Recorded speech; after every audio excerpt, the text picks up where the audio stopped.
مرحبا جميعا. I would like to welcome you all, the dear speakers in Arabic. Allow me to quickly welcome those who are speaking in English, and then I'll come back to you. Dear attendees, non-Arabic speakers, the opening session and some of the conversations are going to be in Arabic. There is English interpretation available. You can listen to the interpretation by clicking at the global icon, by clicking on the Zoom window. Dear speakers and experts, parliamentarians, dear guests, and officials of the UN, international lawyers, researchers, students in international law, people responsible in civil society organizations, wherever you are. We would like to welcome you to the first conference of Palestine in international law, effectiveness and prospects.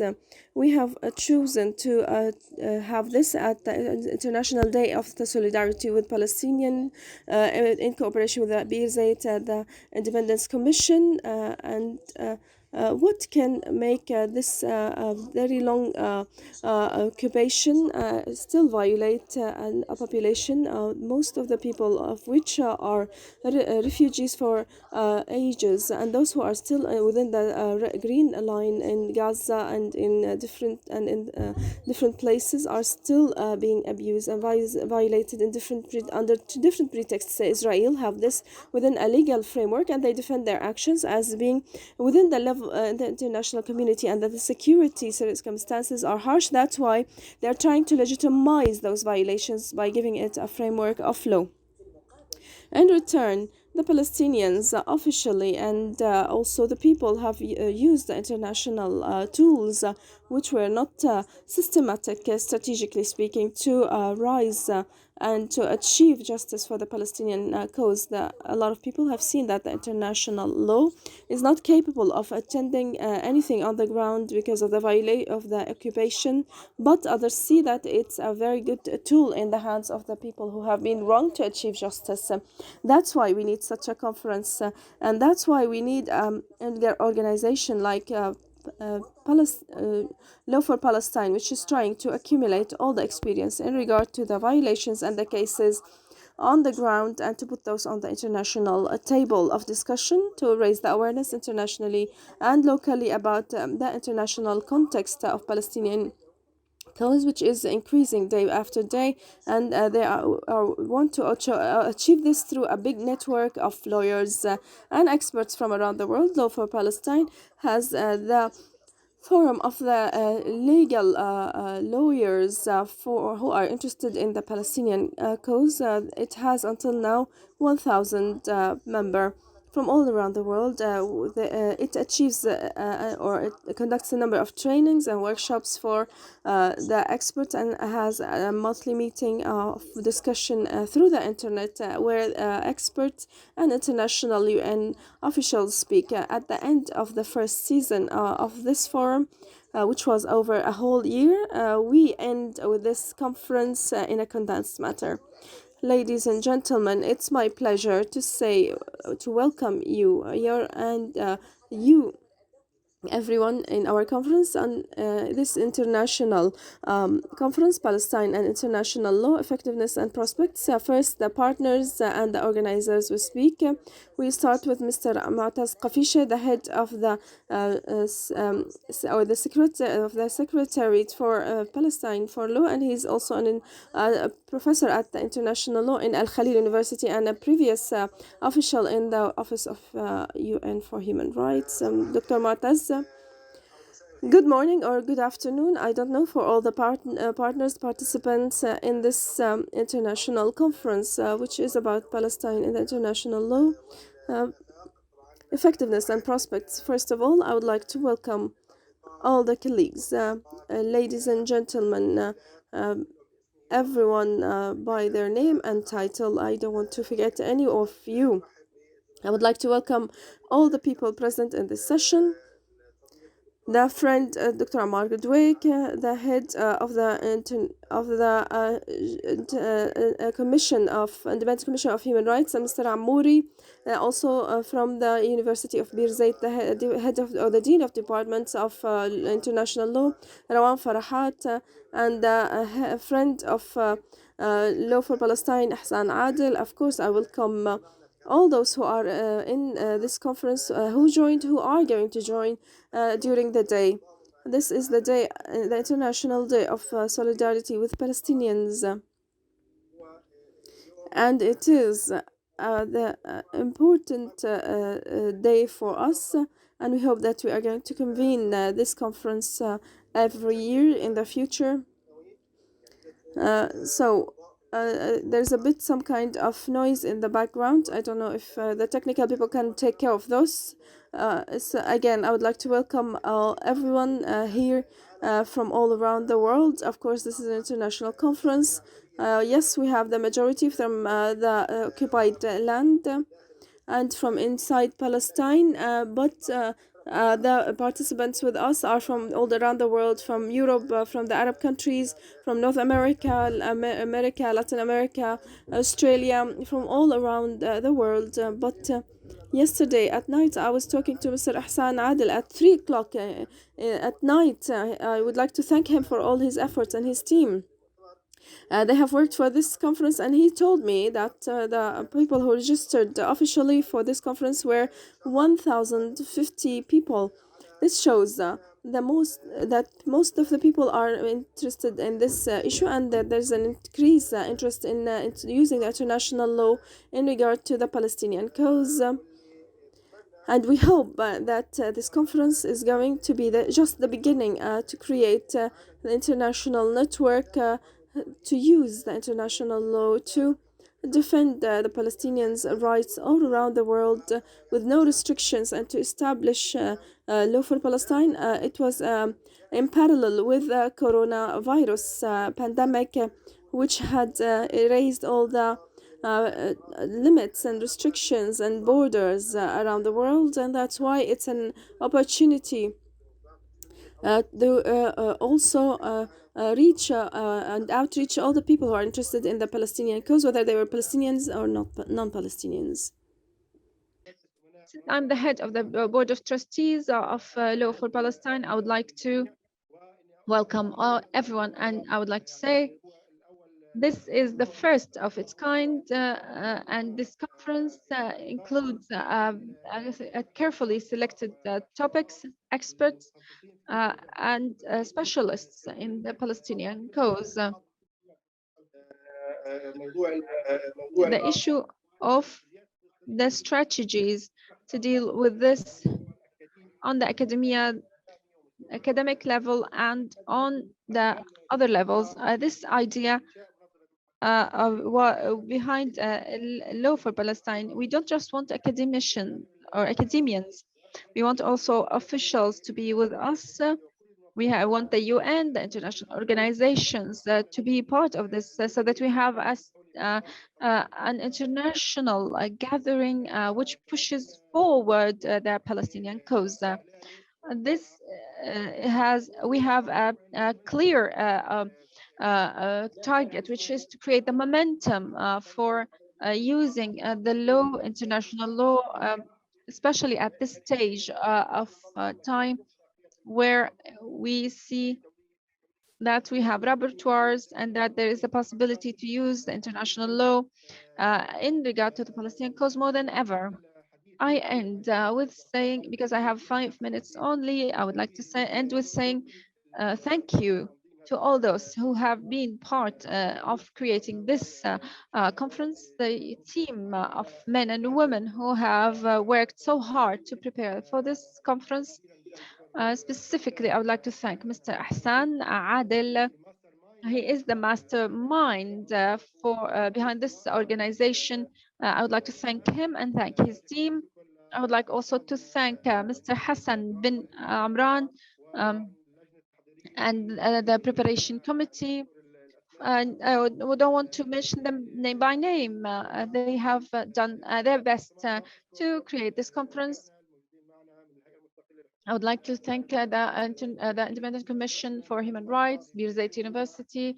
I'd like to thank the audience as well who are attending from Birzeit, the Islamic University Gaza, Khalil University, Jerusalem, Al Azhar, and all the other participants, males and females, the translators, males and females, the facilitators, the head of this session, and I'll go back to you. I'd like to welcome you. And I hope that this is the beginning of these in-depth discussions about how to use international law for Palestinian cause.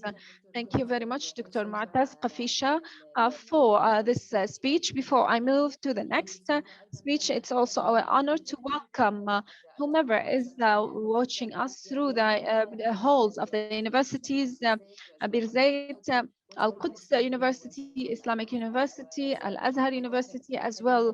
We'd like to thank the administration of those universities for cooperating with us. So we would like also to draw your attention to that. With the beginning of this conference, we have over 400 participants watching, and we expect that the numbers are going to increase in the next hours. Now we move to Mr. Ihsan Adel's word, the organizer and the head of Law for Palestine. He is studying PhD in International Law and Development from the IEE German Institute. I would like to welcome you. شكرا جزيلا. Thank you, Muna. تحياتي لكم جميعا My والسلام greetings to عليكم everyone, the guests, the experts who have honored us with their participation today, the dear people here, the people following us from the universities, from houses, from parliaments, I would like to welcome you all. الكرام في هذا Ladies and المجلس gentlemen, the speakers in this session, and Mr. Ammar Dwaik, the representative of Human Commission for Human Rights, Yaser Amouri, the representative of Birzeit University, Rawan, Dr. Mutaz from Law for Palestine. المستمعين والمشاهدين تحياتي All the لكم جميعا listeners, I would like to welcome you all. Good morning, good evening, good afternoon. It depends on your time. Dr. Mutaz yesterday was asking me, who is the hero of this conference? And I said, actually, this conference does not have one person who is going to be labeled the hero of the event. This event actually it has so many heroes who have created. I would like to thank them all. A year and a half before, March 2020, Law for Palestine was only an idea and a dream. Why it was an idea? Because looking at the Palestinian cause, legally speaking, shows that this is the most worked on the literature around the world and in the UN and in the NGOs, and it's the cause which has so many areas. We have Arabs inside. Jerusalem people and some people in Daffa who have some authority, and some besieged in Al Gaza, and some in Beirut in a very systematic complicated Beirut, the issue of the Palestinian embassy, and then the ICC, and then the courts in Europe, America in regard to boycotting, and the goods cases of Israel, and then so many agreements of the international law. And then we come to the ground, we see, regardless of all this international involvement in this Palestinian cause, we still see that people don't know about this in depth, especially amongst the ones who believe in Palestinian cause. The question was, how can we improve the content and accumulate the experience out of all of this? How can we use all this expansion of this international cause and which is not as much on on the land? How can we put everything together? How can we satisfy the need to establish an international legal organization and work which is directed towards achieving this justice for Palestine? The answer was Law for Palestine. Well, it was a dream because this is a big expanded work in time and place. And because this, what you see in front of you, and this expertise, and this is something which countries shall do, not organizations. Until today, everything we do is volunteering. It's a dream because thinking that doing this without budgets, with individual efforts, although this is very complicated issue and challenging, it seemed to us to be a dream. But today, after a year and a half, You see what you see in front of you, the result of the volunteering work. We have an international community with Birzeit Independent Commission. We have 20 experts.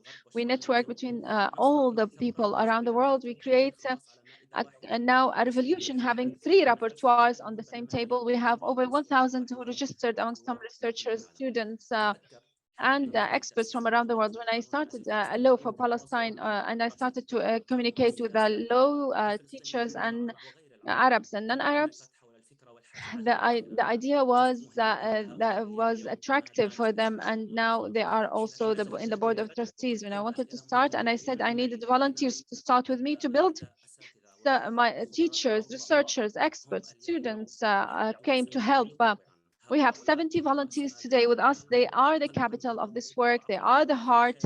They are the mind, which is very dynamic. With them, with the people advocate for Palestine everywhere, with the real support for this project, we will change the scene. I would like to welcome you, males and females, in the first conference, Law for Palestine, prospects and effectiveness. Effectiveness is what we are going to learn from the experts today. The prospects are the roadmap and work for us and you, ladies and gentlemen, and for the official institutions interested and individuals who are supportive of Palestine everywhere. Thank you very much.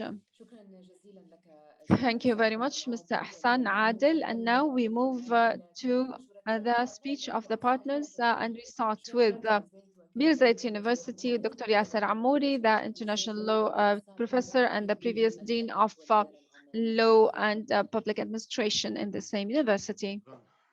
Thank you very much. I would like to welcome you, everyone. Good morning and good evening, ladies and gentlemen. Dear colleagues, all with their title and their name, I would like to welcome you all. It's my pleasure, it's my honor, on behalf of my colleagues in the Department of Law and Public Administration of Birzeit University, to welcome you all and to thank you for participating in this conference, which is tackling a very important topic, Palestine and international law, effectiveness and prospects. It's my pleasure to work in cooperation with the Law for Palestine Organization and the Palestinian Independent Commission for Human Rights. This is a case where we complement each other. The universities that apply, also the active organizations are together in this partnership, which had led to this conference, which is important because of its topics, which is going to be tackled.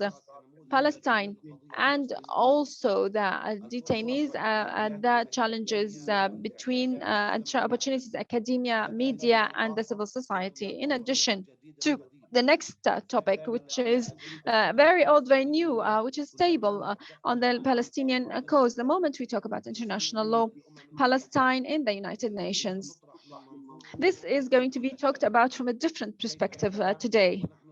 And we are going to be in front of very important legal reports, which are going to be discussed by the most important prominent experts who have direct expertise, first-hand expertise in international law, especially in regard to Palestine, the special rapporteurs of the UN on the Palestinian soil, John Dogar and Professor Richard Falk, as well as the current special rapporteur in the Palestinian land, Dr. Michael Link. With all my confidence, I can say that this conference is going to be different. It has something to differentiate it because of the topics which represent the academic and the scholastic or scholar principles which going to be discussed. This conference is in parallel with the International Solidarity Day with the Palestinian people, 29th November. This is the same day where the decision to divide Palestine had been issued by the General Assembly in 1949.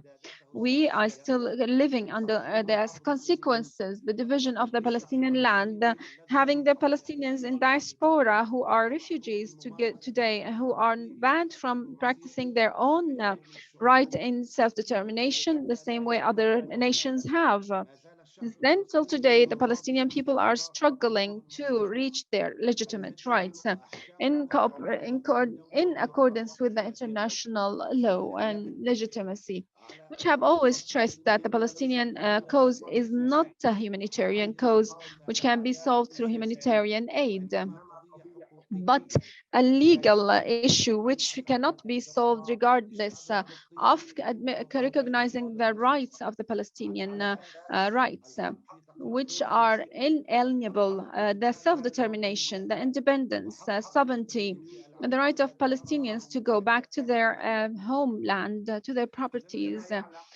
Everyone knows that searching in the Palestinian cause from the perspective of the international law would lead us, of course, to ask a number of questions, which I hope that we will be able to answer in this conference, amongst of which, how can we put the Palestinian cause in its natural context, the legal context, which will necessitate that the international community and the UN to be held responsible according to the international law, and not to deal with this cause as a symbolic way and to be just in solidarity. The UN's duty is not to be in solidarity with the rights as much as their work shall be to realize those rights on the ground.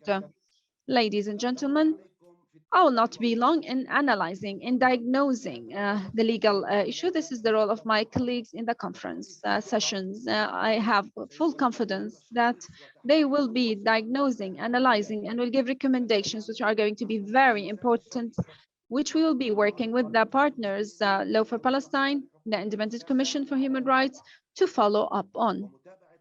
We will be also follow up on the recommendations so that we have this conference as the first stepping stone in regard to accumulating of our work. At the end, I would like to thank whomever had participated in making this conference a success. The preparation committees, administration, and technical teams. I would like to thank you again, speakers and participants, and I hope that you are going to be successful. I have all trust that we will be able to reach the recommendations which will be fruitful. Thank you, everyone, for those important شكرا لك سيدتي participations. Thank you very much, Dr. Yaser Amouri. And now we would listen to our partners صوتا كبيرا من أجل العدالة who في have helped so فلسطين much in والقضايا regard for الداخلية the issue of law for Palestine, the Independent Commission, the وكلمات عمر دويك رئيس Dr. Ammar الهيئة Dwaik, the الوطنية head of the للمساواة commission and والعدالة the والمثل professor of politics.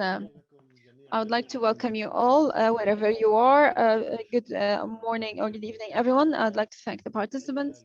I would like to greet as well my colleagues and Dr. Mutaz, Ihsan, Ms. Rawan, Mr. Yaser, everyone.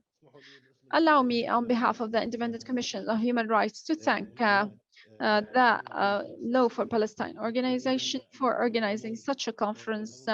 Law for Palestine, this is a new organization nonetheless, could through this very few months prove themselves to be a pioneering organization in regard to spreading the awareness about the legal issues and how to benefit those in the Palestinian cause. I would like to thank our partner in patroning of this conference, Birzeit University, who have been always very important partners for us. Organizing this meeting is coinciding with the Day of Solidarity with the Palestinian people, which has been approved in 1977 by the UN General Assembly, and this is the same day of the day of the division of Palestine's decision 181 after over 70 years after this, or 74 years after the division. Palestinians The cause of Palestine needs today what is even more than just to be in solidarity. Internationally, what Palestinians need today is protection, intervention from the international community to protect the Palestinians from the crimes which are committed by the occupation every day in an institutionalized manner, and to interfere as well to end this occupation, which is uh, dependent upon the apartheid system to stay and to prolong their lifespan. Every day passes without realizing the decisions of the international communities. The UN means more suffering for the Palestinians and giving time for the occupation to commit more crimes on the ground. Ladies and gentlemen, participating in this conference, the right of the Palestinians in self-determination and sovereignty over their soil, according to since 1967, this is something clear. It's fundamentally clear in the international law. The non-legitimacy of the procedures of annexation of land and crimes against humanity and the human rights abuses are all documented. And lately, the apartheid term is a term which has been common to describe the policies and practices of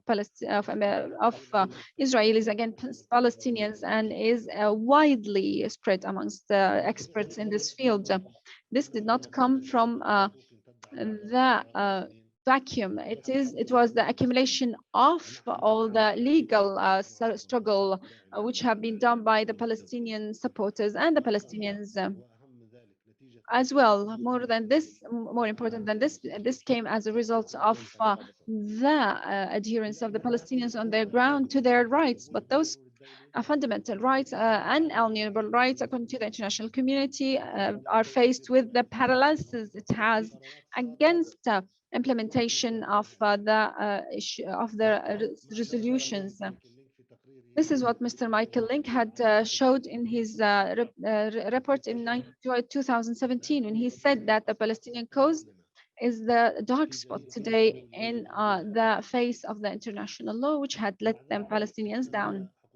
Nonetheless, as lawyers, as Palestinians who are targeted as people, as a nation, still believe in the humanitarian side of the international law, especially the human rights law and international law, and we believe that all of those are frameworks which we need to invest in by as the Palestinian movement and as international movement for which call for the Palestinian liberation. The international law could not end the occupation. However, it was practical and has so many practical results. The situation would have been worse if it wasn't in place, and it provides a kind of limited protection to Palestinians. And those different decisions stress the identity of Palestine and their right to self-determination, which is a long-term guarantee for Palestinians that what the Israelis are doing on the ground using the weakness of the Arabs and the Palestinians will not create rights for them. The international law with its mechanisms are not going to be an alternative for the struggle on the ground. The international law legitimizes for anyone who is under occupation, under injustice of this apartheid system to seek to be liberated through legitimate resistance, as long as those resistances are committed to the international law. So to win on this arena, this is going to be but through points, not through the fatal strike. That's why we need to accumulate more and more points. This conference and in the international law and the experts in this law will lead to enriching the work on the ground and the international framework through which we can end the occupation. I hope that everyone is going to be successful, and we are look forward with our colleagues in Birzeit to achieve the results and the international organizations to follow on the recommendations. Thank you very much. شكرا جزيلا لك Thank you, دكتورة Dr. Ammar Dwaik. And now we move to the end of this opening session. Rawan Al-Husseini, the member of the Board of Trustees and the experts of law, one of the experts of law for Palestine. I would like to welcome you, Ms. Rawan. The floor is yours. شكرا منى صباح Thank you, الخير Muna. Good لكم morning, مشاهدي everyone, الأعزاء all by their title and في their هذا name, in المؤتمر this التثقيفي important القانوني الثالث gathering of للمجلس lawyers and القانوني experts, الأول which للقضاء this is the first والمجلس الفلسطيني conference of law for وللتأكيد Palestine. And this يجب had been تشجيع created just to be the المؤسسات gathering for العربية you, the gathering for والمجتمعات whomever is interested والقضاء in the الدولي international law ومسؤولين and كافة في Palestine العالم. from all around the والذين world. يؤمنون Those who بأن believe that الديمقراطية standing with هي Palestine مبنية على cannot be مدنيون done but just وعدالة because you are Palestinian, because you are an Arab, وأنها but امتحان because يجب this is the اجتياحه. daily test of the conscience of the نعم، world. يأتي هذا المؤتمر Yes, this is احتفالا a conference to celebrate the بالتاريخ first season of the القانوني والتطور law والانتشار for العملي Palestine, للممارسين the biggest والمنصات network of القانونيين specialized في فلسطين. experts in international law and والمؤتمر Palestine. In قيادة very small time, we للممارسين have over والمتخصصين 1,000 في members, القانون والمحاميات lawyers, experts, والوكلاء specialists, researchers, والمتمثلين بالقضاء people who are والمسؤولين interested in السياسيين international law and والدعاة Palestine from عبر all around the world, المنصات. the ذهب Arabs إلي and الكثير foreigners. Why in this نسمع conference we want ونهتف to do that? We لحين want to do that because we نشيد want to network, الجهود to unify the العالمية فيما efforts يتعلق in regard بالتنظيم to Palestine والمساعدة في so that we التقدم can لحل هذا achieve الصراع الطويل. the هذا solving of ليس this بداية very long التقدم عبر conflict and to achieve مبادرة justice for واحدة، Palestinians through وإنما نسعى accumulating نحو the عمل قانوني expertise and the موحد effort so that we can وقانوني unite our يعمل على efforts الواقع. and we build نسعى upon each معا other. لسد As well, we الثغرات want to وتطوير bridge the الإحصاءات gaps and to الدولية develop our والقانون expertise in الدولي regard to the والسياسي. international law in Palestine بالتأكيد يوصل so that we can بالتأكيد redirect the نحو campus عمل in a united قانوني manner towards an ممتاز. وفي united, خلال عام واحد orchestrated تم عقد work. اللقاءات During القانونية one مع year, we had المنظمات 10 at الدولية workshops والقضائية done, and we have summarized those workshops. والمواقع We have summaries of the outcomes and the material, and we have worked in this in a professional manner. And we will give you this as a news.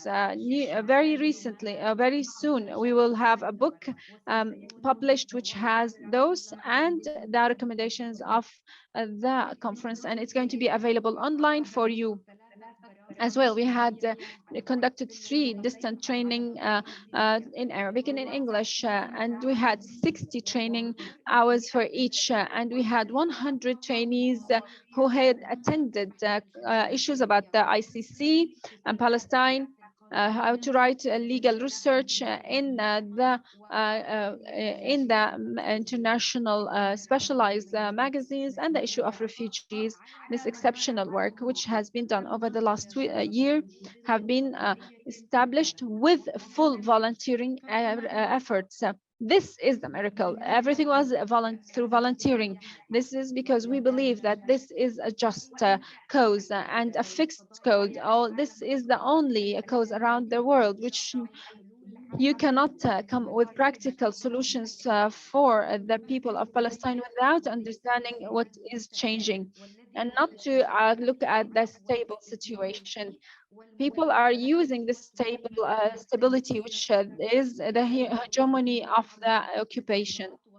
We believe in the support and the expertise of this network of law for Palestine, who come from all around the world, that they will be together, unite the efforts to win this legal battle. We will continue to have the legal meetings, and we are going to launch our next season soon. The international law can be used in the hands of the strong countries to control the other countries. We can use it as a strategic manner for the progressive causes, amongst of which the most important is the liberation of Palestinians. I come back to the memory, to the first meeting, which was done with very little human resources and financial resources. We had dreams at that time. We would not think that this would happen, that we would have this number today and this amount of experts. I would like to thank all the partners who believe in the international law countries, the institutions, the people. I would like to congratulate you for this effort, and I will call the school, the university students who are with us here to be part of our work and activities in the future. I'd like to thank you, and I hope that this day is going to be very useful for you with those experts specialized in the international law. Thank you very much, Rawan al-Husseini, for this speech. Before we move to the first session, allow me to say that you can direct the questions to the speaker in the speakers through pressuring Q&I at the end of the bottom of the screen. I would like to welcome you again, and of course, I would like to greet again the university students and the increasing numbers of students who are joining us. So we move to the first session. On the road between the occupied city of Jerusalem and the Dead Sea, you see on the right the Palestinian villages in the Jordan Valley, reduced in size and demarcated under the pretext of having closed military zones. On the left there are Jordan's high mountains, whose beauty make you forget that there are boundaries veiled by nature's colors in the valley. On this road lies the Israeli-controlled Khan al-Ahmar. On 5 September 2018, the Israeli Supreme Court decided to evacuate and demolish the area of Khan al-Ahmar, surrounded by a number of settlements located within their territory targeted by the Israeli authorities for its E1 occupation project. The prosecutor of the International Criminal Court, Fatou bin Souda, therefore warned Israel against the demolition of Khan al-Ahmar. She added that she followed with concern the planned eviction of the population of Khan al-Ahmar, noting that the extensive destruction of property without military necessity and the forced displacement of the population in occupied territory constituted war crimes under the Rome Statute. After this warning by the prosecutor, most recently, on 5 September, the Israeli government submitted a formal request to the Israeli Supreme Court to postpone the decision on the evacuation and displacement of Khan al-Ahmar for a further 6 months, ending in March 2022, for various security and political considerations, as were stated.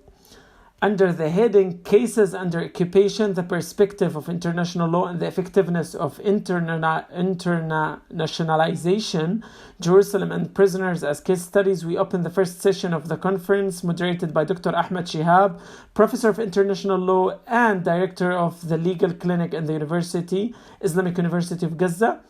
We are hosting both Dr. Munir Nusayb and lawyer Sahar Francis. I'm giving you the floor, Dr. Ahmed, to introduce your guests and run the session. Thank you very much, Mona. Good morning, everyone.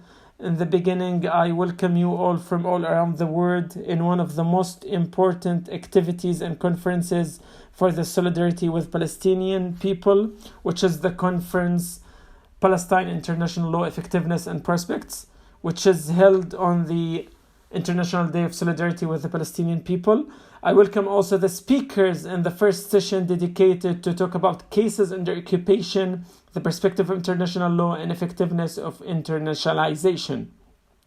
As we know that internationalization, besides other international mechanisms, aim to hold international community accountable for ethically and morally and legally for not implementing the legal and international resolutions about Palestine, self-determination, return of refugees, and all other unresolved issues. And also adopting legal international frameworks under the International Conference, Quartet, and other, and employing the international pressure to satisfy some of the rights of Palestinian peoples, and using other militant tools that don't violate international law to resist occupation. The speakers with us on the first session are Sahar Francis, the director of Ad-Damir Association and lawyer, and the prominent member in the global movement for defending children, Palestine branch. And she's also a member in the agriculture committees in Palestine. Welcome. She will talk about mechanisms, chances, challenges of internationalization of prisoners' case in the context of international law and international community. The second speaker with us, Dr. Munair Nusayba, a member of the trustee board in the Law for Palestine, assistant professor at Al-Quds University, and co-founder and director of legal clinic in the university. Has a PhD from Westminster University in London and a policy consultant in Al-Shabaka. Attendees and guests, we will dedicate a specific time for discussion, answering questions and giving questions. We will start with the first speaker, Sahar. Please, the floor is yours for 12 minutes. Good morning. Thank you very much for this invitation to participate in this important conference. I'm honored to be a speaker in this conference. As you said, I will focus on prisoners and political prisoners in Palestine. Of course, the occupation state from the beginning of the occupation in 1967 employed and used detention as a tool to control the Palestinian community and evolved the military orders and the military system and a whole system of courts, decisions and proceedings to keep the control over the Palestinian people and criminalize all acts, militant acts and resistance against the occupation, and also to criminalize a lot of activities, civil activities that are allowed according to international law but listed as crimes according to the definitions of the occupation state and the military system of military court system. We are in Ad-Damir Association in our daily working with prisoners in civil and military courts in the occupation state through the monitoring, tracking and documenting of human rights violations that are targeted towards prisoners. We can say that this system that are developed by the occupation state is far from justice and the values of justice and fair trials guarantees according to international law. And for this, we say that it's time to fight and resist against the military courts and the system that is imposed by military courts through non-conventional and non-traditional tools. The appearance of detainees before these courts is not fruitful and would not arrive at the goal that we want to arrive at, which is the ending of the occupation. To be able to speak more about what we have to do, we should first survey the system, how it evolved and what are the crimes, the principal crimes that we can refer to through the application of the system of military courts.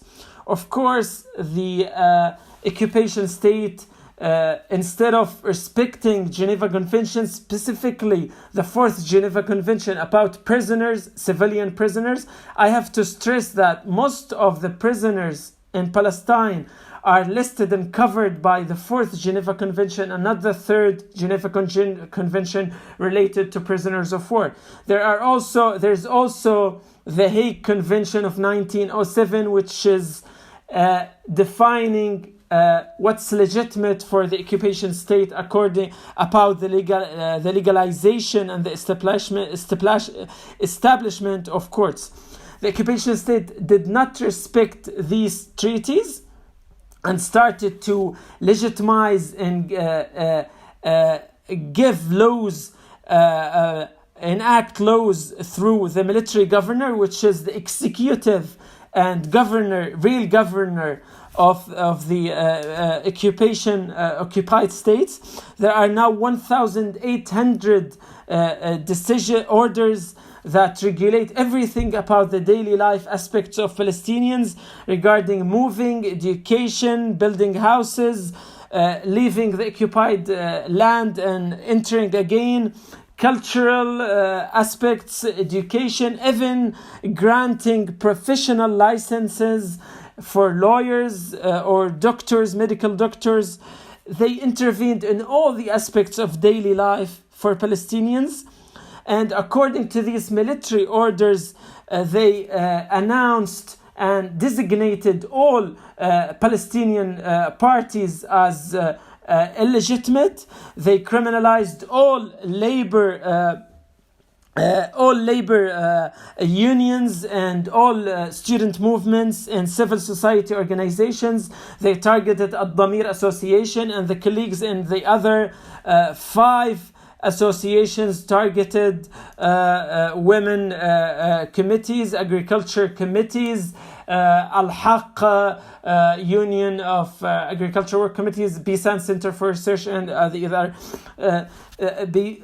Since 67, and because of the pressure, they worked towards the developing the proceedings in Israel to adopt the fair trial guarantees as they claimed. But in the core of our daily life work, we can say that these procedures that were developed by military courts are relying and based on the criminal code of Israel, and in a selective way.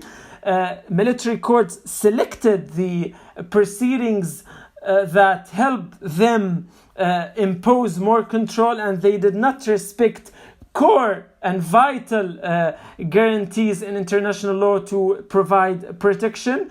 Specifically about the persecution of children, the problem is not only with the definition of a child and the age up until 16, but also with the standards how to deal with children during the trial itself. What is considered evidence? What are the defenses that children can use during these trials? There are many details that I cannot mention all and shed light on about the proceedings.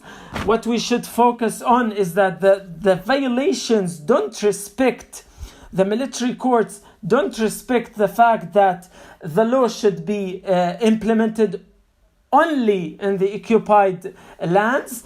Unfortunately, the occupation state are implemented these laws and proceedings outside the territory of the occupied territory, outside the occupied lands, and this what allowed military courts to persecute activists, Palestinian international activists, for acts they committed outside the occupied states. 3 or 4 years ago, a Belgian guy, a Palestinian guy who had a Belgian passport, were persecuted in Israel for acts he had done in Belgium, and he was arrested for several months in a military trial. Also, the definitions of crimes is really problematic. As we said, there are many civil and political rights that are defined as crimes in military courts. There are also trials and persecutions for driving offenses and other crimes that are not considered from the international law perspective as within the jurisdiction of criminal courts. Entering the occupied lands without authorization is another crime that many hundreds of workers are persecuted for on an annual basis. This means that the military courts are not covering only grave crimes, which they are entitled to persecute under international law.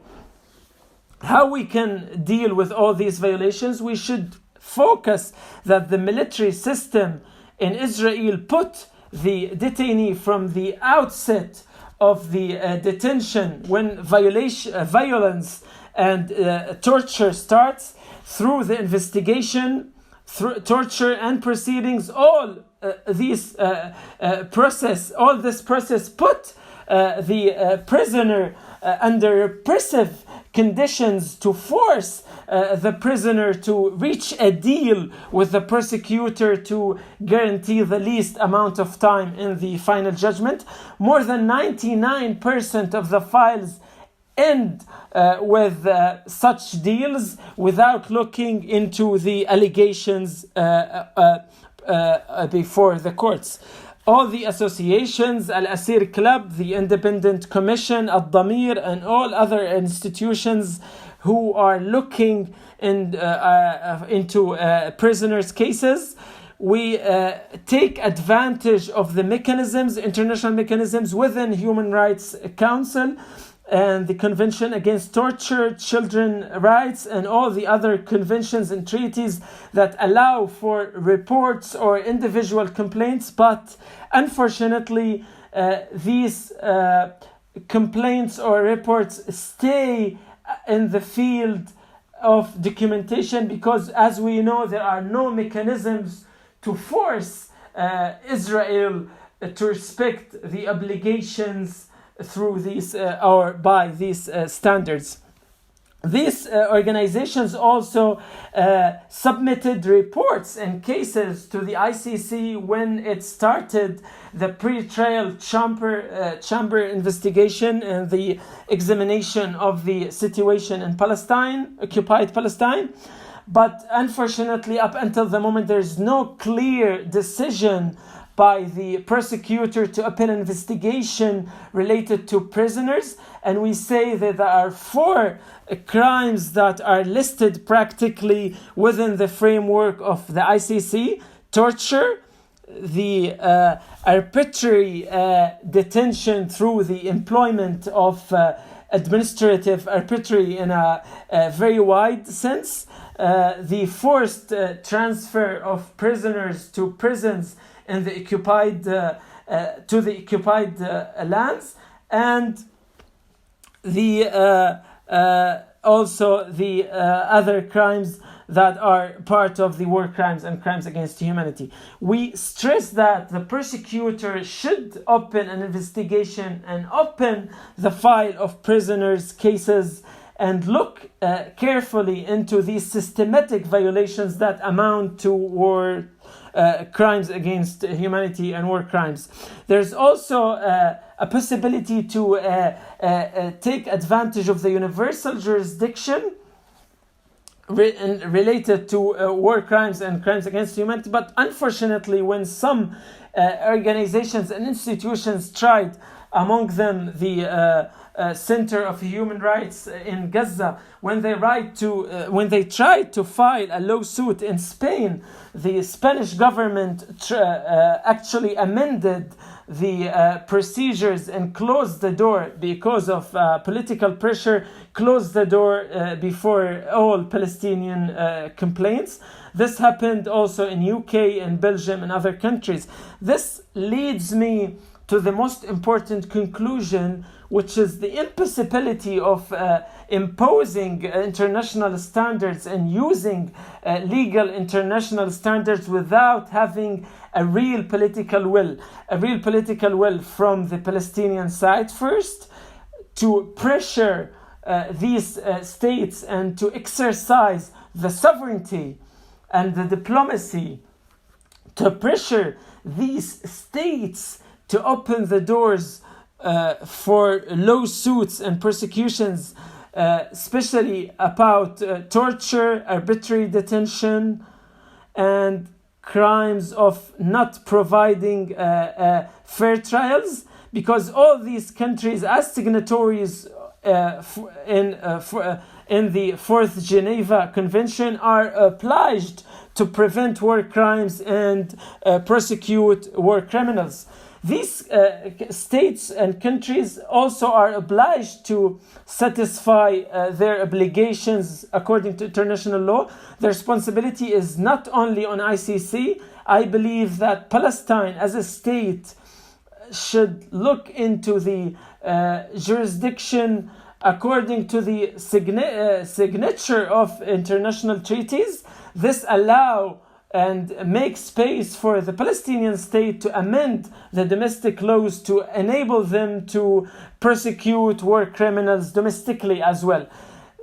in this case, we should talk about real political will to impose these standards, to have a real deterrence and obligation on the Israeli and occupation state to respect the rights of prisoners. I conclude with this, and I believe there will be a space for further discussion later. Thank you very much. Thank you, Sahar. Thank you for this informative information. Thank you for respecting your time as well. The second speaker is Dr. Munir Nusayba to talk about mechanisms, chances, and challenges of the internationalization of Jerusalem case in the international context and international community.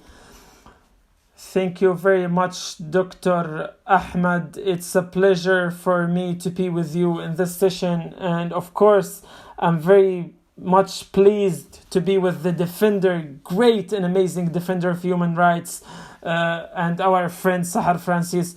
I also thank the conveners of this conference for the great efforts to make this successful.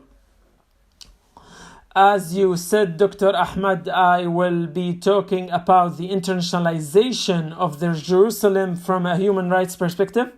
I will start with saying that we are disappointed as people, inhabitants of Jerusalem and Palestinians, because of the fact that the occupation state are not respecting the different resolutions issued by the UN and other organizations to stop their violations. We see on a daily basis forced displacement, building of settlements in Jerusalem and other country towns. We say torture and collective punishment and attacks on all sacred places and repression of civil works and many other systematic violations. This makes us frustrated because these violations are systematic and they continued since 48, and still nonetheless my words and my speech were not about frustration but about what we can do regarding this. I will start first with talking on the fact that Jerusalem as a city in international law has a special position. The international community in its majority still don't recognize the international community does not recognize Jerusalem as a capital for Israel. In its two parts, it's still recognized as occupied in its west and east. I give as an example the Security Council 487 decision in 87, when the Security Council said that all the procedures and legislations that are taken by the occupation state, which it changed the appearance of the Jerusalem, especially the last code, are all null and valid, null and void in English. This means that all efforts by the Israeli state of land confiscation, forced displacement, all are not recognized by international law as legitimate. This should force us to remember that in the day of the liberation of Palestine from an apartheid, we will have to restore the situation as it was in the beginning, as if Israel had not committed all these violations. It's important that we remember that the international community does not recognize the Israeli sovereignty over Jerusalem. The international community considers Jerusalem as occupied, and as a result, there is no sovereignty over Jerusalem. This leads us and led us through the recent years as civil society and as other circles related to the UN, connected with the UN, that we make all the possible efforts to document the Israeli violations on a daily basis, taking advantage of these documentations through the UN and other institutions to attract and push forward for new resolutions that would condemn and highlight the non-recognition of such decisions. This is the general framework that is related to Jerusalem and the West Bank and Gaza Strip.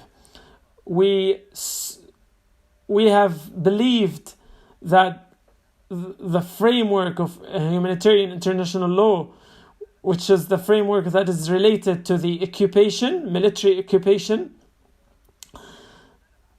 So our efforts focused on violations within this framework. Maybe among the most important legal efforts that we achieved as Palestinians, which is having the advisory opinion of the International Court of Justice in 2004, which confirmed that Palestine is occupied and that the wall which divided Jerusalem and the West Bank and split it from the other regions, that it's illegitimate.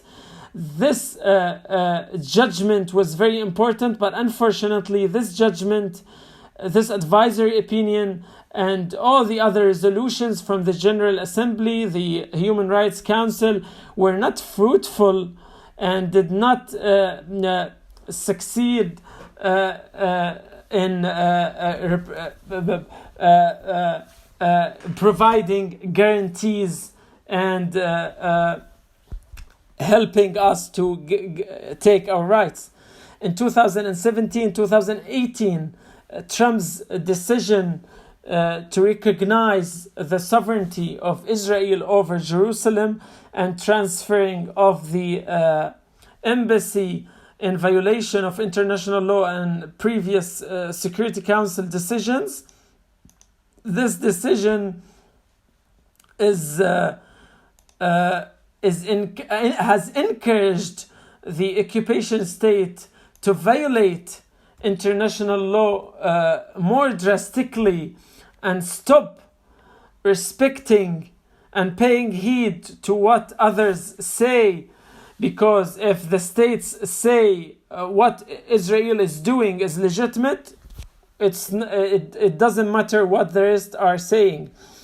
We have witnessed a lot of efforts to highlight and confirm the Israelization of Jerusalem as declaring settlements in and putting a lot of efforts on and budget on the educational efforts as well.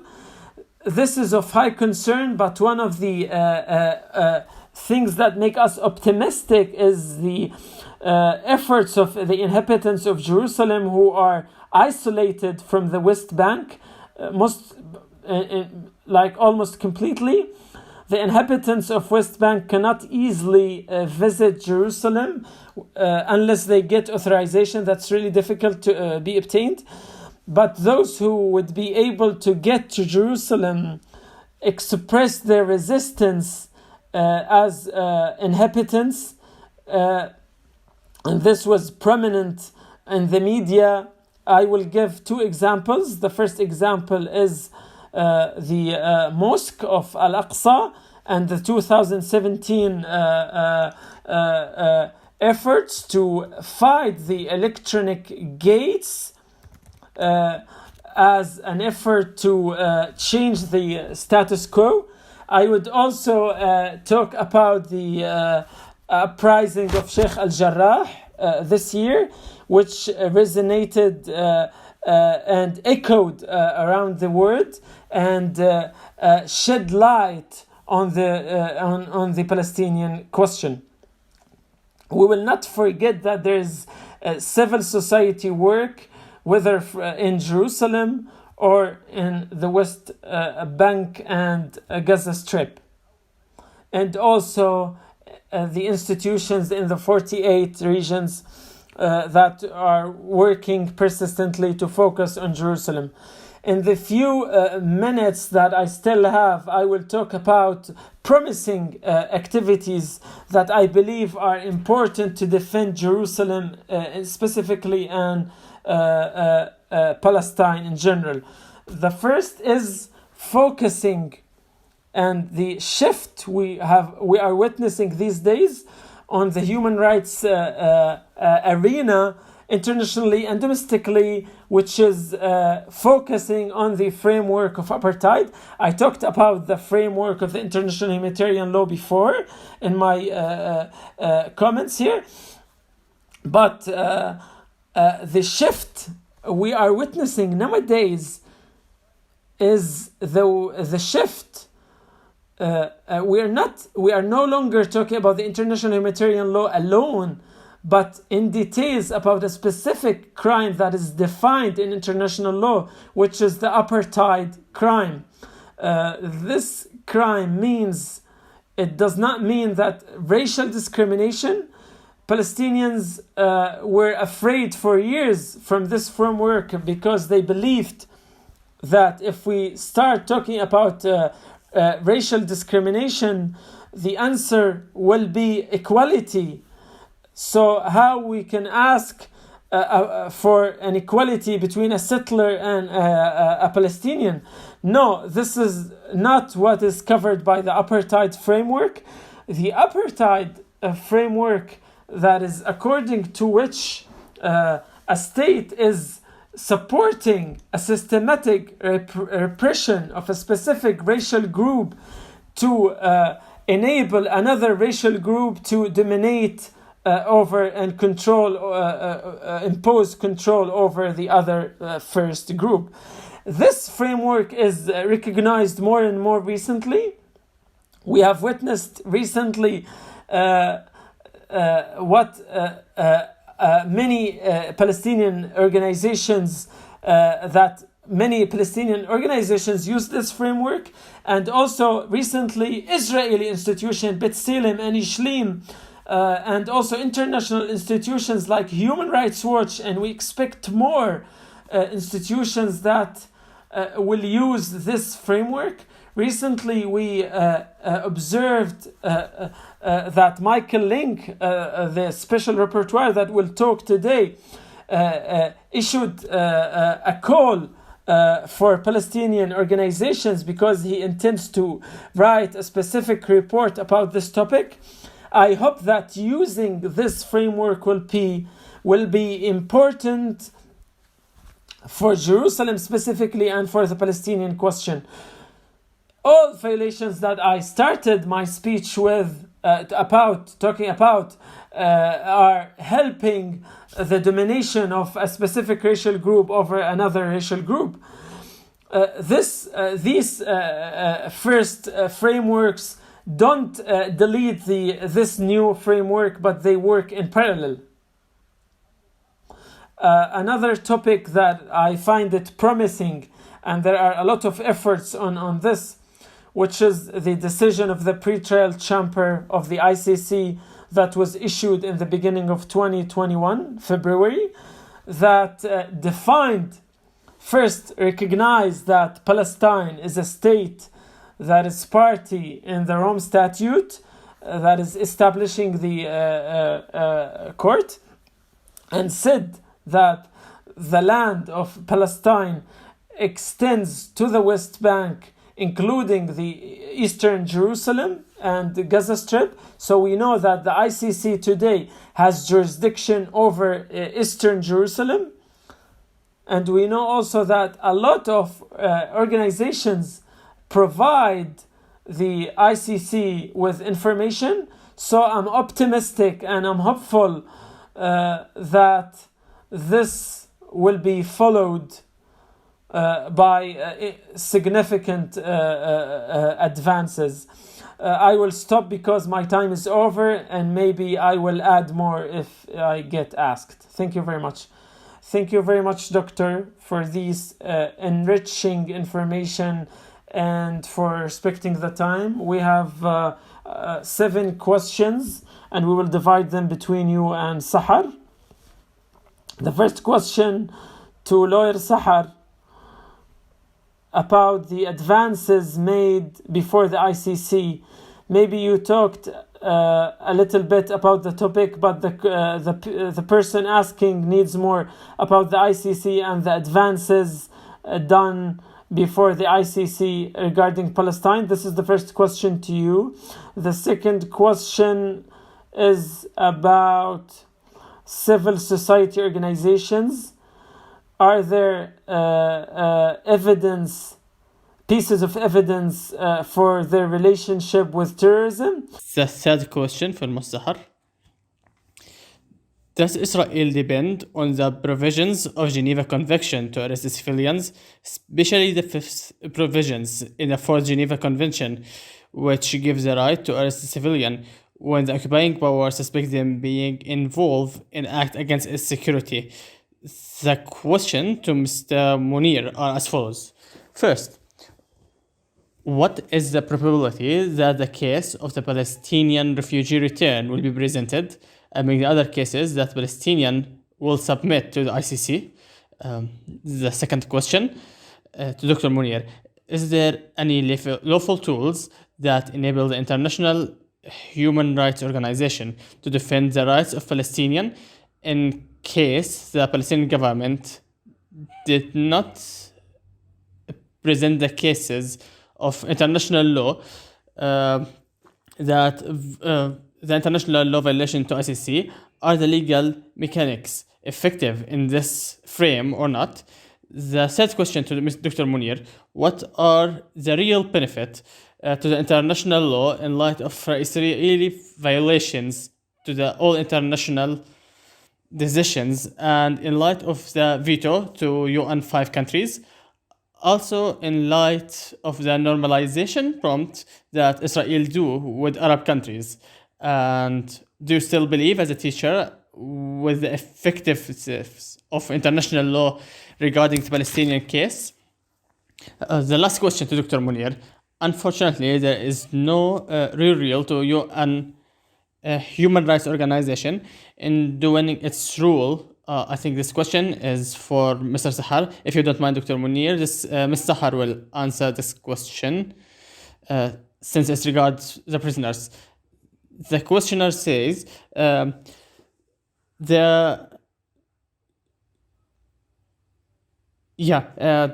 last question says, unfortunately, there is no real rule to a human rights organization in doing its rule in protecting the Palestinian prisoner rights. So the question is, what is the legal viewpoint regarding Palestinian prisoner Israel, and what are the guarantees required under international law to protect their rights? What is the responsibility of Israel and the international community? We will start with Mr. Rahal, and hopefully you can answer each question within 2 minutes. Please, Ms. Har.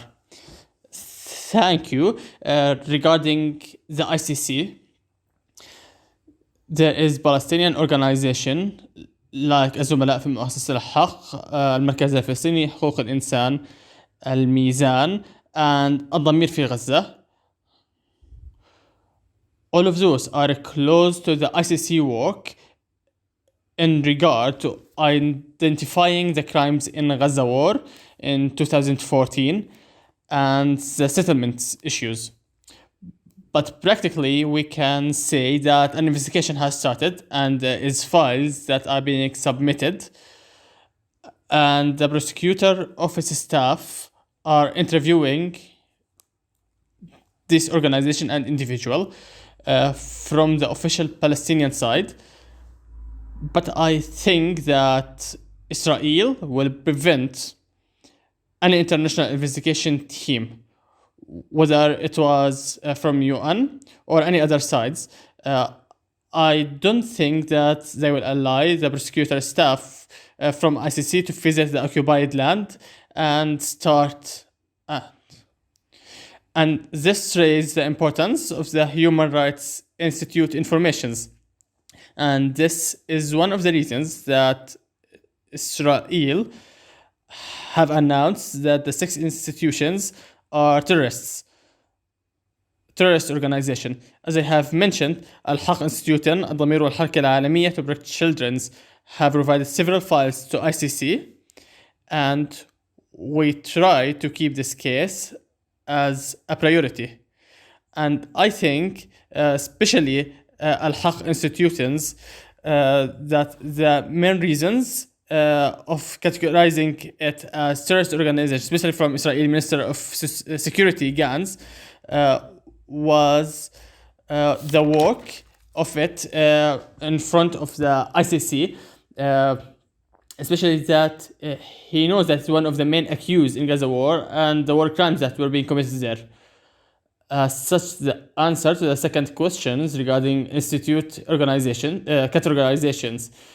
There are no evidence, and practically the file that was done by the various ministers that was submitted to the UN in May to convince the UN that this organization are terrorist organization and the funding should be cut off, have not convinced them, cannot convince the UN, and no action was taken. From here, escalation start with the use of Terrorism Prevention Act of 2016 and the military order that consider these institutes to be outside the law. As such, we continue the move to pressure Israel to withdraw these decisions. We think that there are no legal bases, and depending on a secret file represent a fundamental damage to the effective defense, a process to our right as institutions and organization, especially in regard to the Palestinian law, as we are a licensed organization in the relevant ministries. As I have mentioned, Israel does not abide by Geneva Convention. They say that they have the right to arrest civilians under international law, but they depend on military laws, military orders, and Israeli civil laws, sometimes to the Jordanian and Ottoman laws in regard to land cases. But in regard to prisoners, emergency systems, military law, Jordanian criminal law, and Israeli criminal law are what create the case in military courts. And by military law, Israel can arrest every Palestinian if they suspect him committing anything that affects security. The international law have confirmed in the 4th Geneva Convention that only the most serious crimes against the occupied power, but Israel have arrested every students, and every student activity arrest every politician for his belonging to any Palestinian organization, every journalist, every social activist that write any news on social medias, as they regard it as incites to violence, and the writer should be punished. The last questions regarding legal situation, I think we should not lose hope in international law. Even if now we don't see direct results or real result for it, that should not prevent us in high work, because documentation is important. Documenting the fact that we tried using these tools, but the doors were closed in the face of Palestinian history, Palestinians. Because history will someday give Palestinian case justice with regard to responsibility in war crimes and the humanities. Maybe in the future, there will be chances. There will be a chance that's why we need to prepare files with all details and evidence that proves the credibility of our work and our crimes about the war and the humanitarian crimes that are being done to the prisoners and others. Thank you, Mrs. Sahar. I will leave the question to Dr. Munir.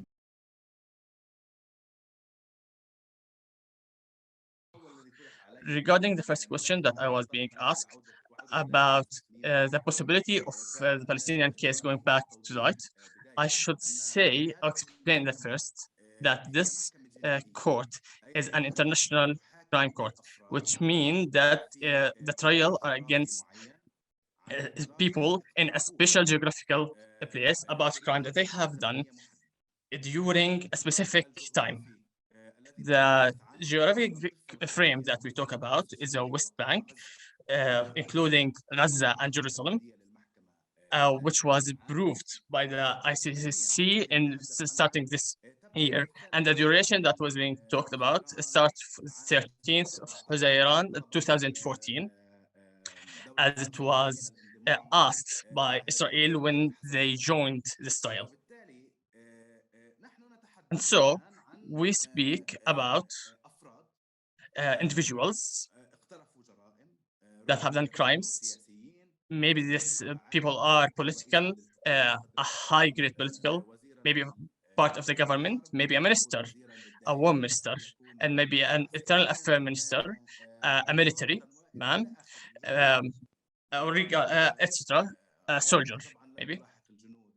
But of course, they will not go after soldier, because as we know from the court, they only go after the heads and will make trial for them against their crimes. But does this really have any effect on going of the refugee going back to their homes?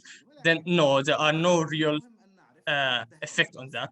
But we have to know that compulsory moving for the refugee is a crime, and there are two parts of this crime. The first one is the crime of compulsory moving, a civilian moving from his home to and giving another person to this home. And the other crime is moving someone outside from. So we are talking about two crimes, which need to be condemned. And I hope that this crime will be condemned. To affirm for the international community to affirm this crime, which caused النزوح and اللجوء in 1848 and the continuous moving that happens right now. But is there a direct effect? Then no. Regarding the second and third question, which are regarding the same frame, does the international law and how much do we believe in this law? Then I say regarding this question that the international law does not really have any teeth. I teach the international law in Al-Quds University, and unfortunately, I always start by explaining to students and colleagues that the international court don't really have any real teeth, which meaning that there are no in the international community. He can't compel the countries that breached the international law and done a crime to stop doing that, which led to the depression that I have started to speak with. But I want to add my voice to Mr. Har's voice by saying that should not stop us from working in the frame of international law. It's an important frame. It's an justice frame as being approved internationally. It's a shared language with all countries. We talk and they understand, which lead us to speak internationally with a shared language that everyone understands and not only a local language. But we have also to add, as Mr. Har has said, that we believe and we know that the apartheid that happened and occupation will not always be there, and we have to believe that, or else we can't really keep living in this house, in our house in Palestine, if we don't believe in that. And we believe in justice. And I think that some days we'll have our freedom, and in that day we need every document, every record that was written by an activist, whether it was a Palestinian organization, international organization, or UN organization. We need this archive to turn everything back to how it was. Because there's a cause called the moving justice, and this subject gives me a high hope because I have read a lot about organized countries that was under occupations, a dictatorial rule, and other type of injustice. And I have saw how things have changed. Maybe they did not really move, expect that they will not free, but all these things have changed. Things changed. And when things change, these communities, these nations have started by uncovering the truth, by recovering, by showing the victims, and put all the criminals in trials, fixing law. That thing will do in some days. That's why we need to documentations to prove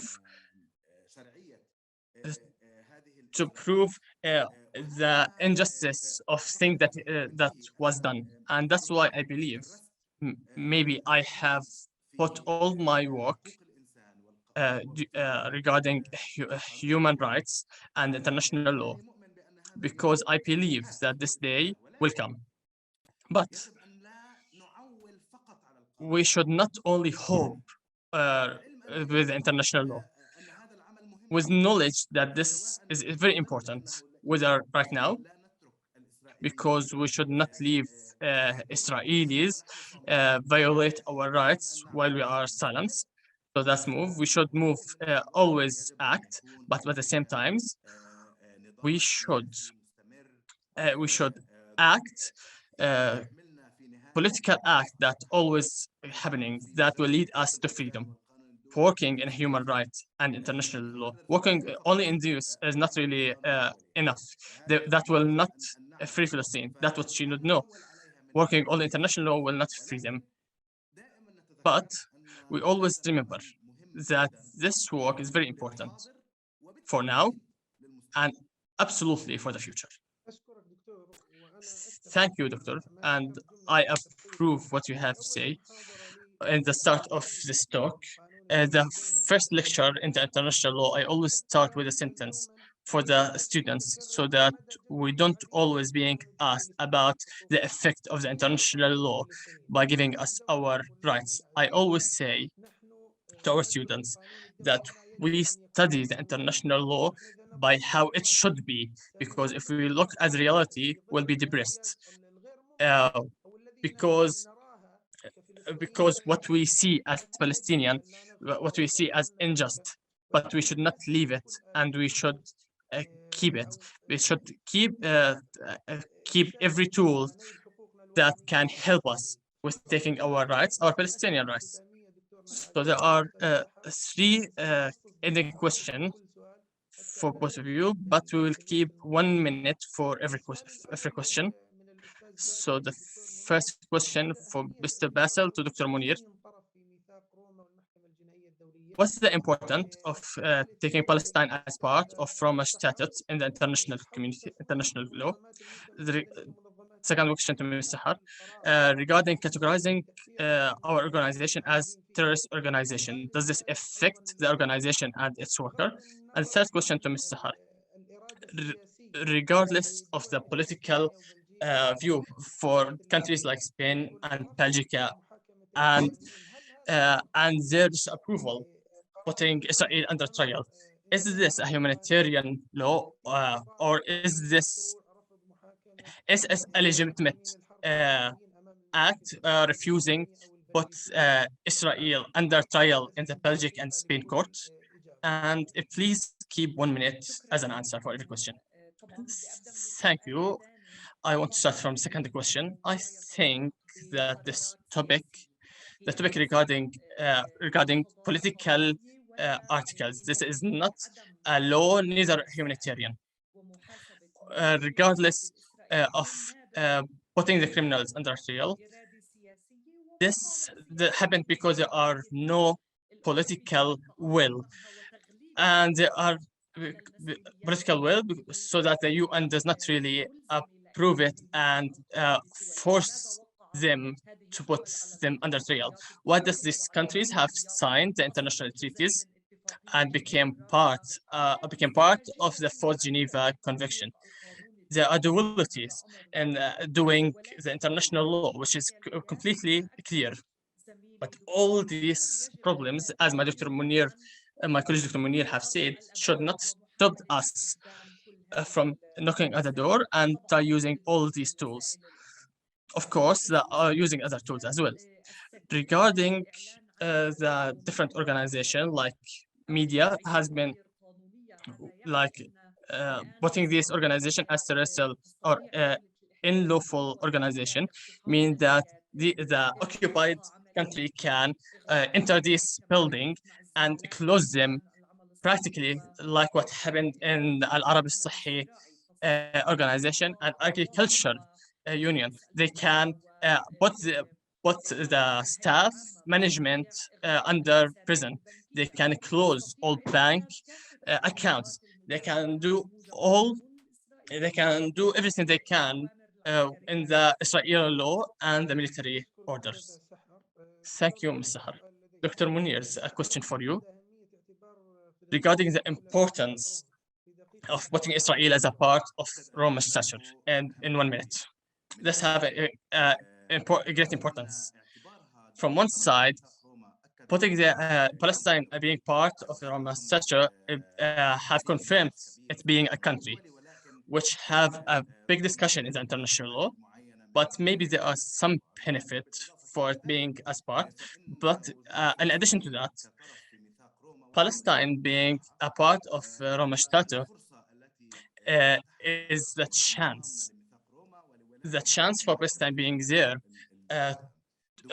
for the ICC being in the Palestine occupied land, juristic chance, and maybe we hope that there will be a trial for the war criminal. The criminal had done war crimes and humanitarian crimes, which is a lot. To being put under trial, and not just Mr. but also some security is being formed. Mr. Sahar, not Mr. Sahar, the start of the session has been mentioned. Well, when Fatah bin Suda have said the lawyer that move emptying the Khan Ahmar is a war crime, so Netanyahu have decided to stop it till this day. So he have stopped a little. Maybe he had not really stopped the war crime, but he at least stopped a little from doing one crime, at least, which give us some hope. Thank you, Dr. Munir and Ms. Sahar, with all the information that you have given us. Talking about this subject may take a lot of time because it's have a lot of importance. And by answering these questions, we end this session. We thank everyone that have attended, and I will leave the mic for Ms. Muna. Thank you, Ms. Muna. Thanks to you, Dr. Ahmed Shab and Dr. Amin Seba and Sahar Francis. And I would like to thank you for this professional management of this session. And the dear colleagues, we go now for a break for 10 minutes, and then we come back to open the second session in our conference under Palestine in the international scene, challenges and prospects between academia, media, and civil society.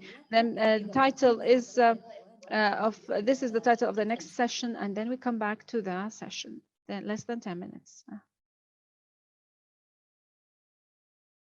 عهد الله ما نرحل عهد الله نجوع نموت ولا نرحل عهد الثورة والثوار والجماهير ما نرحل عهد الثورة والثوار والجماهير ما نرحل واحنا قطعة من هالأرض واحنا قطعة من هالأرض وعمر الأرض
I would like to welcome you again, ladies and gentlemen, in this conference, and we would open this session, second session of our conference, Palestine and the International Law, Effectiveness and Prospects in the International Day of Solidarity with the Palestinian People. I would like to welcome you again, to welcome all who is listening through Zoom or at the universities.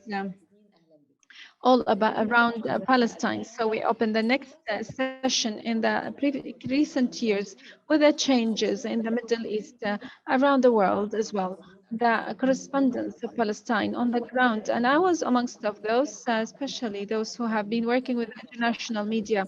And the Palestinian news had become at last. Some people would say our reports are maybe put after the new weather forecast. As you know, usually they have the weather forecast at the end of the news. But this had changed completely with the latest events in May in Jerusalem and Sheikh Jarrah. There was a story which was narrated directly then in a free way, regardless of the countries on the channels and here we are when we talk about the war of Gaza and the also the detainees the same way in the media, the same way we have in the international communities and the organizations also experience about the narrative, about the story and how to use that in supporting Palestine. So Palestine and the scene, the prospects, the challenges between academia, the media, and the international community. Dr. Ala Tardir is going to run this session. He is a consultant in the political policies of Palestine and Zawiza from the highest Institute of Geneva. He's working on his PhD in international development from London LSE. We also receive here Dr. Hala Shuaibi and Ms. Rawan al-Daman and Ms. Francesca Albanese. I would like to leave the floor to you to introduce the guests and the topics. Thank you. Thank you very much, Muna, for this introduction.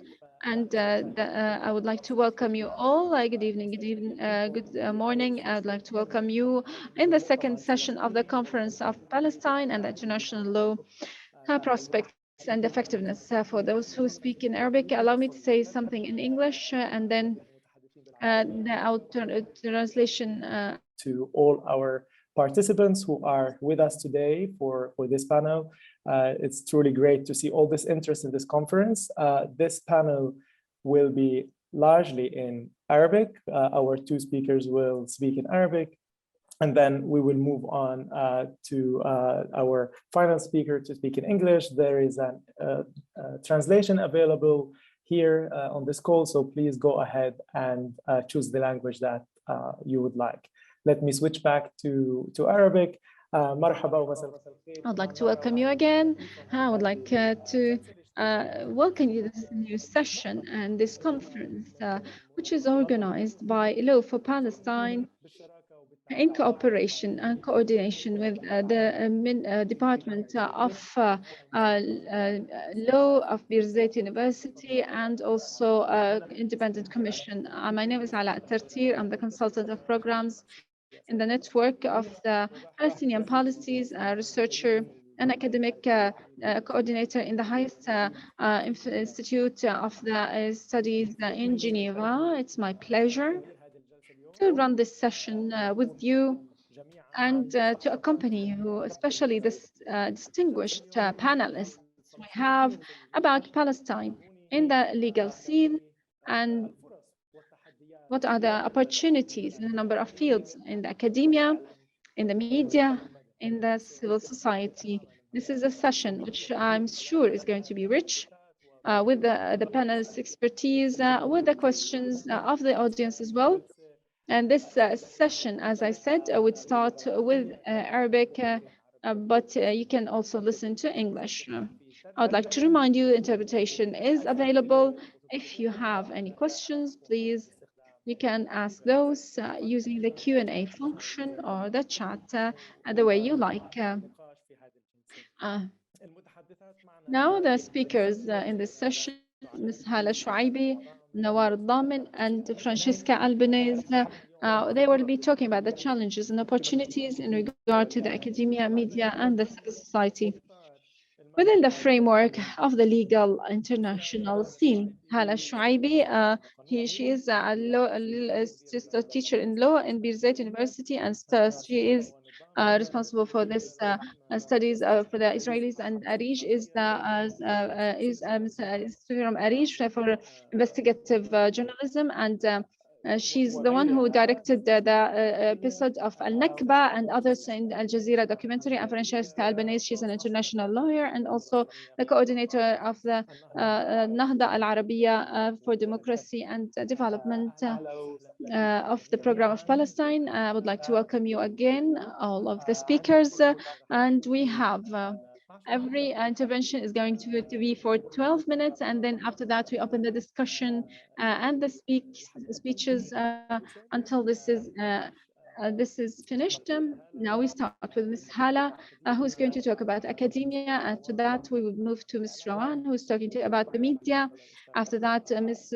Francesca will be talking about the civil society. That would not be long. I had used my minutes, and now I give the floor to Hala.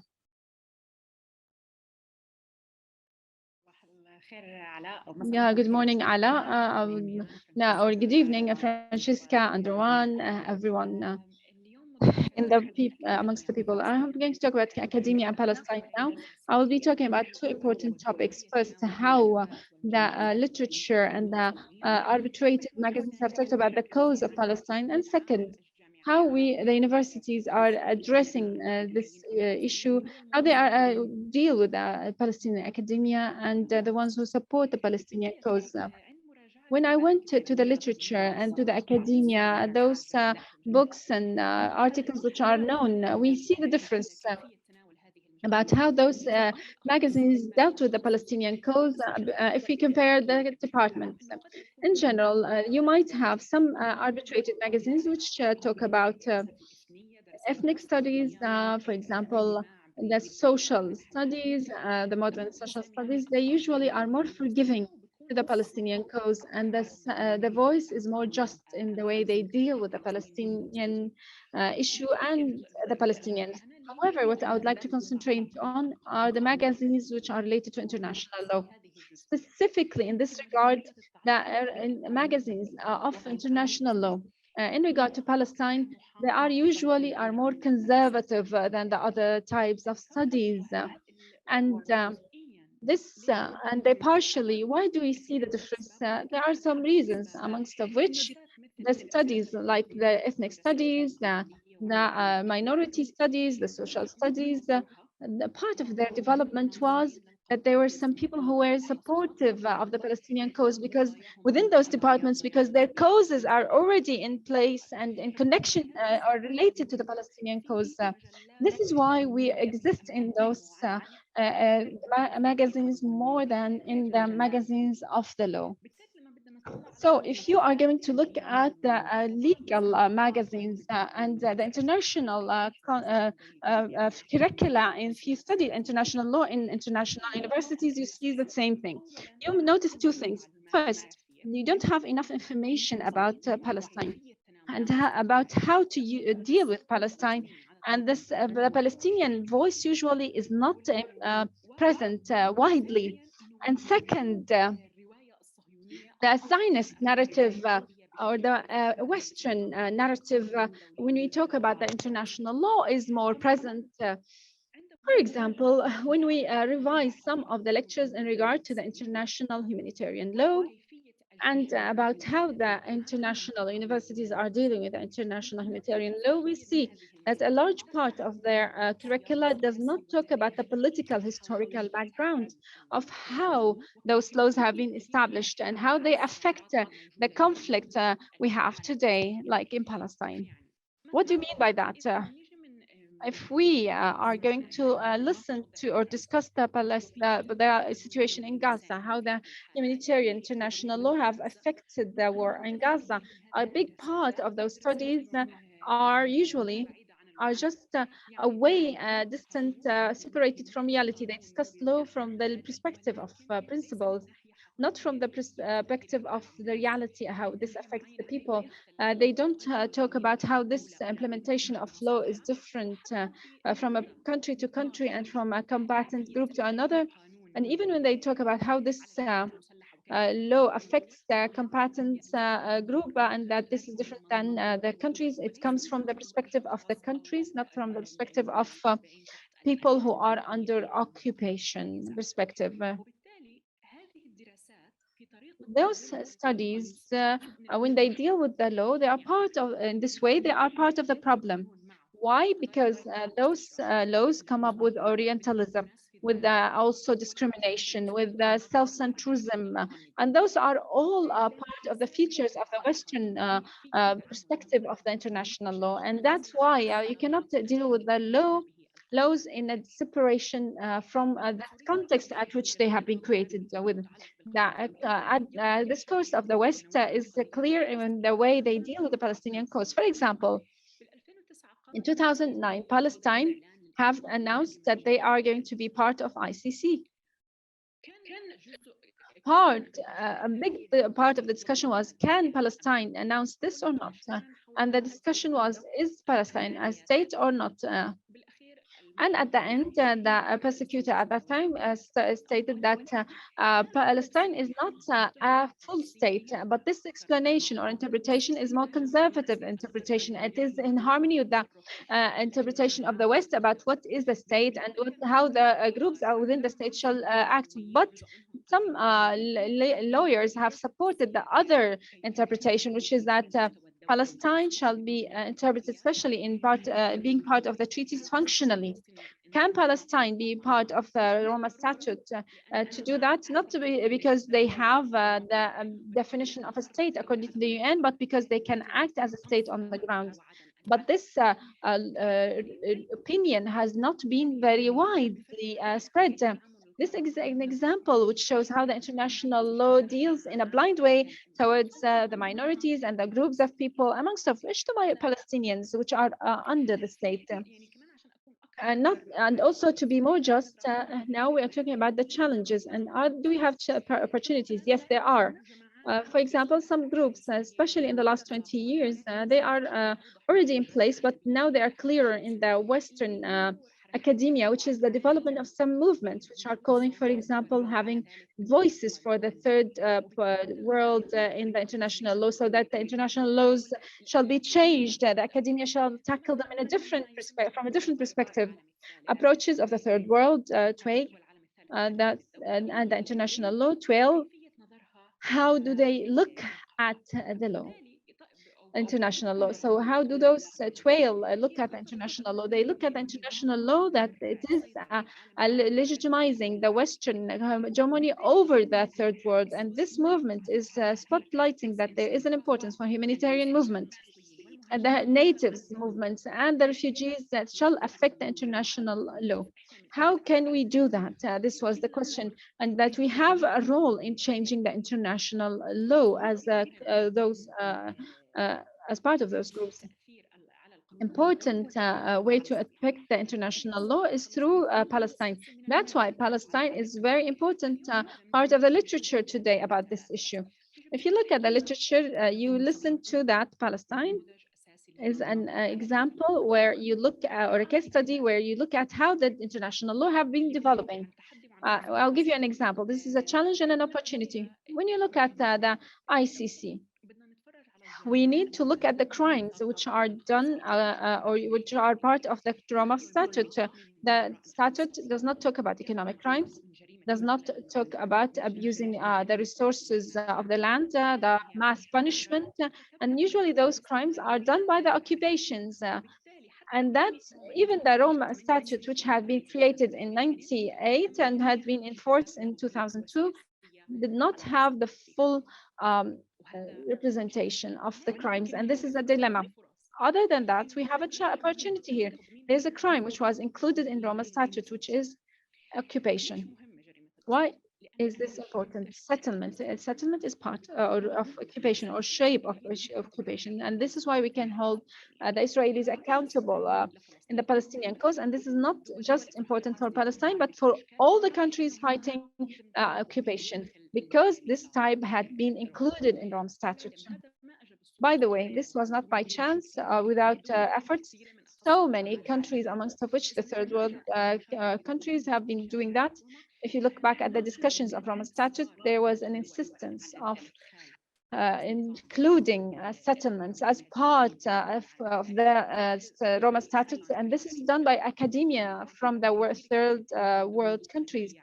The Western countries at that time refused to have this as part of the Rome Statute, but those academicians from the South have been capable of adding this statement. Now, there are opportunities and also there are challenges about how to teach the international law and how to tackle it in the magazines. By the way, when you look at the magazines, the sound of the Palestinians and the supporters of Palestine is not clear. And usually, if there are papers which are given for publication in regard to law and Palestine, usually they are refused in so many cases because, unfortunately, they are usually not the mainstream thinking or understanding of the international law. Second, I would like to speak about the tax or the value of being a supporter of Palestine at the universities in the West. Here you have two types of people who are affected. The active groups in the universities, for example, the Students for Justice in Palestine. And in turn, there are Palestinian academia and the supporters of the academians of Palestine. We noticed that during the last few years, there are more restrictions, more pressure against those supporters of Palestine at the universities. For example, there was a report from the legislative or constitutional rights, looks from 2014 to 2015, how many cases of restrictions or pressure done against students, Palestinian students. There were 300 cases in less than a year. 85 of them, they were against teachers and students at the universities themselves in over 65 American universities in less than 1 year. This was the number of people who have been restricted and pressurized at the universities.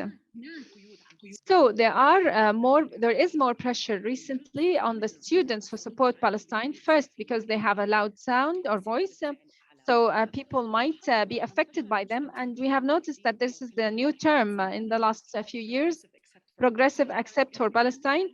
So many academians who have progressive ideas about gender, they might have environment as well as others. But if you talk about Palestine, they stop being progressive. So progressive except for Palestine, they become more backwarded. In return, the academians, Palestinian academia, the supporters of the Palestinian cause as well, they are affected. We noticed in the last few years, the number of Palestinians who have been sacked, have their assignment have been withdrawn, as Zanaita, Valentina Lazarov, who had worked on the Palestinian cause. They have been sacked from the Canadian and American universities, and so many others have been refused or denied being teachers at the universities. Again, yes, this is happening. Nonetheless, does not mean that there are no opportunities. I'll talk about a small thing, which there was a small transformation through Sheikh Jarrah. At the time of Sheikh Jarrah, we noticed now that there was a shift, which was done by the academians. I wouldn't say a shift, I would call there were more presence of the academians on the international level. What we had then, over 25 statements from universities and departments around the Western world have been issued, which request to apply the international law against what is happening, against what's happening in Sheikh Jarrah. This means that some of those statements have been signed by over 400 or 600 academicians. An important thing to notice that if you look at who are those academians who have approved those statements, you would notice that part of this had been issued by programs which are ethnic programs, for example, gender programs, gender departments, people who study sociology, and the least numbers where it came from the departments of law. Some people who are specialized in law have signed those documents. However, we cannot see a full department issuing something from a legal department. I would stop here, and if you have any questions, I would answer those later. Thank you very much, Hala. There was a quick question in this regard before I move to Rawan from Basil Faraj. He's asking, how can we participate in protecting the Palestinian academia from being sanked or kicked out of the universities because of their support for Palestine, for their soil and land? Can you say this in 30 seconds? Give us ideas about how we can do that? First, we need to take into consideration that we need to have lobbyists for the Palestinian cause. This is the first thing. When you have other voices other than Palestinians, it would become easier to face those voices pressurizing the Palestinians. And second, the universities or people at the university shall refuse such kind of sanctions. They shall have mass stances at the universities, like Sheikh Jarrah. When those statements have been issued, the universities retreat, especially if the ones who are issuing those are very important professors, official professors at the university. So lobbying and advocacy is very important here. Thank you very much, Hala. Thank you for committing to time. Now we move to another point, something which is very important, especially talking about Sheikh Jarrah with Muna and Hala. Now we move to media. Rawan, tell us more about the problems, about the challenges, opportunities, perspectives, and how can we use this very important space based on your previous experience. Rawan.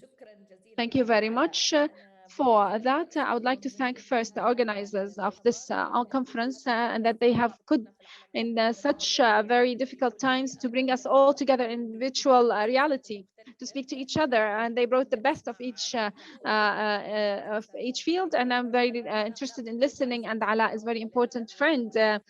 We used to be in Ramallah together in Palestine. We were when we were children. We never get old, me and Ala. So it's not about us.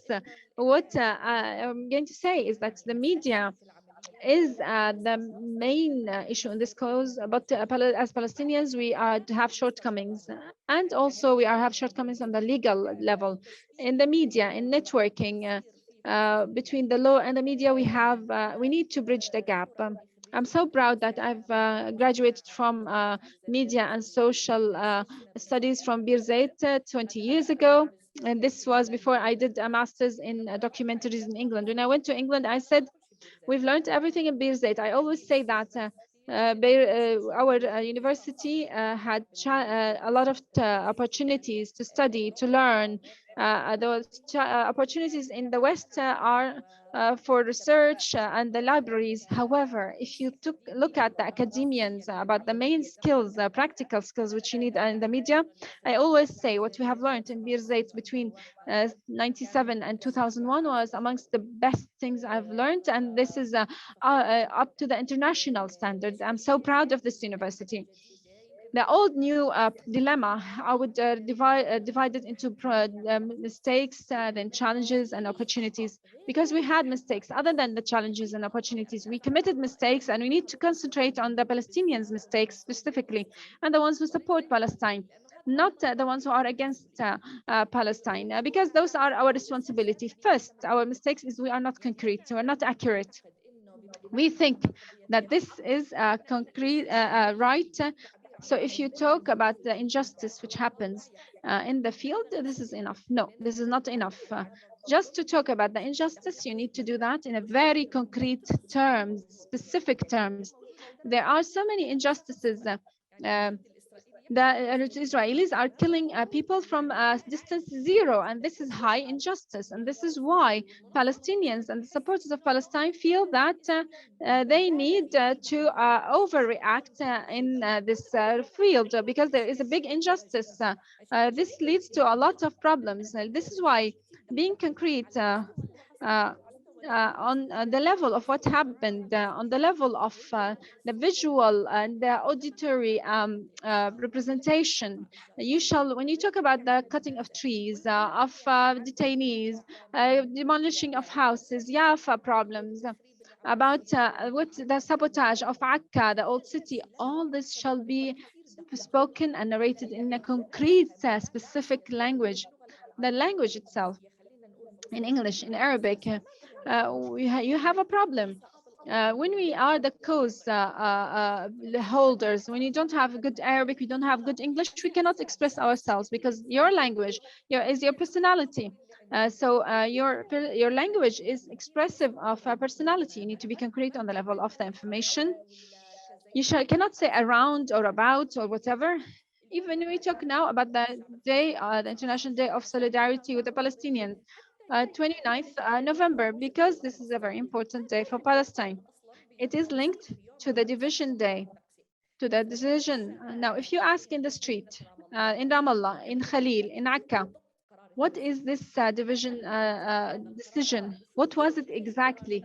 What is the problem in this decision, which is still in negotiation? And politics, this is something which is still talked about. We don't see that there is no specificity. Even when we talk about the bribe of America, the blackmailing, the pressuring of some countries so that they be with this decision, although this is not binding and this is not a Security Council decision, this is just a General Assembly decision. So this is a decision Israel wanted to announce their action. So it was they didn't want this to inform. They never cared about the border, which was described by division. So Yafa and Haifa were part of this by the division, but the Zionist movement with their army, they were on the ground 10 years before that, preparing themselves for the war. They didn't care about the borders drawn by the division. When we talk about the division, we say this is part of the Arab, this is what the Jewish state, and we don't look at what was behind it. Arab state, Israeli state, for the first time, it appeared in the General Assembly in this manner, where in 47, and it was done just to erase Palestine as a state. But no one talks about this. Amongst the most important bad things it did is that it erased the word Palestine, and this is happening until today. And we are not aware about that, and we shall be held responsible for that. The full educational system in Palestine is responsible, not just the media, the families as well.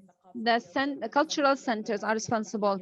The educational centers, the universities, the schools shall be held responsible. You cannot go to Birzeit University and teach for a month students, and then you notice that those students who have in the first grade are born on 2000, and they are studying media. And I went to class and I said, there is next to you a hole called Kamal Nasser, a hole.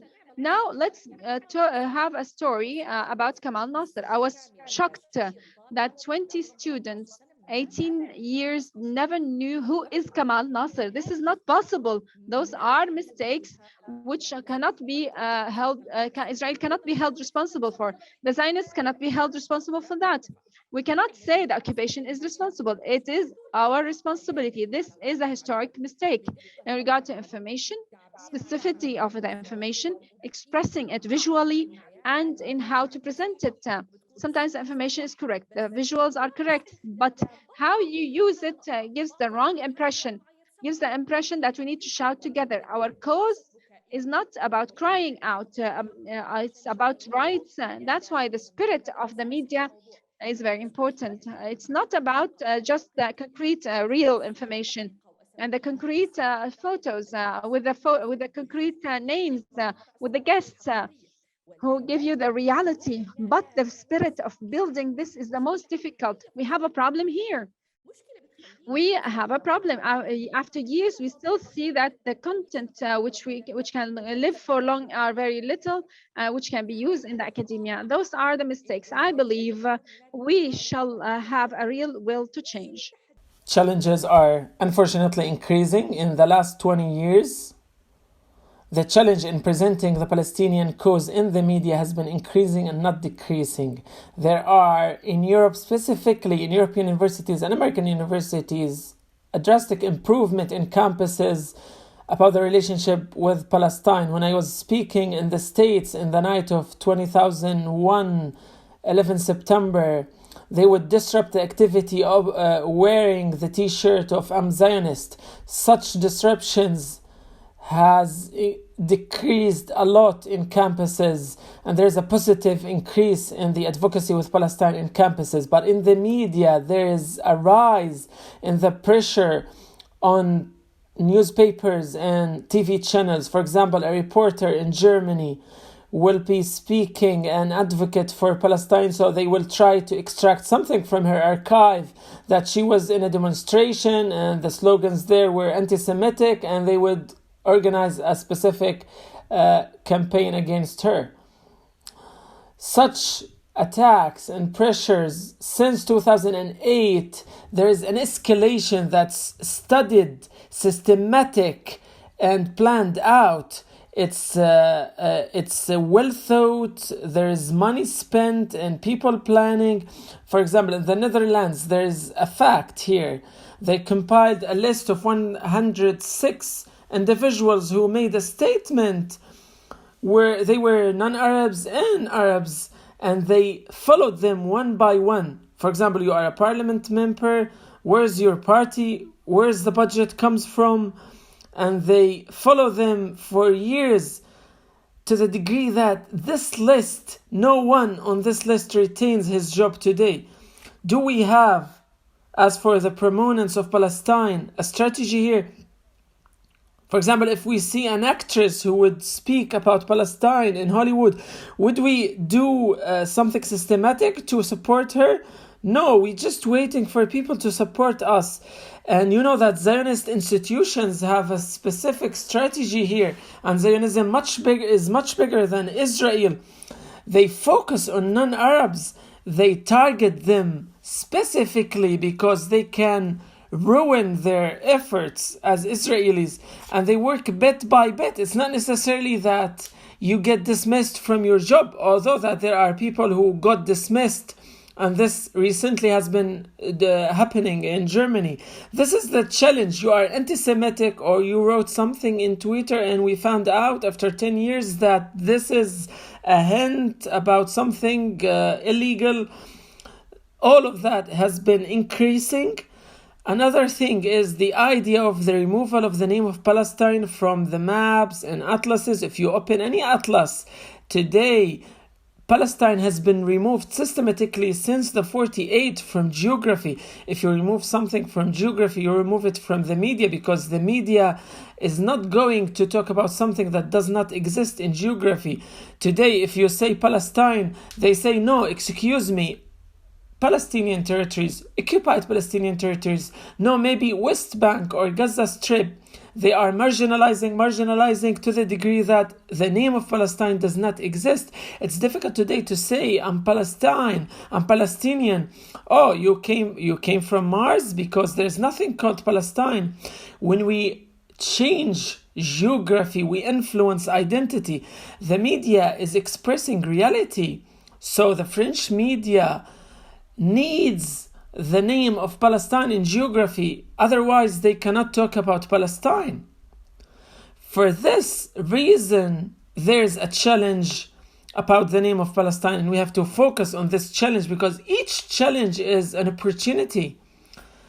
The accusation of anti-Semitic, and this is a wholesale system of war.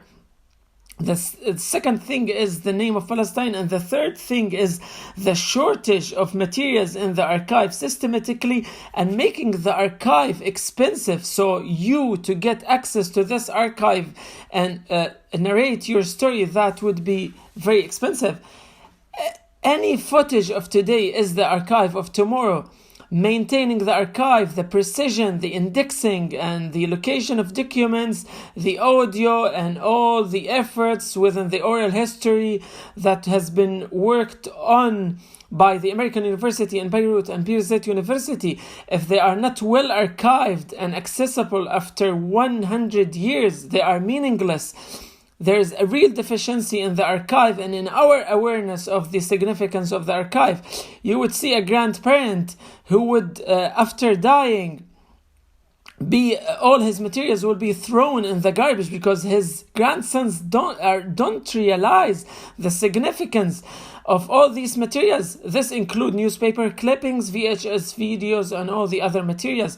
We should not forget that with the evolution of technology, we lose content that is stored in a media that are not playable today. For example, of the floppy disks that Birzeit University had, floppy disks are no longer playable now. The same applies to VHS and the recordings of the first Intifada. Where are the photos and videos? So the lacking of materials or having the archives scattered and not caring about digitalization, this is very significant, and whole states work on this when we have states. But the problem for us that we don't have such institutions to focus on such materials, and this would lead to have nothing to build on in the future. The risk is that the first generation is over, and the second generation heard of the first generation. But what about the fifth or sixth generation? If there's nothing tangible in their hands, the photos and videos and documents, if they don't have that, they don't have oral history. We should not forget that we're not talking about only Palestinians within the Palestinian territories, but also in the diaspora. Those are crucial challenges, and we have to work seriously on this. What I see, unfortunately, that all initiatives are disorganized and disordered, and we cannot talk about a real project on archives or such things. Let's discuss the opportunities. All the challenges that I talked about can be transformed into opportunities. There are opportunities that we can seize right now. For example, we are breaking loose from the power of news agency. A new cheap media is breaking in, and the challenge here is that we are talking about social media. They are bigger than empires. I call them now new empires of Rome. All social medias, they are controlled by algorithms. In fact, there are political agendas there. It's not only technology, but still there is an opportunity. For example, me as Rawan, I can with a camera, a mobile camera, I can be a reporter. It's no longer the preserve of media professionals. Any citizen can be a reporter if he has access to photos and videos. Would you imagine that each channel has a reporter in each city? For example, if you are a citizen in Jenin, you can be a reporter there. This person, if he is trained with carefulness and he has fluent language, he can be a reporter with costs that are really cheap. You don't need advanced computers or advanced cameras. This is something that has changed only in the last 15 years, that the costs of the media has been dropping drastically. This is a real opportunity that we can use to deliver and convey our narration and our narrative. A second thing is the using of the media in education. And this is an initiative that I was interested in along the way. For example, documentaries like Al-Nakba, Ashab al-Bilad, and Shams Oslo, can we transform them into educational materials? Ala was one of the big first people to pay attention to this. He would tell me, instead of telling my students to read 40 pages, let's tell them to watch this documentary and discuss it and talk about it. There are important materials in the media produced in different languages by Arabs and non-Arabs, and we can transform them into educational materials. I was very interested in this field, whether in Palestine Remix in 2014, 8 years ago, when I released it on the same very day like this, on the 29th of November 2014, and up until the moment, it's the biggest virtual communication website in the media. Do you see how big the shortage of the materials that a small team managed to make the biggest website up until the moment? Another platform that I made was also an individual work and an educational platform, and I was working on a voluntarily basis in the Palestinian Ambassador, which was released in 2019. This means that there's a real shortage. I had 3,000 students while it's not my principal work. This means that there are 3,000 people who are interested enough to attend 8 units for 60 hours. Can you see the devotion of the average people who would like to know more about Palestine and be equipped to present Palestine and know the information, necessary information, let them sink in to present Palestine eloquently to the people? We need to have a generation who speaks all languages. We have guys who speaks Italian, Spanish in Latin America, Spain. For that reason, we made a Palestinian ambassador in Spain, Spanish, English, and Arabic. There are materials and there's potential here. You know that the Zionist movement worked on India and China, but they made less efforts in Latin America because it's more difficult to break in Latin America. This is an opportunity for Palestine. We have to focus on the regions where we are powerful. We are very weak in China because the audience in China, when an event like Sheikh Jarrah would happen, they would stand with the Zionist movement because they are not aware and they only got the narrative of Israel. While in Latin America, we already have the narrative of Palestine, Palestinian people prominent there. For that reason, I'm gonna send in the chat the link of the Palestinian ambassador. It exists in English, Arabic, and Spanish. There are many materials that would make a difference. I'm not with producing more materials. In the beginning, we had shortage in the materials, but now we have enough materials. Let's build on these materials and exploit them. Stop producing materials. And when we do something, let's make it stay for long. When we make something just for tomorrow, it's not worth efforts, money, and time spent on that. I'm very sorry for taking much more time. Thank you very much, Rawan, for this intervention. It's very enriching, and for also the qualitative effort you have put. While you were speaking, I shared the links of Palestinian Remix and Palestinian Ambassador, and this is a call for the audience to visit these websites and think about the strategic dimension, the forward-looking dimension you talked about. We have to think about the future, specifically in the media. You posed many questions, Rawan. Thank you very much, and the time is tight. There are also questions from the audience. I would like to switch to the last intervention with Francesca. Thank you so much, Francesca, for your patience and for being with us. You will take us to a third domain. We discussed academia, we discussed media, and the third domain is the civil society.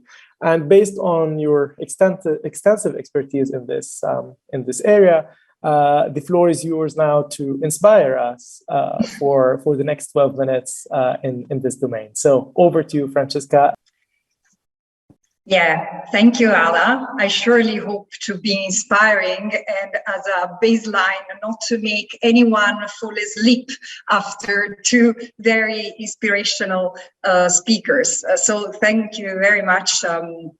Those who preceded me, your words were thought-provoking, and I look forward to get back to some of the points that Hala and Rawan raised on the importance of integrating the action around the law from various components of the society, including the media and the academia, and certainly civil society, but also on the issue of lobbying together. This is very much needed, and I'm glad Hala raised it. Before I move forward, I would like to express my gratitude and congratulations to Law for Palestine, who organized this amazing conference, which is so well thought and professionally organized. So mabruk to you all. I'm really honored and humbled by the invitation to be in this conference and to be in this panel in particular, as I always am when I speak to Palestinian audiences and especially Palestinian lawyers on an issue which is so essential to Palestinians' protection as the function of the law. The organizers have asked me to bring the perspective of the organization I work for, which is ARDD, Arab Renaissance for Democracy and Development, which is a legal aid organization and a think tank based in Jordan, where I lead the Question of Palestine program. And it's becoming an example of a civil society organization using international law to advance justice in Palestine and for all Palestinians, not only in Palestine, but dispersed across the world through a variety of actions and platforms. Palestine has undoubtedly one of the most active civil society one can think of.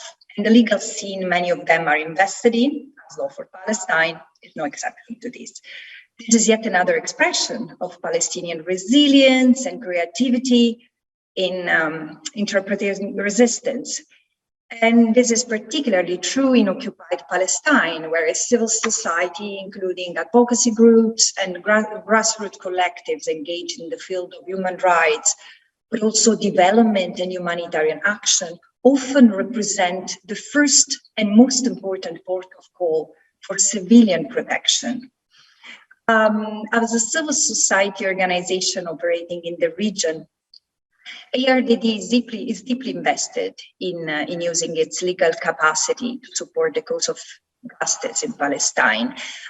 We see our role as particularly centered on the need to revitalize from within the region the debate around Palestine and sustaining, amplifying and complementing the effort of Palestinian men and women and Palestinian organizations fighting every day against the settler colonial regime deployed in Palestine and the military architecture set up to protect it, as well as their far-reaching consequences throughout the unresolved plight of millions of Palestinian refugees.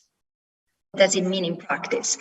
A few years ago, precisely in 2018, at the height of the crisis triggered by the US administration defunding of UNRWA, ARDD established the program I lead, the Question of Palestine program.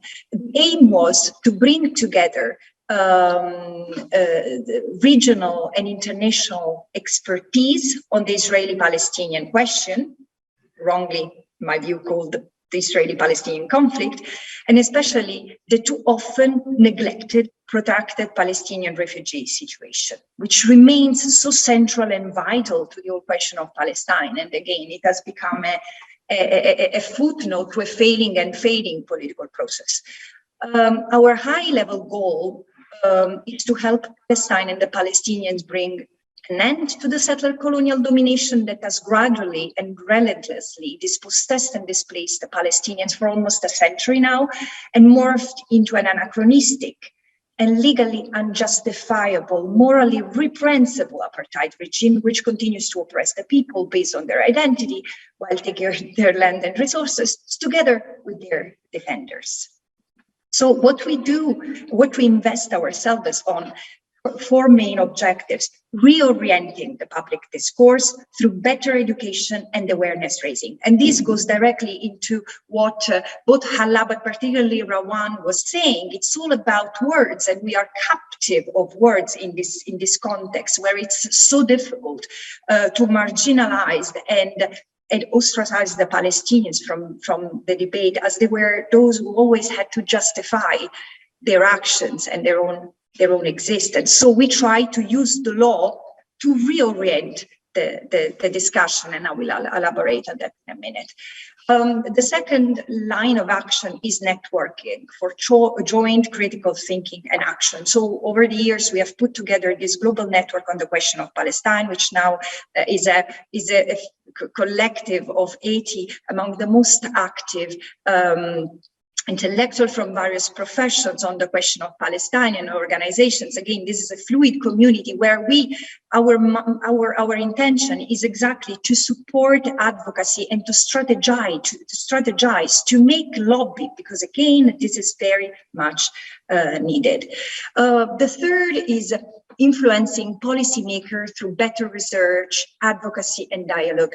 And over time, our main targets have been UNRWA, which is very poorly understood and commonly criticized, not always for the right reasons. So, but still very important to the life and reality of millions of Palestinian refugees in the region, and not just for humanitarian assistance, in my view. And the other actor on which we are focusing right now is the ICC, so as to make sure that in its investigation it doesn't miss an opportunity to consider the reality of Palestinian refugees as part of the criminal reality ongoing in Palestine.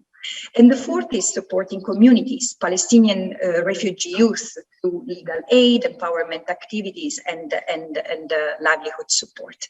So in essence, we think that the law should be the compass and sword, so to speak, to achieve these objectives, as international law shall be the syntax to expose the reality and address it in courts, as well as in international fora, in the diplomatic, as well as in the private sphere.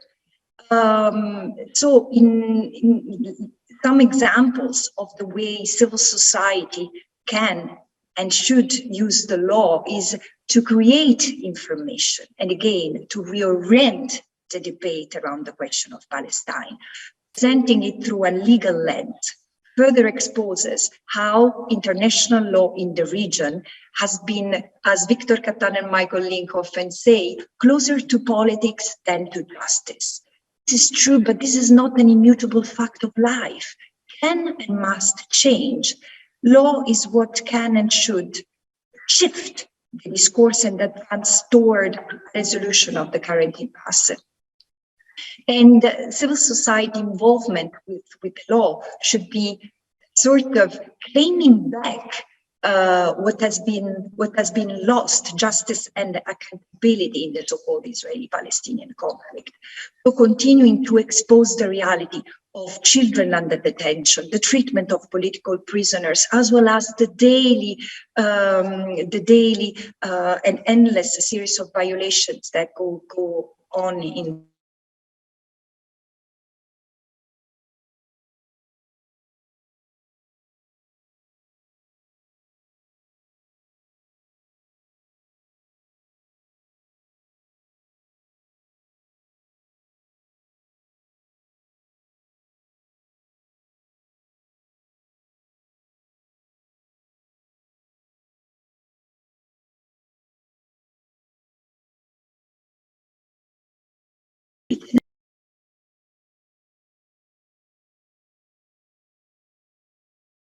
Recording in progress. The myths and propose a new discourse and vocabulary concerning what is one of the most politicized and misunderstood the political and refugee issues of all time.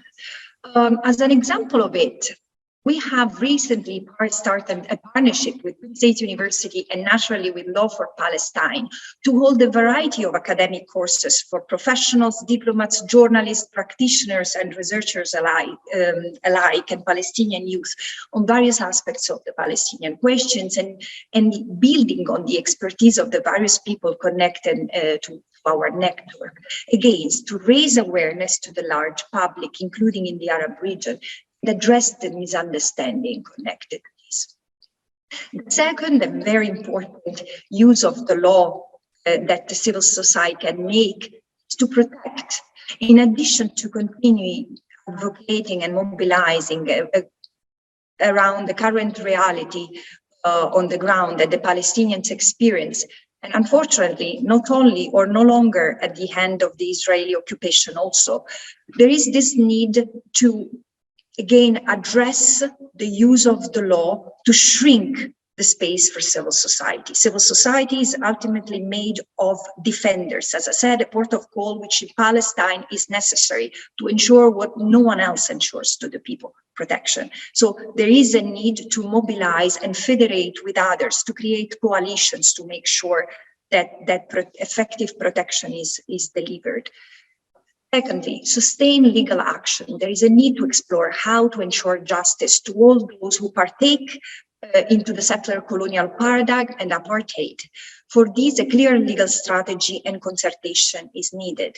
Legal organizations in relevant jurisdictions, particularly in the West, should consider taking up cases against both the architects and the key actors of the legal situations in Palestine, including the settlers.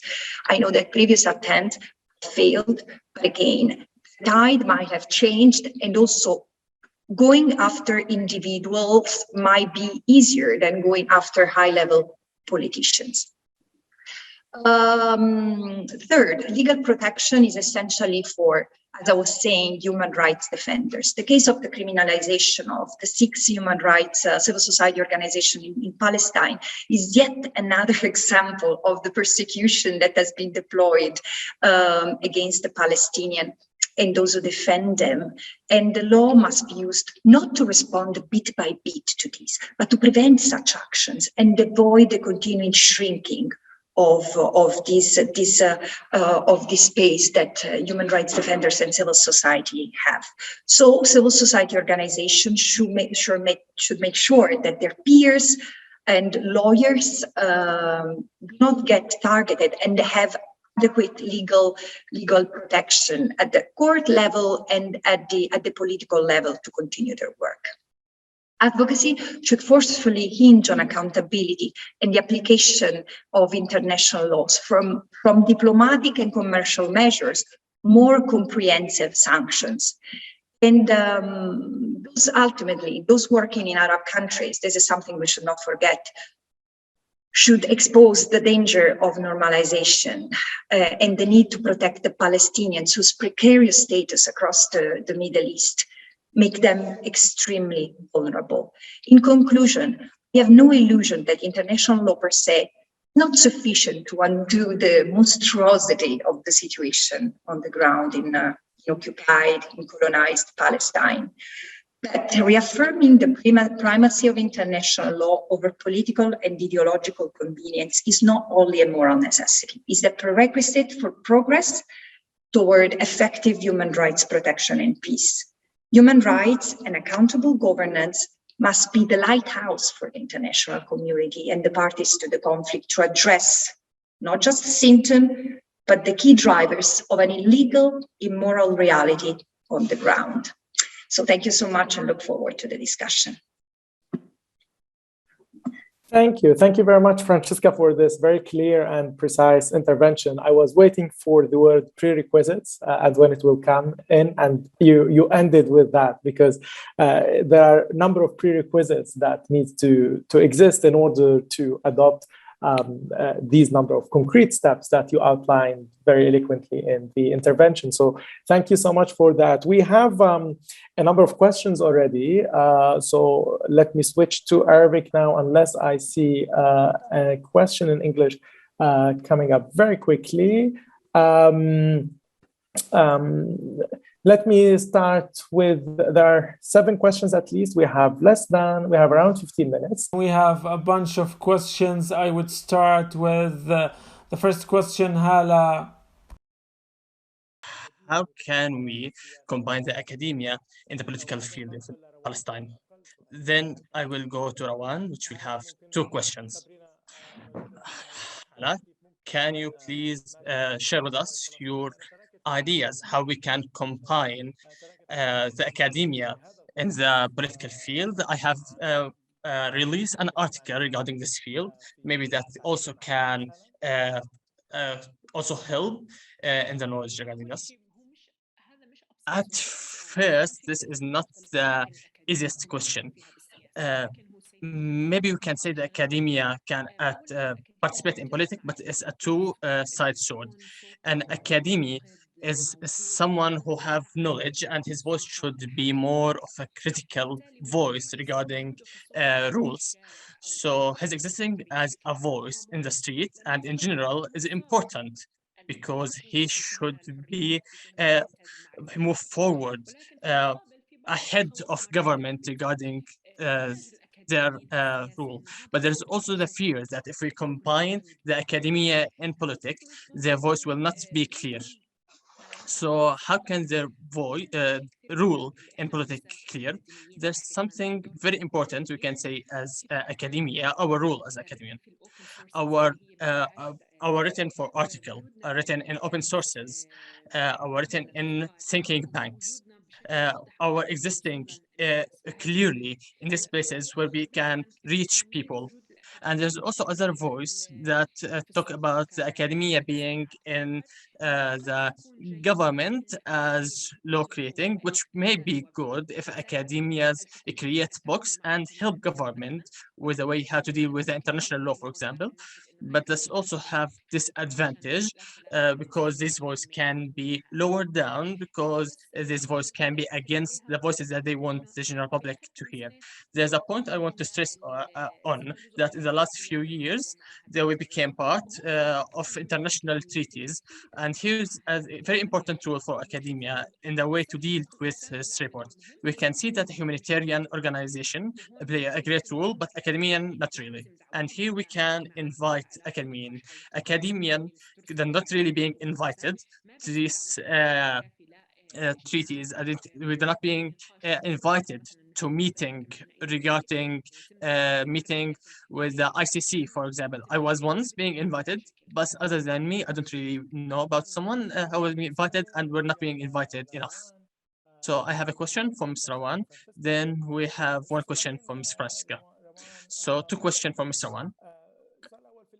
The first question, in the last action, we have saw a great amount of violence against media, uh, even killing and destroying tools for making the Palestinian cause being reached. This is a big question. And the second question is regarding how we can work in facing the media challenges, especially foreigners that with the Palestinian case, and how we can protect them from how we can protect them and how we can use this subject. Okay, regarding the protection, the question is very important. The media's targeting is existing in Palestine, even in a foreigner that exists in Palestine that wearing the uniform, they always ask that you don't really need to wear it because you're being targeted in sit-ins, in strikes. They were being they've been targeted, they killed, and there have been cases where they're being killed, journalists, cameraman, and his assistants. So not really the journalist, but they are the basis of creating the media work. So protection journal uh, have five types. So the first type is the personal protection, training on how to protect the physical body, especially in strikes in Palestine. In Palestine, even if you are not in a strike, but you are always being targeted, even as a Palestinian citizen from the skies in different situation, you have to be trained how to protect yourself physically. The second, it is for profited for any media company to send a journalist or a cameraman without his being trained of how to to protect himself and do first aids and how to do it. The third one is electronic protection. It is really important, and and we really don't give it its justice. A lot of our computer is being hacked, and and there's always being programs that being sold for other country to be so they can spy on medias. So cyber protection need to be trained and continuous trained. So one course training is not really enough. So it have to be practiced. I have to think about cyber protection. And the last thing is family protection. So I talk uh, uh, about Palestinian families, about free prisoners, all of that I have been here as a journalist, have as mental effects. Even if I were not in the situation, there's organization that will help these journalists, and there's organizations that are being, and we are ready to help the journalists to be treated freely and freely cyber protection and mental protection, but physical protection need to be practiced. And there are organizations that train these people. There are media companies, TV companies that need their journalists should be trained physically. There should be law protection, and they have a lawyer. So this journalist have been put into prison, so they should have a lawyer that protect him. So first, we should first the content that will be recorded. That's happened in Palestine. Some businessmen and politicians have make charges against journalists. So a lawyer should protect them. And the five and at end is professional protection. For example, female staff. So because they have special protection because there are intimidations. Uh, so it's very important for her to train how to protect herself. So there are a lot of female journalists have get out of this field. An example will be Dalila Khalaf, which is a big name. She was a big name that she was in journalism. She just get out of this field and went to America and have a family. And one of the main reasons for that, there are no really any protection for her. So one of the main that they should have protection for the medias in Palestine. So we should have a protection with these five fields. So regarding the second question, that's very general and very big. So I am with that. Everyone should learn how to do that. Not so. Right now we have more than 150. There's more than 700 that registered for this conference. If every one of us have done something, Palestine will change. We should not really wait. Al-Shabaka is one of the biggest successes. And can you please speak about this? Maybe Al-Shabaka is a small project, but it done a global success. So it's not really hard with the condition that I am working hard and to deal with every changes. Thank you very much, Ms. Rawan, and for speaking about Al-Shabaka and about Palestinian. Here I will be sharing the electronic link about Al-Shabaka. Al-Shabaka is a platform for sharing ideas. It has been around for 10 years. It's a small seed. As Ms. Ihsan has said, it's a small protection as a law for Palestine. And right now we have more than 200 register for all around the world that help us in analyzing the law outside with various point of view. And I inviting you to visit this website and look with the different views that being provided in Arabic, French, English, Italian, and so on. And there's a big point that Rawan has said, which is right now more than any time is the time to work. All of us should work together and build upon each other work. And which is a point that three speakers have talked about in their conference. I want to interrupt you because I want to comment on one of the questions about Mr. Mahmoud, which he said is why and for who. So it's not for who. We have to say we have to say that it's the easiest thing that we say that we are depressed. And I have met with the poet Muhammad Rahel, and I have told him that the situation is depressing and Palestine and everything we do is not really effective. And he said that Rawan and Palestine, we don't really have the time to be depressed. We don't have this luxury. to be depressed. So this is a message for everyone that say that situation is bad. And so no, someone can take the work that we have done and can profit from it for political and economical situation we have. We say no. The right work that if we say that we are depressed, that this is the biggest something wrong that we can do. And I'm sorry for interrupting. And now let me switch to Francesca. You have one more question, Francesca. We have around 4 minutes.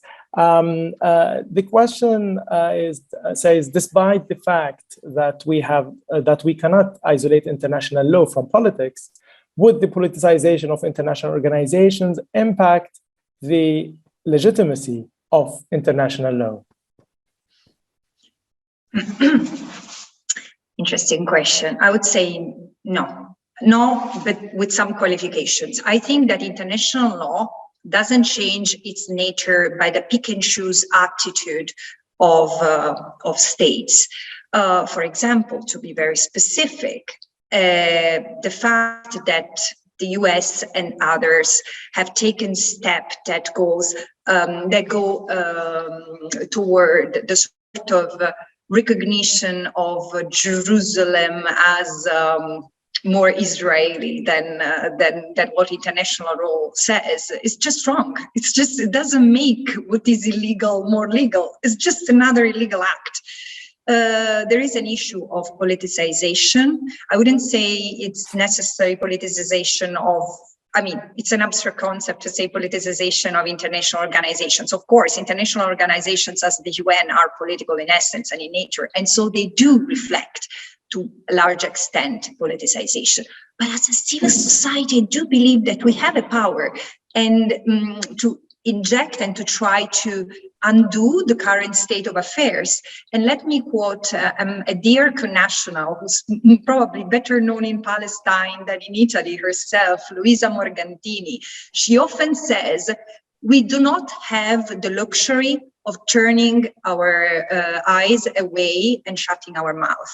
This is what I deeply believe. So whatever is going wrong, and I do not question the fact that the system is politicized, we are still, and we should still be committed to follow the lighthouse of human rights take us. Thank you, Francesca. I do want to take this time also to reflect, to give you 30 seconds also, Francesca, maybe we start with you as you have the mic, to offer us any concluding remark in 30 seconds, or one message that you would like the audience to take with them from here. In 30 seconds, I really think that what is needed now, and I'd say that as an international, is really to support the Palestinians beyond any possible divisiveness. What is needed now is unity of call and action. So I would stop here. Wonderful. روان وهلا ب30 Rawan, ايش الرسالة اللي لازم ناخذها الحضور معنا اليوم؟ what's the message that you want to give the audience? الإعلام والتشبيك والقانون ممكن That media and law can work together. الإعلام والتشبيك والقانون يجب أن Media and law should work together to achieve something good. Our case is just, and we should believe in the tools على المستوى الدولي. and skills that we have and use it in the international field. Thank you, Hala. In 30 seconds, I think I will say my message is the international law is the make of the strong, and how it is right now exists is not necessarily in our side. So we should rewrite the international law and write it from our point of view, whether it was from media and how it was. So the main point that we have to revise the international law and rewrite it. Thank everyone for all the speakers, and we apologize for the audience that that asked questions and did not really answer it specifically. And there's more talk that we will have. There are more talks that for talks and speeches that start from many years ago. So that's the main message that you want to talk through this conference, in these sessions and these days, the day of solidarity with Palestinian. So, and I have to say, as the dead Salahuddin has said, that if we have left Palestine, we have leave ourselves, and our work with Palestine is a work to ourselves. I will end it with this message. I will end the session with this message, and I hope that we'll continue the speak in other places, and I hope that you'll continue with us in watching the other sessions in this conference. And I hope that you will enjoy it and will participate in it. And we have more things to talk about. And thank everyone, all the speakers that talked about, and thank the audience, and thank the organizer of this. Thank you all. شكرا جزيلا. شكرا. Thank you. Goodbye. شكرا جزيلا لدكتور علاء ترتير. Thank you, Dr. Ala, for this session that was more than good, for this enjoyable sessions, and for all our guests, like Mr. Rawan and Ms. Francesca, and for all that have participated with questions for the session. Right now we'll go to a break, and we'll come back at 1:30 to hear in our conference. So please have a break, and we will be waiting for you.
Thank you, Ihsan, and hello, everybody. Hello. Good morning or good evening. UN have been always part of this conflict since the beginning, since years. The UN have established with its different agencies the cornerstone which the diplomacy of Palestine have based their work on, in addition to going to the ICC. Nonetheless, so many people ask the same question. Since the law refuses the prolonged occupation, and since so many of the actions of Israelis are violations, why don't we see something different on the ground? Is it because the laws are not activated, or because they have procedures and interpretations which need to be revisited, taking into consideration the power balance and the history?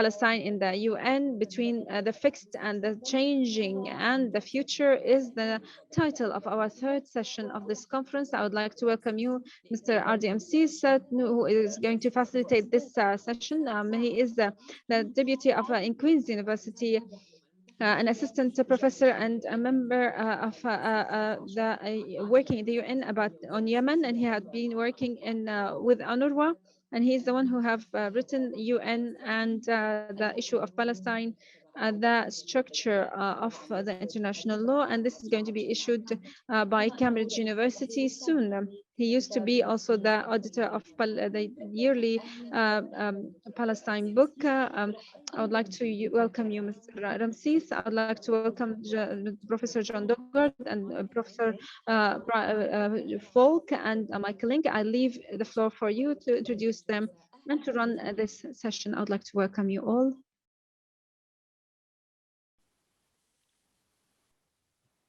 Thank you so very much, Mona. I really do appreciate that. Please allow me to offer my sincere thanks to begin with to the organizers of today's conference, in particular Ihsan, Adel, and all of you in the team for your leadership and work in bringing together all of us, despite our divergent times and places. In this regard, I'd like to offer a special thanks on behalf of everyone to the inimitable Richard Falk for joining us from California, where it is presently 0300 hours in the morning. Thank you very much, Richard. Glad to be part of this event. Of course. For those of us who devoted any time to human rights in Palestine through the creative and critical use of international law and institutions, I can hardly think of a better way to mark this International Day of Solidarity with the Palestinian people than to have been asked to moderate such an esteemed panel of guests. I should like to begin with a quote, if I might. In his 1987 memoir, former Undersecretary General of the United Nations, Brian Urquhart, soberly noted, and I quote, "The involvement of the United Nations in the Palestine problem over the years has twisted the organization's image and fragmented its reputation and prestige as no other issue has." End quote. As a partial reflection of my own time as United Nations official in occupied Palestine and my desire to be critical of the way the organization and international law has engaged with the place and its people over time, in a forthcoming book on the United Nations and the question of Palestine, I attempt to examine how and why Urquhart's observation still resonates with us today. The received wisdom posits that the United Nations is the custodian of the rules-based international legal order. But has it lived up to this ideal when it comes to Palestine? To what extent has the UN been part of the problem as opposed to part of the solution? What UN machinery has been problematic and why? What UN machinery may offer prospects for positive change and why? And finally, what do trends in both the legal and political realm tell us of where we may be headed in the future with Palestine at the UN?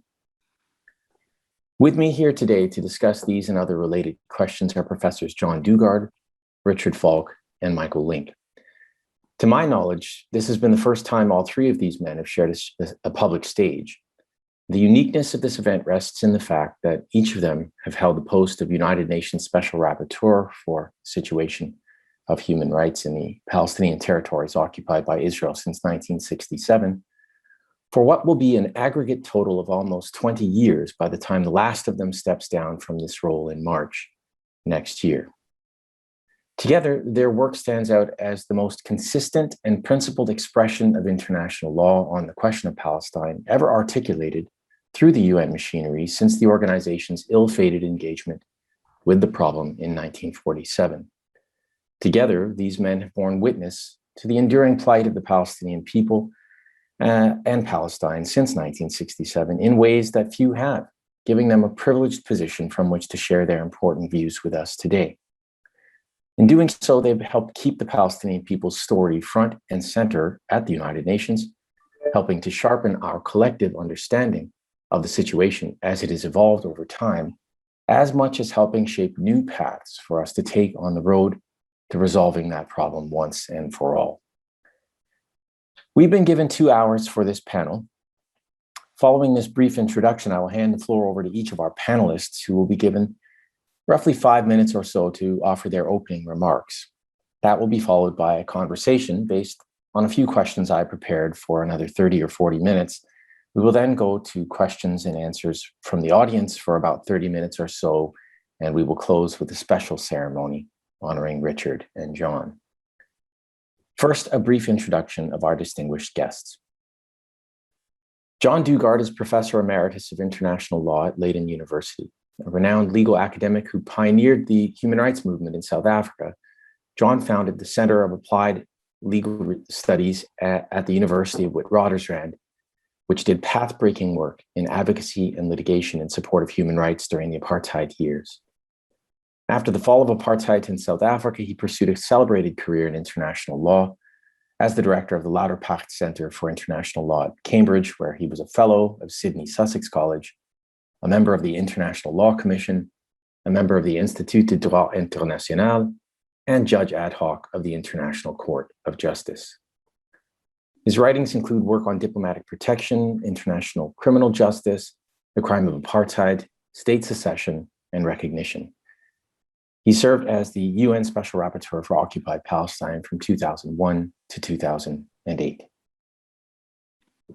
Richard Falk is Albert G. Milbank Professor Emeritus of International Law and Practice, Princeton University, and visiting Distinguished Professor of Global Studies, University of California at Santa Barbara. He was chair of the Nuclear Age Peace Foundation Board of Directors until 2012, served as Honorary Vice President of the American Society of International Law, and is a member of the editorial boards of the American Journal of International Law, Foreign Policy, and The Nation, among many other periodicals. A prolific scholar activist, Richard has co-authored or edited over 30 books and numerous essays that have covered subjects as broad as one can think of, including nuclear proliferation and disarmament, American imperialism, the Vietnam War, world government, use of force, the responsibility to protect, and ecocide. He served as UN Special Rapporteur for Occupied Palestine from 2008 to 2014. And finally, Michael Link is Associate Professor and former Associate Dean of Law, Western University. He teaches, researches in rights and labor, international human rights, disability, constitutional and administrative law. He's also taught at the University of Ottawa, Carleton University, and Victoria University of Wellington. A longtime practitioner of labor law here in Canada, Michael is a vice chair with the Ontario Grievance Settlement Board. He's also the co-author of Trade Union Law in Canada, co-editor of Globalization and the Future of Labor Law, and International Law and the Middle East Conflict. Other academic work of his has appeared in the Max Planck Encyclopedia of Public International Law, the Osgoode Hall Law Journal, the Netherlands Quarterly of Human Rights, and the Journal of Palestine Studies. He is the current UN Special Rapporteur for Occupied Palestine and has been in that position since 2016. Without further ado, and in chronological order of their tenure as UN Special Rapporteurs, it gives me great pleasure to hand the floor over to John, followed by Richard, and then Michael for their opening remarks. Thank you. Thank you very much, Adi, for those kind words of introduction. Let me start by saying that my approach to the subject of the United Nations and Palestine is inevitably colored by my experience as a South African who opposed apartheid in that country. During the apartheid era in South Africa, we looked to the United Nations for hope and for a solution to the problem of apartheid in South Africa. And although it took many years, the United Nations was always pointed in the right direction and ultimately did play a role in the dismantling and overthrow of apartheid. So as a lawyer and as an activist in South Africa, I was to a large extent guided by the lodestar of the United Nations in my approach to the situation. And I think that I was rewarded because the United Nations did ultimately succeed in contributing to the end of apartheid. Now, when I compare the situation in Palestine, I must confess that I'm very disappointed in the overall conduct of the United Nations. Let me just look at each of the institutions that considers the Palestine question. First of all, let us begin with the quartet, which has been singled out by the Security Council as the body responsible for promoting peace in the Middle East. And I don't think it's an understatement to say that the quartet has been quite a disastrous institution. It hasn't contributed in any way at all whatsoever to the solution of peace in the Middle East. It has been guided and obstructed at the same time by the United States and has achieved absolutely nothing. Turning then to the Security Council, here too we find that the Security Council has to a large extent been obstructed by the United States. But what I do find disappointing is that other member states of the United Nations have not been prepared to stand up and to describe the way in which the Security Council has failed in its task to promote peace and justice in the Middle East. I do think that it would have been possible for the other permanent members and the non-permanent members to point out that the United States is simply obstructing the whole peace process. Turning to the General Assembly, I find that the General Assembly has been disappointing in the sense that it has repeated the same old resolutions year after year without responding to new developments. While I was Special Rapporteur, I frequently suggested themes that the General Assembly might pursue, but they never did so. I think it's important that the General Assembly address the question of apartheid, for instance. Civil society has made it very clear that it sees the situation in the occupied Palestinian territory as akin to apartheid.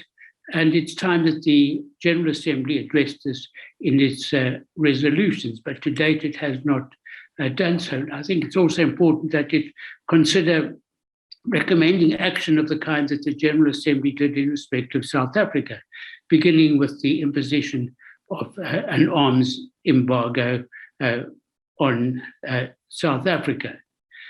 Finally, dealing still with New York, I don't think one should fail to mention that the Secretariat has by and large failed as well. When I was Special Rapporteur, I was always struck by the number of moles that I found in the top echelons of the Secretariat, not the Secretary General himself, who at my time was Kofi Annan, but undersecretaries and important officers in the Secretariat made it very clear to me that they regarded Israel as a state that should be treated very gently. So let me end there, and I will be happy to answer questions of any kind on what I've said and what you may wish to ask Adi and other questioners. Thank you. Thank you very much, John. Thank you. Richard, over to you. Well, let me first thank the conveners of this event and particularly Ihsan Adel for bringing us together. And it's a particular source of satisfaction to be joined with John and Michael on such an occasion. And this is, of course, the day of solidarity, international solidarity with the Palestinian people. And in a sense, it's a very crucial moment in which to emphasize the strategic role of non-governmental solidarity, the popular solidarity of people, because for the reasons I think that John summarized very well, the intergovernmental structures of diplomacy as filtered through the UN have proved to be a huge disappointment in the case of Palestine. And as he pointed out, they did eventually come to play an important role in the dismantling of apartheid in South Africa. And it is, in my view, the greatest challenge to global solidarity that pressure be exerted on the UN so that it will be, in a sense, coerced from below to play a comparable role in resolving the Palestinian struggle. Having said that, I think it's important to recognize that the UN was designed to give primacy to geopolitics. There's no other reason to have conferred a right of veto on the most dangerous and powerful political actors in the world.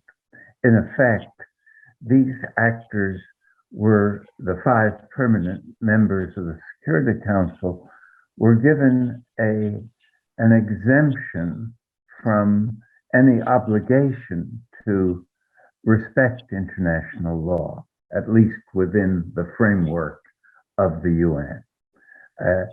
It is not surprising that when an issue is of geopolitical importance to one of the 5, and particularly the US, it will block the UN from implementing international law or indeed the law of the Charter itself.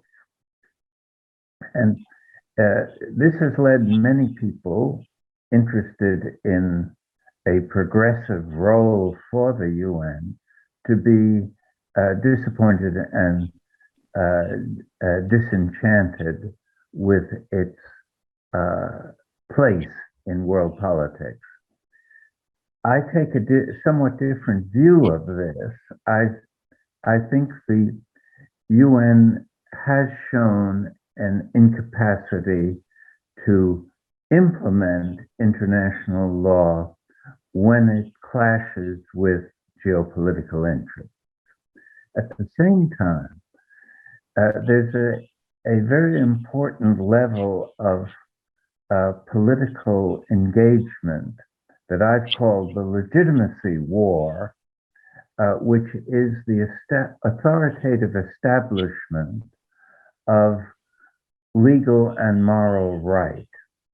And the UN plays and has played all along, a crucial role in the symbolic politics that has been extremely important in shaping world history since 1945. It has been especially important in relation to the anti-colonial wars, all of which have been won by the weaker side militarily. And why have they been won? Essentially, because they prevailed in the legitimacy war, and that was coupled with the mobilization of national resistance that was determined to pay any price for achieving their rights. The Palestinian story is enmeshed with this historical circumstance, in the sense that Palestine was a victim of settler colonialism at the time when colonialism was collapsing all over the world. It was contrary to the flow of history. And because it was contrary to the flow of history, it evoked both a powerful resistance to the imposition of this colonial structure, but also it led Israel to impose what became, from the outset, an apartheid structure to maintain what they call security. And in other words, apartheid was embedded in the creation of a settler colonial state that was under attack internationally and by regional forces and by the people who were displaced from their own country, from their own homeland. And the original sin of Zionism, in my view, is the establishment of a Jewish state in an essentially non-Jewish society. And so it is in this context that I think the recognition of apartheid as the core crime of Israel's occupation and the decisive obstacle to achieving a sustainable peace between these two peoples, it's a moment of hope, in the sense that this understanding of the apartheid core of the oppressive relationship has moved from the fringes of Palestinian radicalism to become the mainstream understanding of the character of the relationship between Israel and the Palestinian people.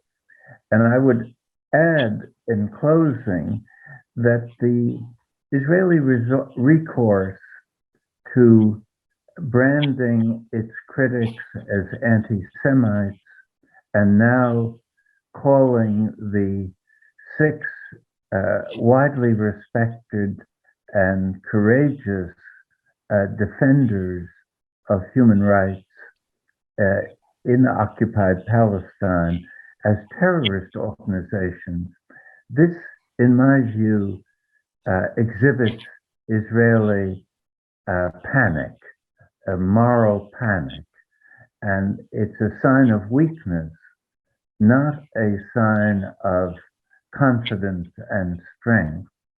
And it shows the Israeli recognition that the path that led to South African liberation and the end of apartheid is a path that the Palestinians are beginning to pursue in a way that threatens the apartheid structures of control that Israel has relied upon and has weakened the unconditional geopolitical support, even in the United States, that has been accorded to Israel.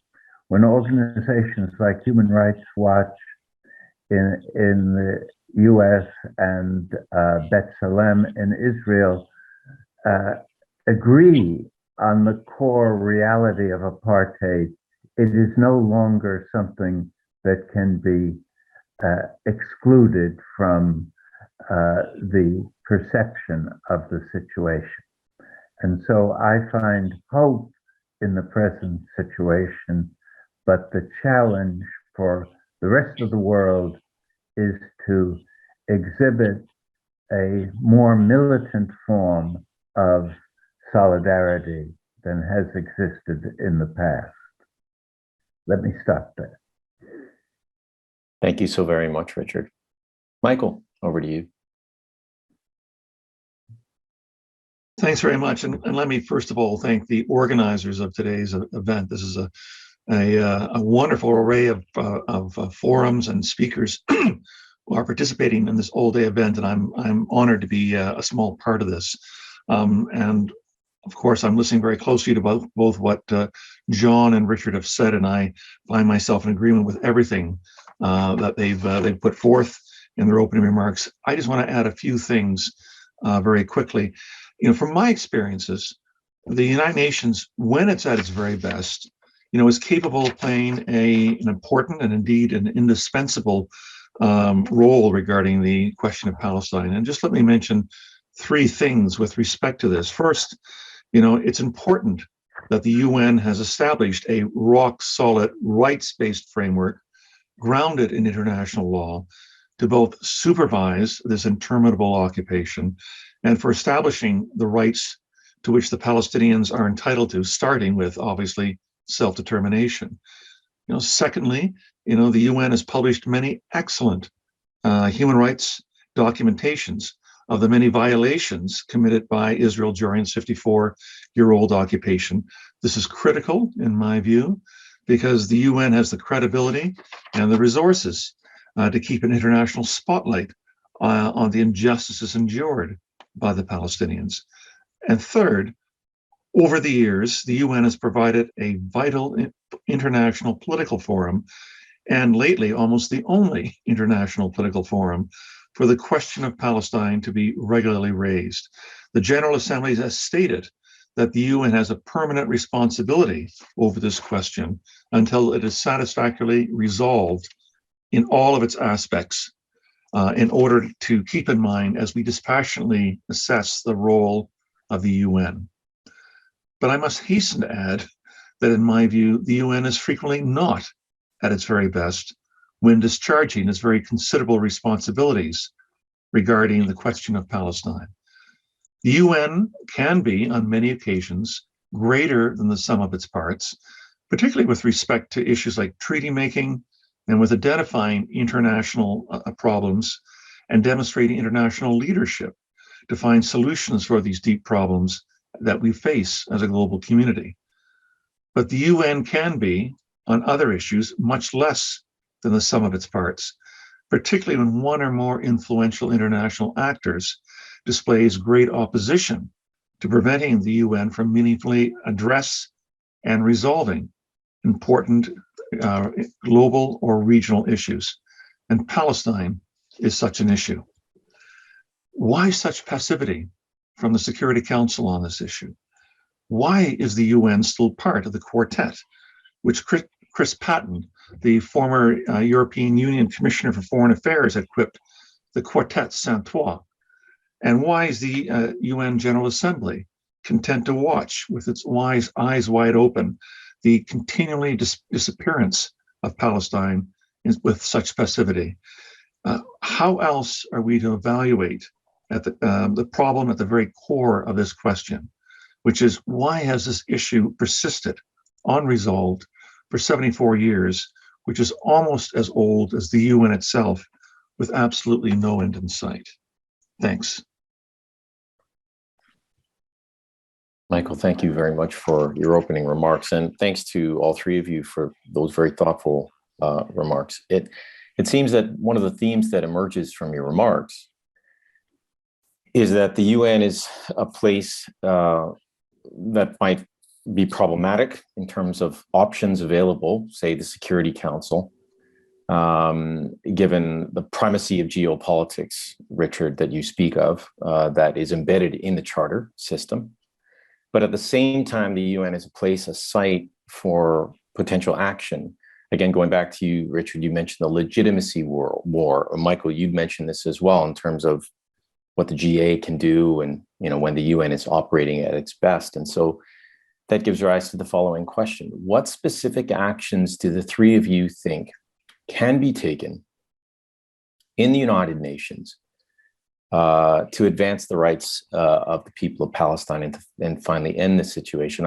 For instance, Michael, you have mentioned in your reports the need to go back to the International Court of Justice for a second advisory opinion on the legality of the continued presence of Israel in the occupied Palestinian territory.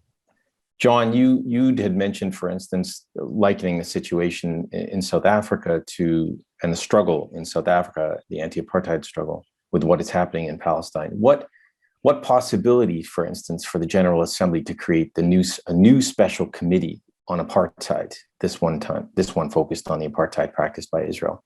Your thoughts, gentlemen? Why don't we start with John, if I might? Yes, I know that there's a determined move to resurrect the United Nations Special Committee on Apartheid, which I think would be a start.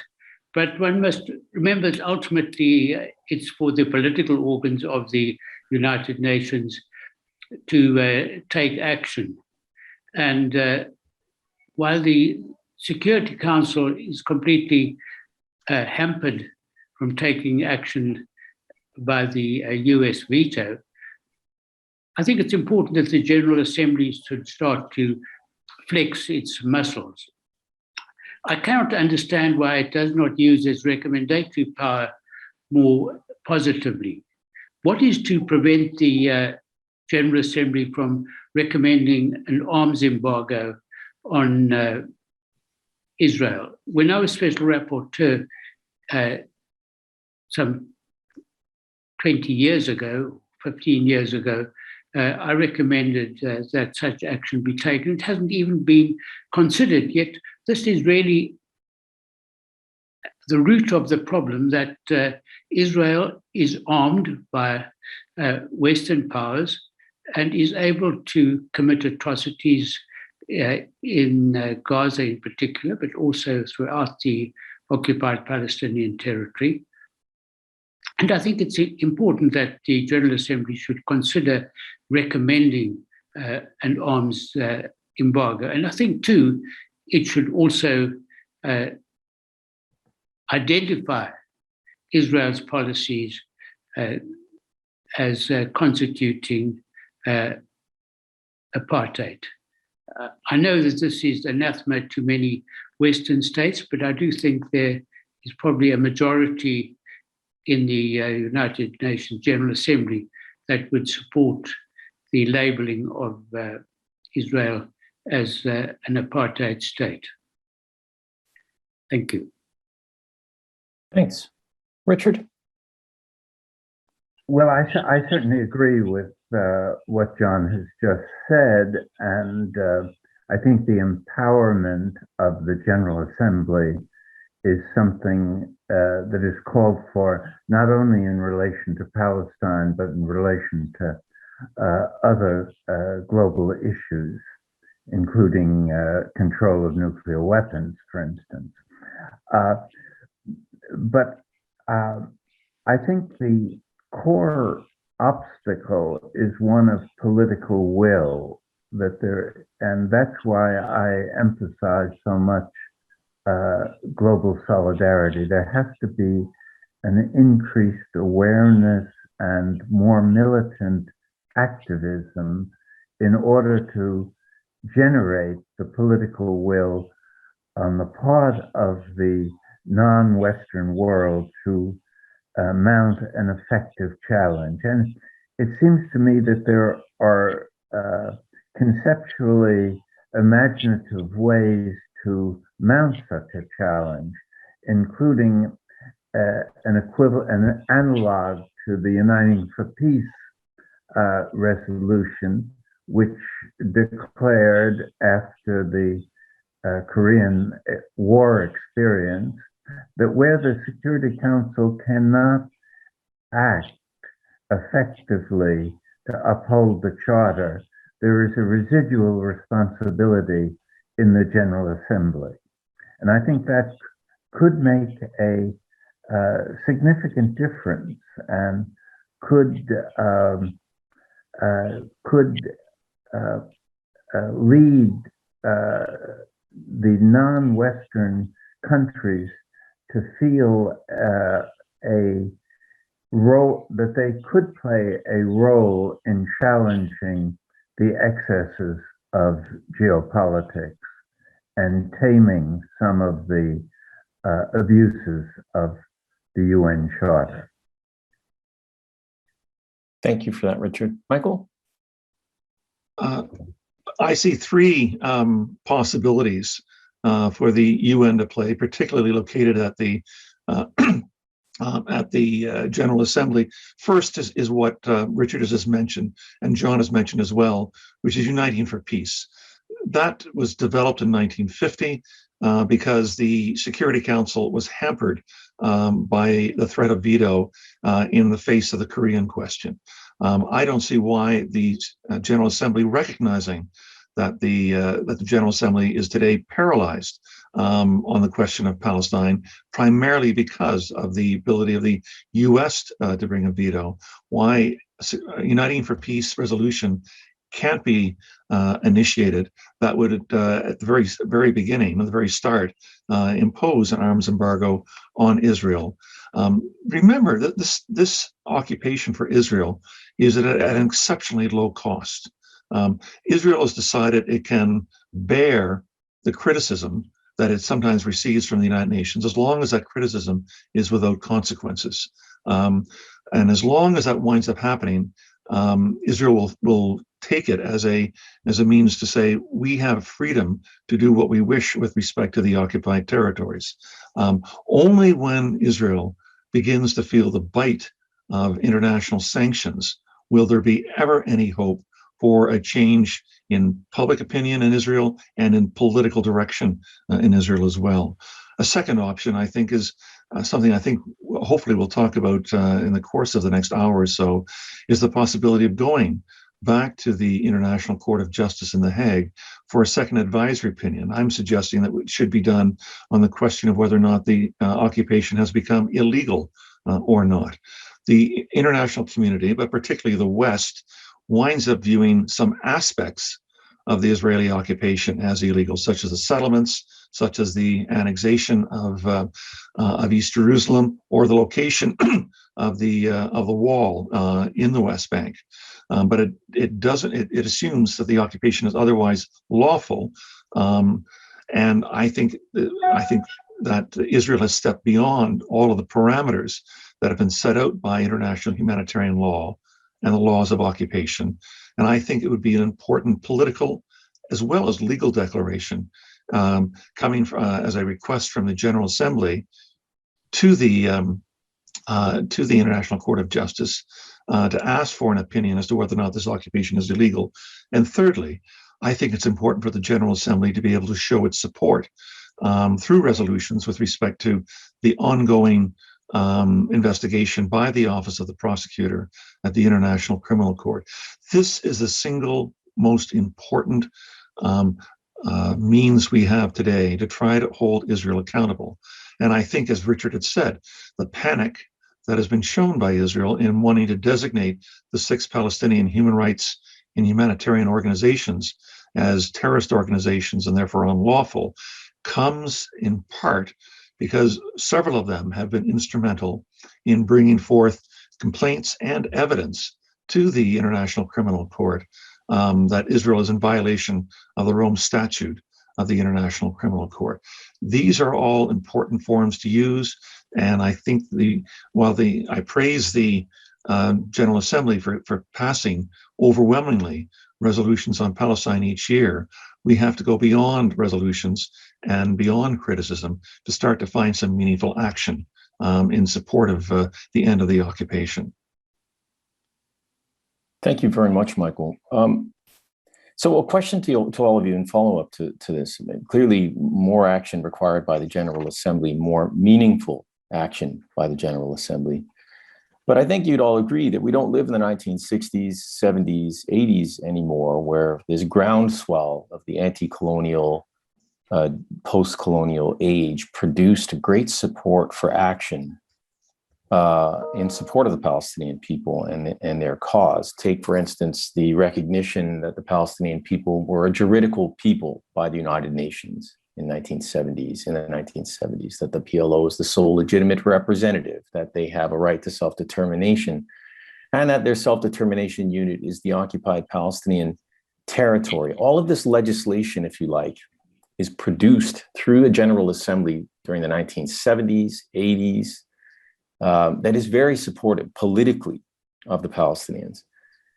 In 2021, did the Palestinians enjoy the same level of political support in the General Assembly that goes beyond these resolutions that are passed simply through inertia? And if not, then what of the role of civil society? Richard, you'd mentioned the importance of a more militant civil society. Can you flesh that out for us? Is that the BDS movement? What does that look like? And then, Michael, just to ask you, if I might, on the ICJ second advisory opinion that you're arguing, why is Israel's occupation or presence in the OPT, continued presence, illegal? What is the substance of that? So 2 questions for you. And then, John, of course, you could weigh in as you like. Why don't we start with you, Richard? Is the BDS movement important there? Well, yes. I mean, I think the BDS is the most visible expression of what I call militant activism on behalf of the Palestinian struggle. And if one relates this to the UN, there's an interesting apparent paradox that the UN repudiated its Zionist, the resolution, I think it was in the 1970s, that Zionism is a form of racism. It withdrew that resolution under geopolitical pressure, great geopolitical pressure, and that was in a way manifested by the fact that the withdrawal had no rationale. It was just a statement of canceling the earlier resolution. But that occurred at the same time as this more authoritative assessment of Israel as not only racist, but as guilty of the crime, international crime of apartheid, coming not from political actors, but from respected, objective human rights NGOs that had a reputation of leaning in the direction of Israel's legitimacy, at least in that basic sense. Even if B'Tselem, for instance, had been critical of various practices, it was within the framework of the legitimacy of the Israeli state. And for Human Rights Watch, which has been associated with liberal Zionism, actually, to make this long, comprehensive report authenticating the allegations of apartheid seems to me to be a challenge to the UN, to the General Assembly, to people all over the world, to take seriously what is the severity of the victimization of the Palestinian people. And I would point to John's very instructive writing recently, that in his judgment, having grown up as an opponent of apartheid in South Africa, that what is occurring in Israel is worse in certain clear respects than what was experienced by the majority population in South Africa. And so it's a moral crisis for international civil society and for the UN and for international law generally. Thank you. Michael? Sure. You'd like me to briefly address the issue of what I just raised with respect to why I think it's important to go back to the International Court of Justice for a second advisory opinion after the first one was delivered in 2004, but this time focus on the question of whether the occupation has become illegal. I advocate this, and I said so in a report that I issued as special rapporteur 4 years ago in October 2017. And I say this because I think we're all here today because we believe that Palestine is first and foremost a justice issue. And it has very important political features to it, and has very important legal features to it.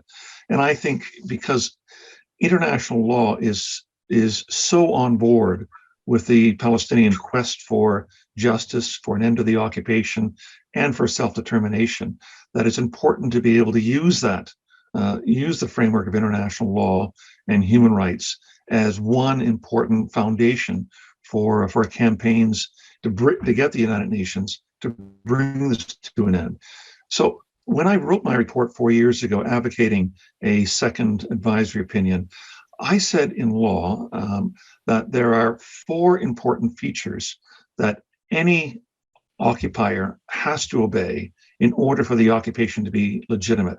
Remember that we're in the 21st century, where alien rule is an exception and can only be justified in the 21st century as a temporary and exceptional circumstance.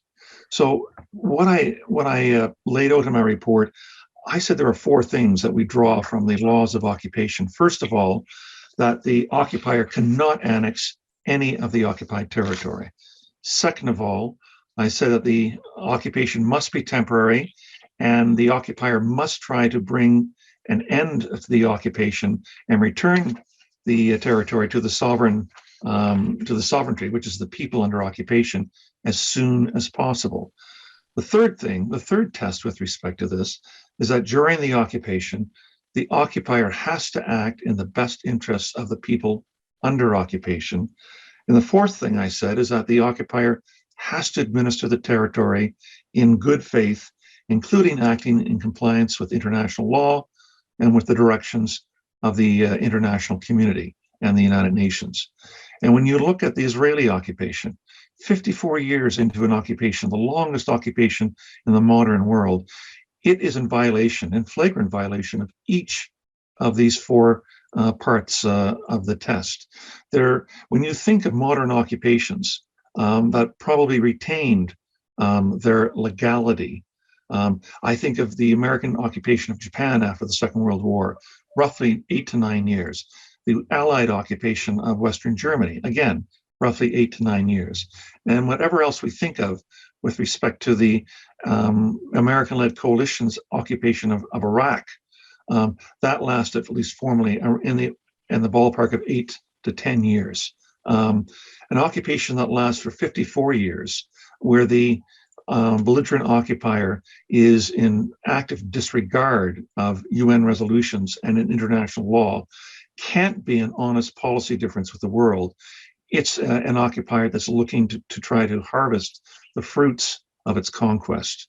And that's why I think it'd be important for asking for a second advisory opinion from the ICJ.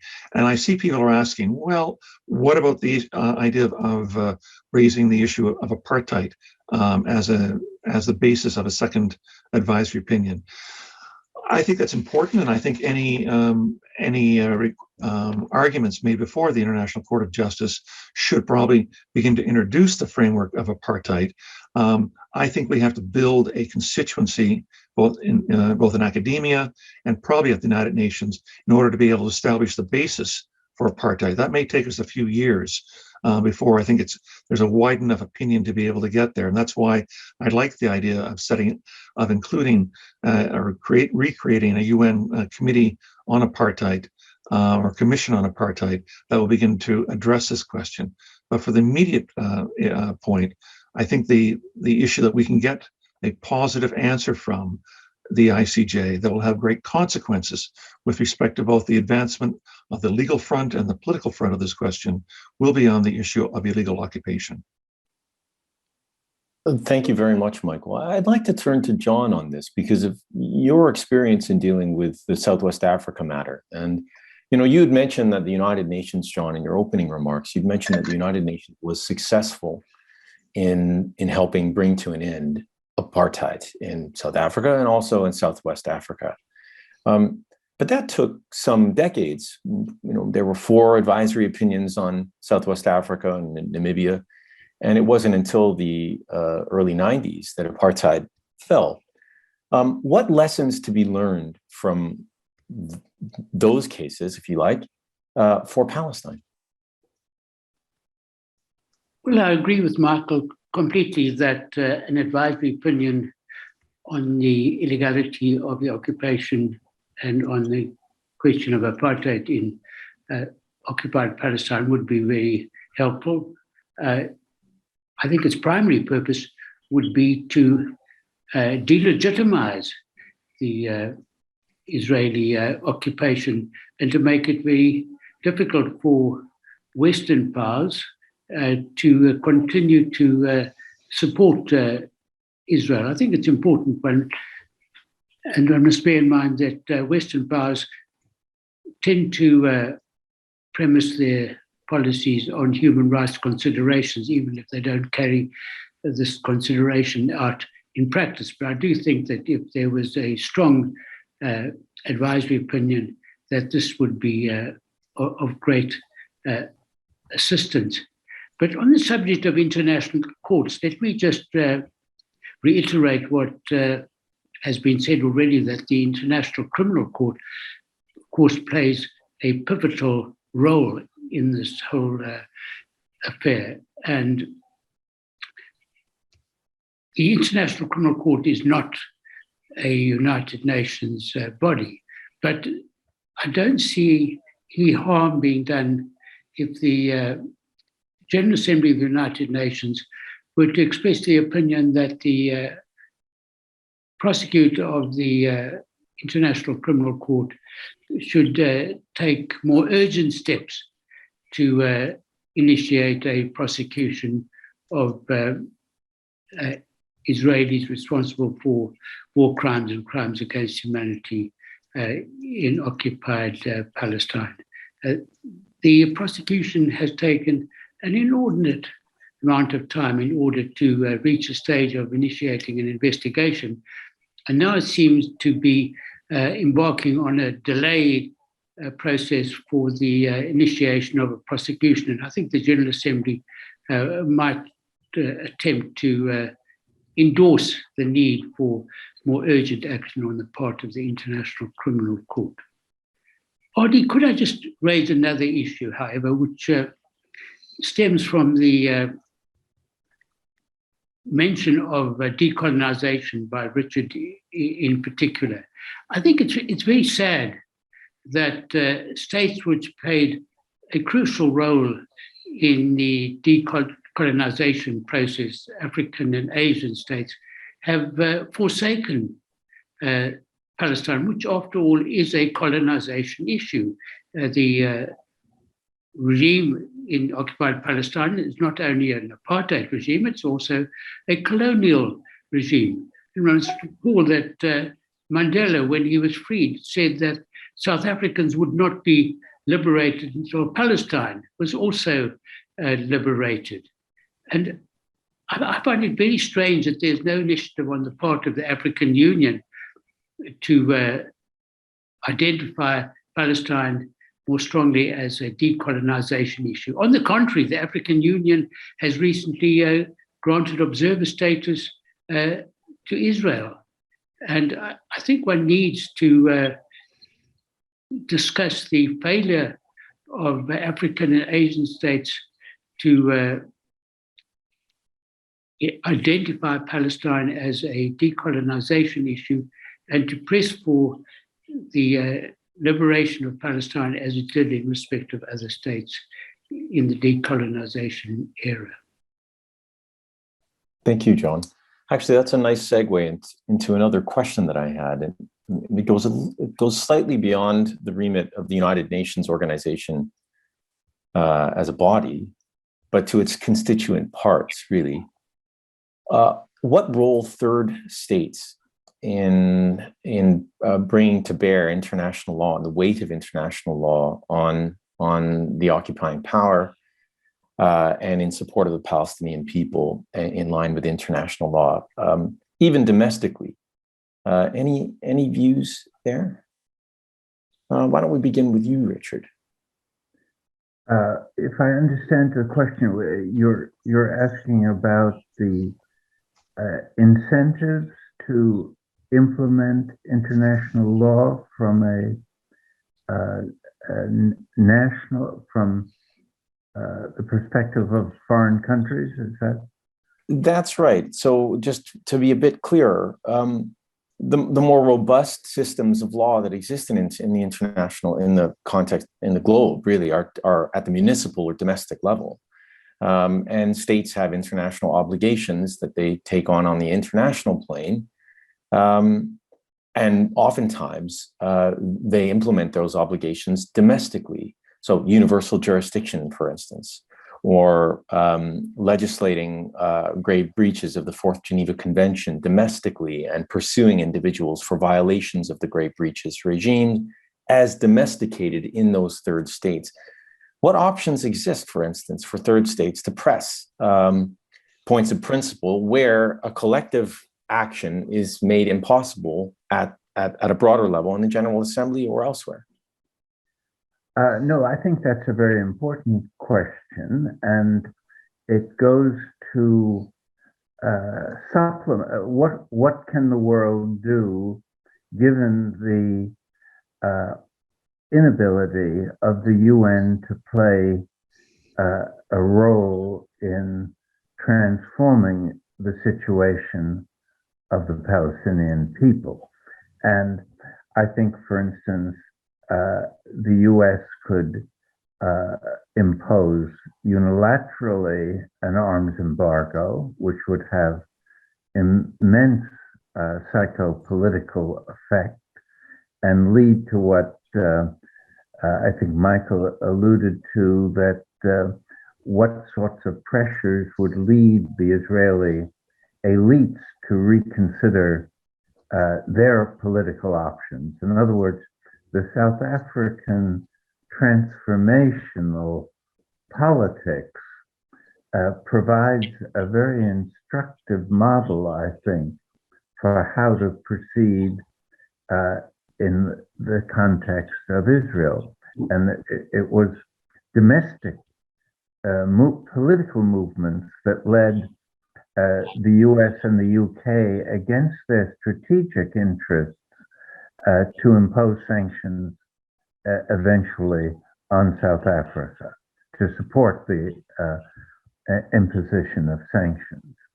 And it seems to me that that kind of militant activism focusing on governments of critical countries could be very effective both in itself and in leading the UN to a position of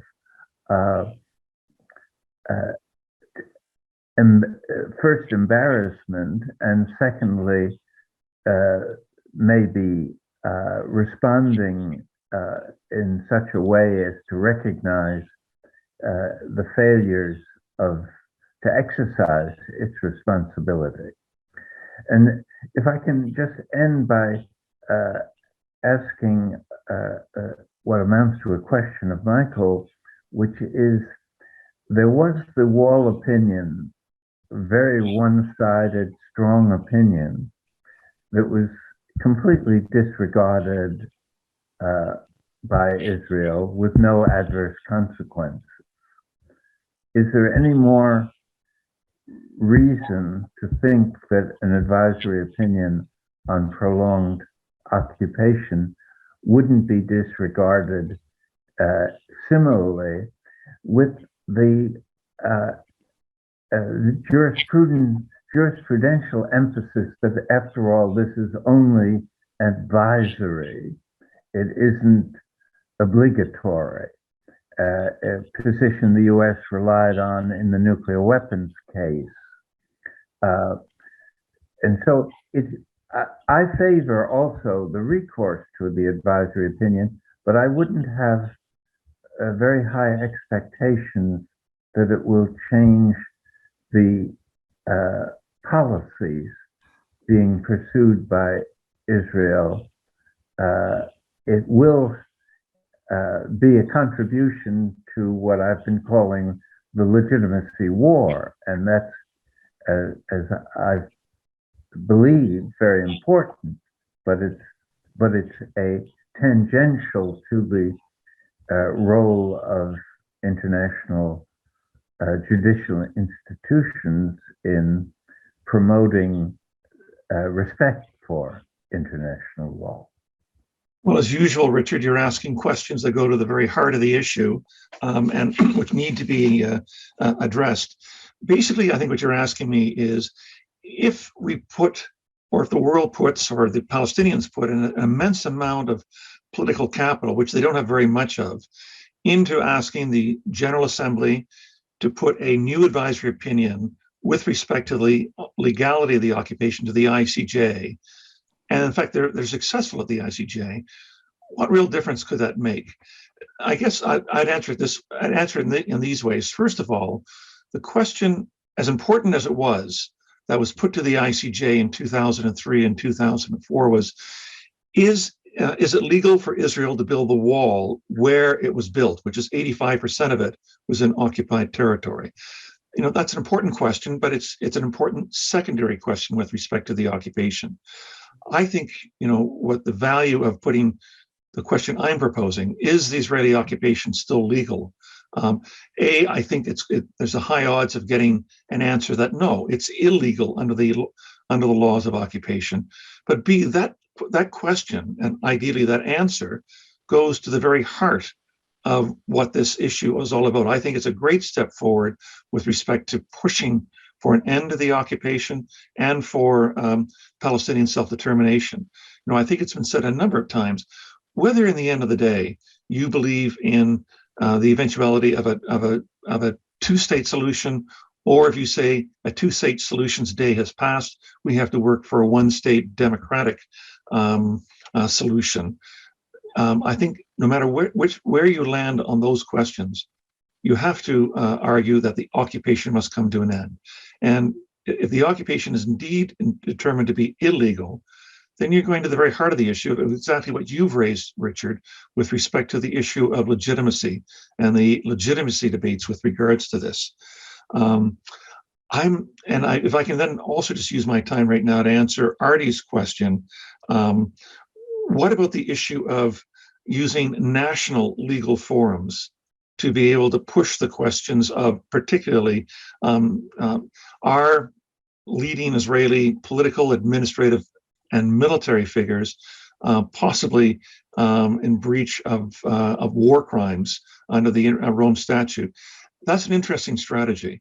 You know, on the positive side, we have to point out that a number of states have incorporated the Rome Statute into their domestic laws, including my own country of Canada.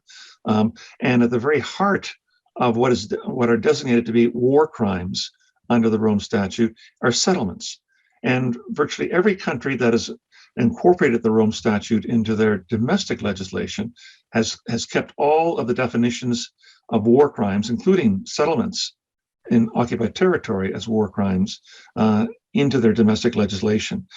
the challenge always is, in many cases, countries have been careful. I'm talking particularly about North Canada and Europe, have put in filters in when they incorporated the Rome Statute into their domestic legislation to ensure that a complaint couldn't go forth or action couldn't go forth unless it first received the approval of the Attorney General of the country, and that always has been a problem because it provides this political filter by which to discard and protect Israel against the consequences of its own action. So while I'm very much in favor of wanting to go forward on issues with respect to war crimes in domestic national forums, I think it has to be done very carefully, and it has to be done very strategically by whatever legal team is being incorporated by there.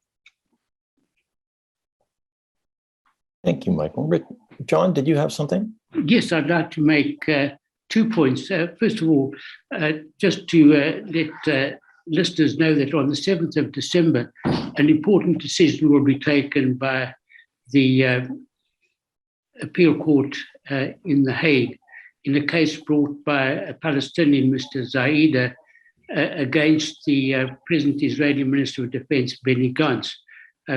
He claims and argues that Benny Gantz, while he was the general in charge of Operation Protective Edge, was responsible for killing his family in Gaza. Mr. Zaida is a Dutch citizen, so the court does have jurisdiction. But Mr. Gantz has raised the question of immunity. He argues that as an Israeli senior official and now Minister of Defense is entitled to immunity, and the Dutch court will pronounce on that issue on the 7th of December. And I think it's a very important decision.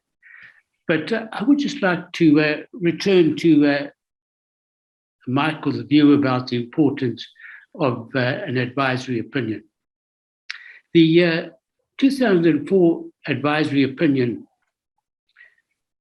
has to a large extent failed not only because states have failed to carry out or give effect to the sentiments of the court in that advisory opinion, which was, after all, only advisory, but the Secretary General of the United Nations and the Secretariat has also failed to lead the United Nations in this respect. And it's important to stress that in 2004, the Deputy Legal Advisor of the Office of Legal Affairs in the United Nations gave an opinion, which I find extraordinary, in which he advised the Secretary General that he was under no obligation to give effect in any way to the advisory opinion. So to a large extent, the Deputy Counsel of the Office of Legal Affairs was responsible for vetoing compliance with the advisory opinion on the part of the United Nations. And it's extraordinary that that decision by an officer of the United Nations has to a large extent gone unnoticed. And this simply reinforces my view that one has to get the senior officials of the Secretariat of the United Nations on board.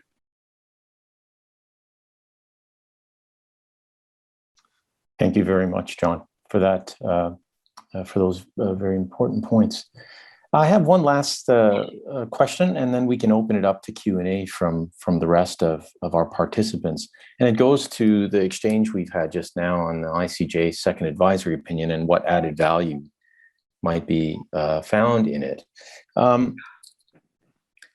I've recently written an article in the European Journal of International Law that argues that if a second advisory opinion is had and determines that Israel's position in the OPT is illegal as such, the regime is illegal as such, the law of state responsibility requires Israel to end the occupation forthwith and unconditionally. And this goes to, I think, undermining what I call the negotiations condition. There is a universal position held at the United Nations that the only way to end the occupation is through bilateral negotiations or multilateral negotiations between the occupying power, immensely powerful, operating in bad faith, and the Palestinian people who are living underfoot of the occupying power. They have no power whatsoever. So the power imbalance between them at the negotiating table, even if there were negotiations, would not necessarily produce an equitable result. What are your views on the negotiation condition imposed, if you like, impliedly by the United Nations universally on the parties to this conflict? Problem? Let me begin, if I can. What the post-colonial era, I think, has, or the decolonization era has taught us from 1945 onward, is that virtually every situation where a people under colonialism were negotiating for an end to their subordinate status and seeking independence and self-determination, they were negotiating not over the specific terms of how much longer the occupier could wind up staying, or what rights the occupier continued to have in the occupied country. They were negotiating simply for a total, complete end to the occupation or the end of colonialism. There are very few exceptions to this in the modern world, and I think that accords already with your argument in the article that you've wound up mentioning. You're only negotiating as to when and how soon you're going to be leaving my land, and I'm going to be able to set up the institutions to be a new independent state. The only exceptions I can think of are two. One is with respect to Ireland, is that the negotiations that led to the Good Friday Agreement in 1998 were in effect a continuation of British rule over Northern Ireland, which interestingly enough drew inspiration from the Oslo negotiations or process that began in 1991 in Madrid and then continued from the 1993 Declaration of Principles, which leads me obviously to the second point, is that what's happened with respect to Palestine over the last 30 years, and Madrid process started 30 years ago last month in October, is over how much Israel is going to be able to continue with its annexation of land, its continuation of at least some of the settlements, its continuation of its holding over all of or most of Jerusalem. So all of this tells me is that the framework of realpolitik, which has been the diplomatic playbook we've been using consistently for the last 30 years from Madrid in 1991, is yesterday's playbook. There have been several recent, very incisive reports that have come out. The one I will commend in particular is from earlier on this year from the Carnegie Endowment for International Peace, which said that the diplomatic realpolitik playbook from that has been used up until now with a great series of failures has to be replaced by a rights-based framework. And a rights-based framework would use, obviously, the framework of international law. It would use the framework of UN resolutions to be able to say, when they sit down again, with, first of all, the supervision of the international community operating on the basis of rights and UN resolutions, it'll be to end completely the Israeli occupation, not to negotiate over how much Israel is allowed to retain with respect to that. And that would be consistent, as I said, with this entire era of decolonization over the last 75 years. Thank you, Michael. John, Richard? Yes, I could. I agree with what Michael has said. I remember that in the course of the Oslo diplomacy, Palestinians were advised informally by the U.S. Government not to raise international law issues, for instance, pertaining to the illegality of the settlements, because that would disrupt the negotiating process. It's just the opposite of what Michael has proposed. In other words, the Palestinians were told, well, wait till the final status negotiations come about, then you can raise your grievances under international law. But of course, Israel had no intention to get to the final status negotiations, and it used the process as a way of gaining time to expand the settlements and essentially to make withdrawal, if not impossible, much more problematic, with hundreds of thousands of settlers to persuade to leave the settlements or to be forced to leave the settlements. So I think it's extremely important to understand that a rights-based framework for diplomacy is a precondition for meaningful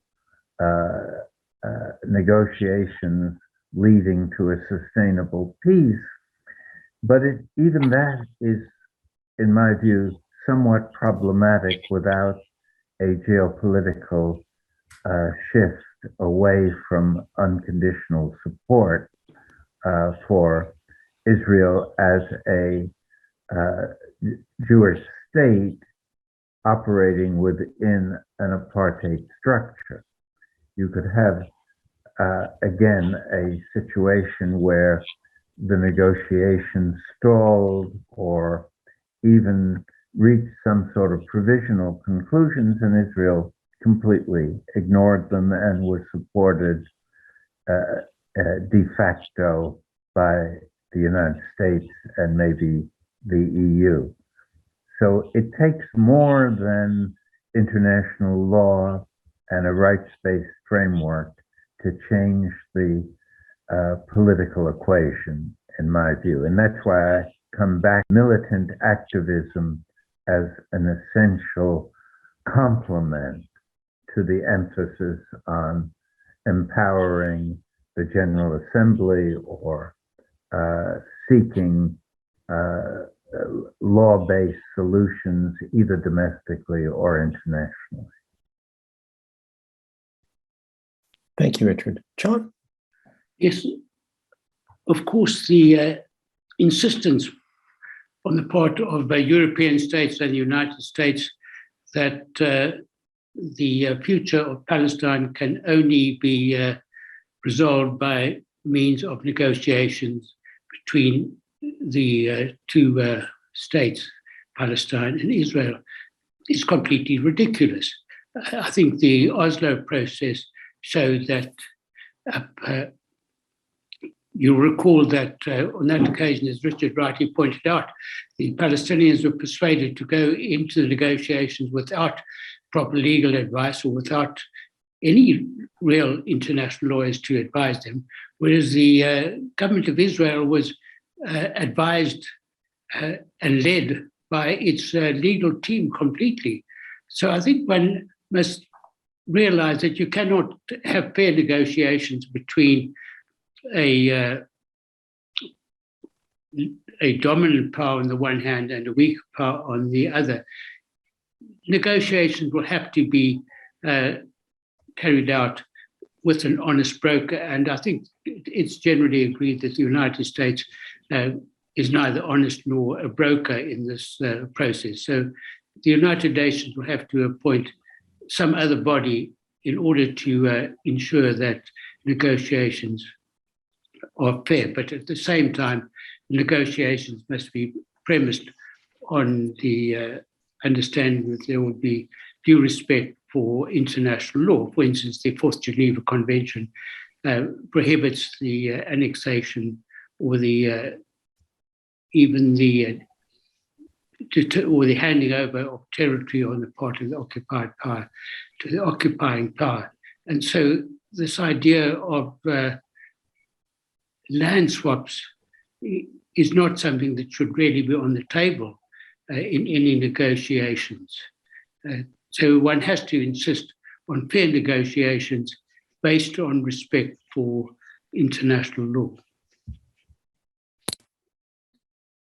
Gentlemen, thank you very much for the conversation. I propose now to turn it over to the audience. We've got a whole host of questions that have been asked, and so with your permission, I'm going to take us through some. And for our audience members, please keep in mind, I can't put all of the questions to the special rapporteurs, but we'll do my best to summarize some of them if they're the same.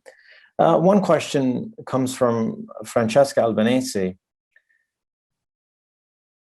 In fact, it's two questions. Are there any General Assembly member states that you see potentially eager to propose or impose sanctions against Israel? And what is your advice to NGOs and other organizations, community-based organizations, who are trying to carry that accountability agenda forward? Any takers on that question? Well, let me say as a South African that I think one state that has made it very clear that it is determined to take strong action is South Africa. It's interesting that South Africa is the only state that has condemned the declaration of the 6 human rights defender organizations as terrorist organizations. Of course, South Africa has suffered under apartheid, and it knows apartheid when it sees it, and so it feels very strongly about the subject. But one state is not enough, and this is where I think it's important that the former colonial states join South Africa in insisting on UN action. Thank you, John. If I can just add to that, it may be as well, though, that this is going to require a strategic decisions from the Palestinian Authority itself. I think the world, in many ways, member states from Africa and Asia, formerly colonialized countries, as well as the non-governmental organization movement and civil society, are in many ways probably thirsty to have clear direction from the Palestinian leadership as to where they should be going. It's obvious that the channels that Palestine has tried to follow in the United Nations and elsewhere have really been ended up in cul-de-sacs. Is a two-state solution still a viable aspiration for the Palestinians to follow? Yes, they should be. The Palestinians are right to demand an end to occupation, but whether or not that will lead to a genuine two-state solution in current or foreseeable circumstances is something else. And I think in some ways, there hasn't been the kind of strategic vision that both civil society can rally around, and that many member states who I think are natural allies of the Palestinians can rally around. So, for all the things we can ask the international community that's sympathetic to the question of Palestine, there needs to be. I think we're in an era now where we need to have a new direction from the Palestinians that points the way forward, in the very same way that through the 1970s and 1980s, the ANC provided both very clear strategic direction for the world on isolating South Africa, but also envisaging what kind of post-apartheid society it was interested in wanting to create. And that, I think, appealed to the aspirations of many to want to be part of this struggle to bring to an end of apartheid. Can the Palestinian leadership also deliver that kind of strategic aspiration as well? Let me just to add to what Michael has said. I think he calls attention to, although he didn't put it quite this way, that one of the sources of failure or disappointment with the Palestinian struggle has been the absence of unified and effective leadership.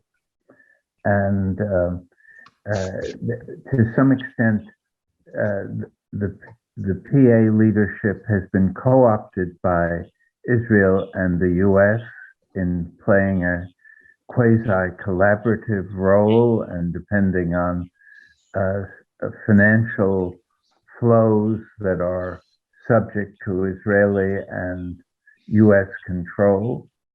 Partly Israel has contributed to the fragmentation of Palestinian leadership by characterizing Hamas, even after it entered the political process, as a terrorist organization, making it difficult for other countries to follow. And the important point, I think, is that my experience in the UN is that most government delegations will not be moved to act, especially in controversial areas, unless the affected political authority pushes very hard. And the Palestinian leadership has not pushed very hard. In fact, they've taken, in some contexts, positions that were deliberately moderating what could have been a more challenging set of initiatives. And I refer particularly to the way in which the Palestinian Authority helped with the marginalization of the Goldstone report after Operation Cast Lead, and further the way in which the Palestinian Authority weakened General Assembly resolutions on several occasions. During my term as Special Rapporteur, I happened to be very friendly with the President of the General Assembly during that period, who is a former Nicaraguan foreign minister, who was very sympathetic with the Palestinian cause, and he constantly had to defend his more militant positions against the Palestinian Authority that was arguing for not upsetting the Europeans and not displeasing Washington. So the problem of Palestinian leadership is quite central to what we've been talking about. Thank you. Another question from Susan Akram. In all of your experiences as special rapporteurs on the OPT, could you share your observations about the extent to which you believe your reporting to the UN had pushed the envelope in putting pressure on states to re-examine their support for what is happening on the ground and their support for Israel? Thank you. John, why don't we go with you? Any thoughts about how you might have helped push the envelope? Yes, well, I had one major success, and that was on the wall. In 2003, I started to report on the construction of the wall, and that was taken up by states and by the General Assembly and by the Palestinian ambassador, and ultimately the advisory opinion was requested. But that's really the only occasion on which I felt that I had achieved anything. On other occasions, I was labeled by many European delegates as being part of the problem and not part of the solution.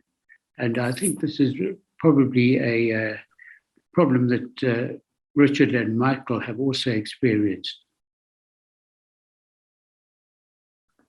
Yes, I certainly experienced that problem in rather intense ways.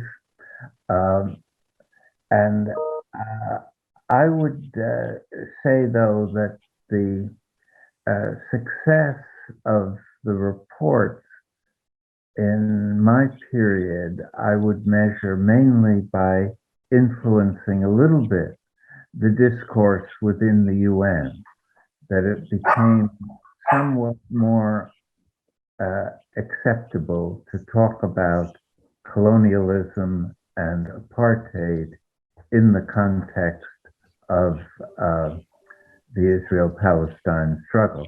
John started this process in his final report, and I continued to stress these issues.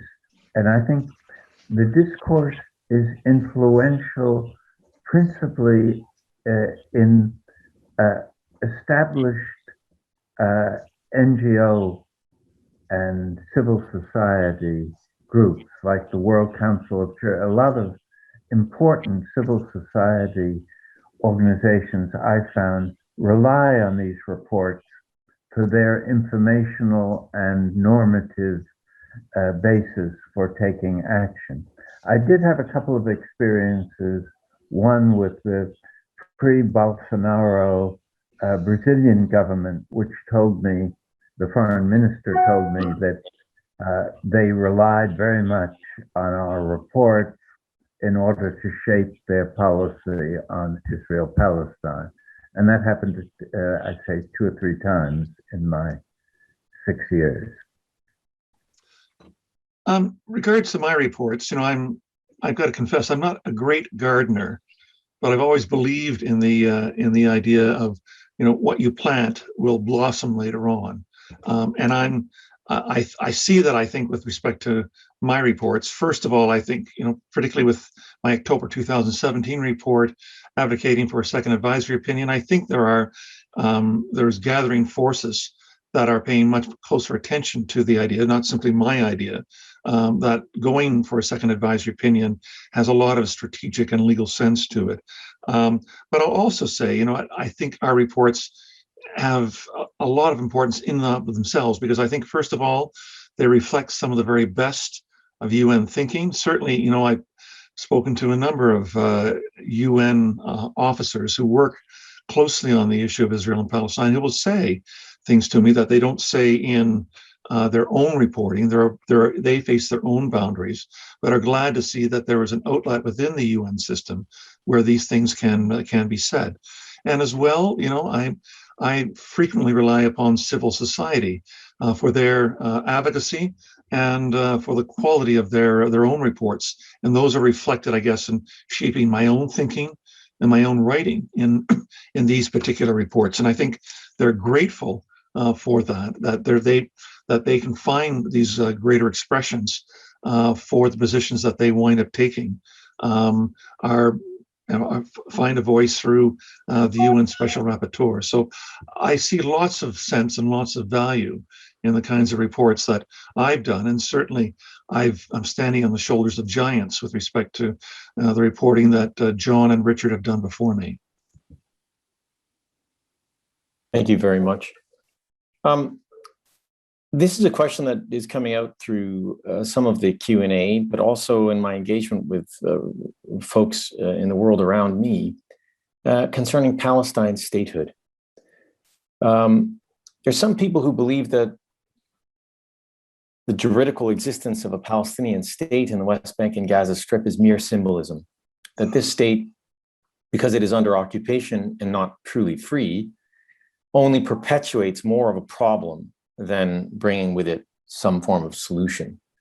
I wonder what your thoughts are on the value of Palestine as a state in the international legal order, and in particular, the importance of the moves at the ICC in this regard, and possibly the ICJ, given the events going on there. Why don't we begin with you, John? Yes, well, I think it's commonly known that I'm a proponent of Palestinian statehood. I do think that it has certain distinct advantages, and I'm pleased that the International Criminal Court has recognized its existence as a state, albeit only within the context of the ICC. The matter is still before the ICJ.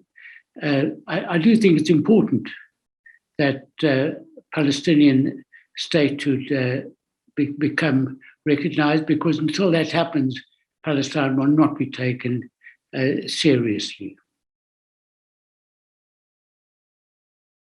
Thank you. Michael, Richard? I essentially have nothing to add to what John has said. I mean, I think the ability to participate in international society depends on achieving the status of statehood.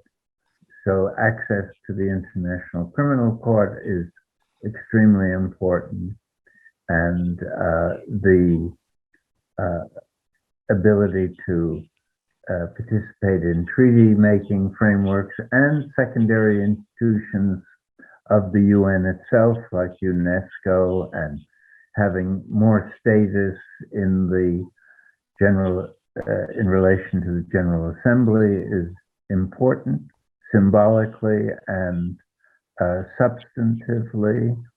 I think there are certain disadvantages that are pointed to by the question.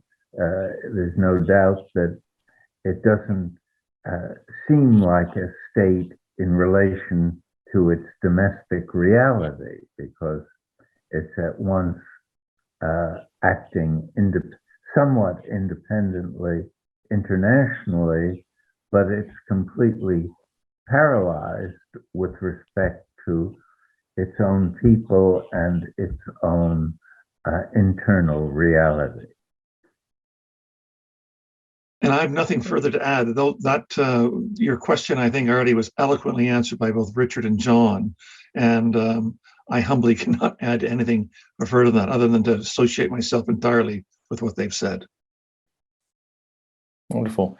I suppose we'll go with one last question, and then I'll offer some concluding remarks before we head on to our special presentation. A number of participants are asking questions about the impact of the Abraham Accords.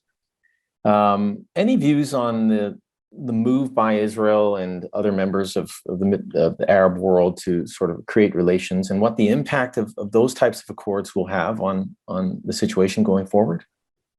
Why don't we begin with you, Richard?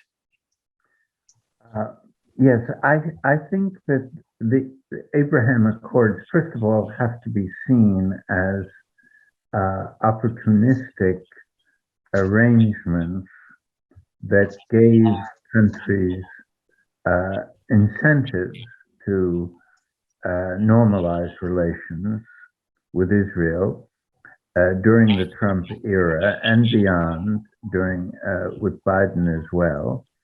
And it was part of an attempt in the region to create an anti-Iran coalition.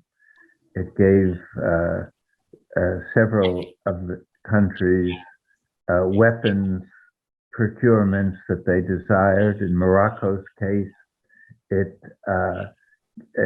resulted in a unilateral declaration by the U.S. government that it supported Morocco in its Western Sahara claims of territorial sovereignty, which of course is legally irrelevant, but geopolitically significant. And generally, I think it should be understood that these regimes in the region don't speak for the public. They're authoritarian regimes opportunistically relating to their economic and political interests in survival and in shaping the region according to their own special interests.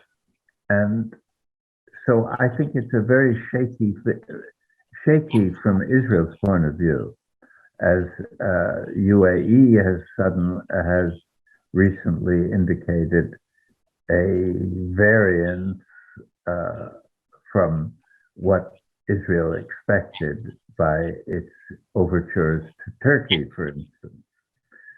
So it's a complicated story, and it's partly a legacy of Trump's one-sidedness in the region, bribing these governments to enter into relations. It's partly also that these regimes see the Palestinian struggle as a lost cause.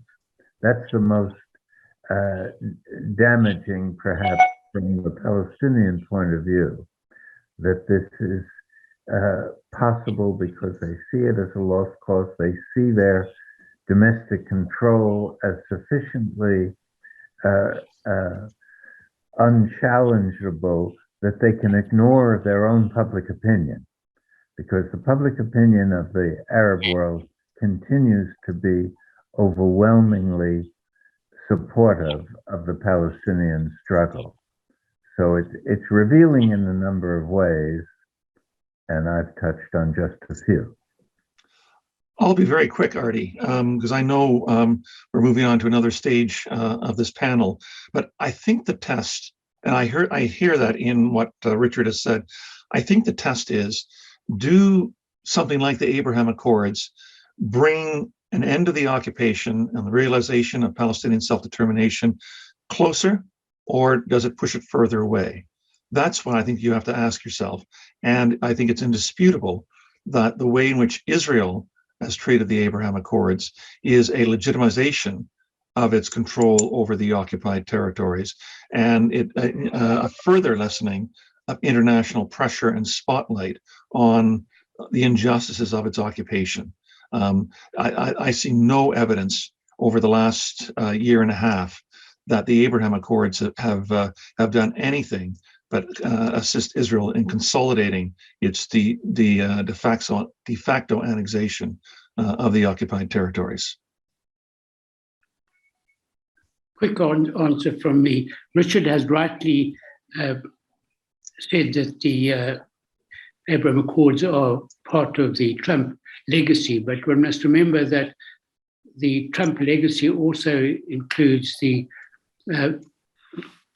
relocation of the US embassy from Tel Aviv to Jerusalem. And it's sad to note that the Biden administration has continued with these decisions on the part of the Trump administration. And to a large extent, this simply confirms my view that the United States cannot be considered as a state capable of becoming or ever being an honest broker in any peace process.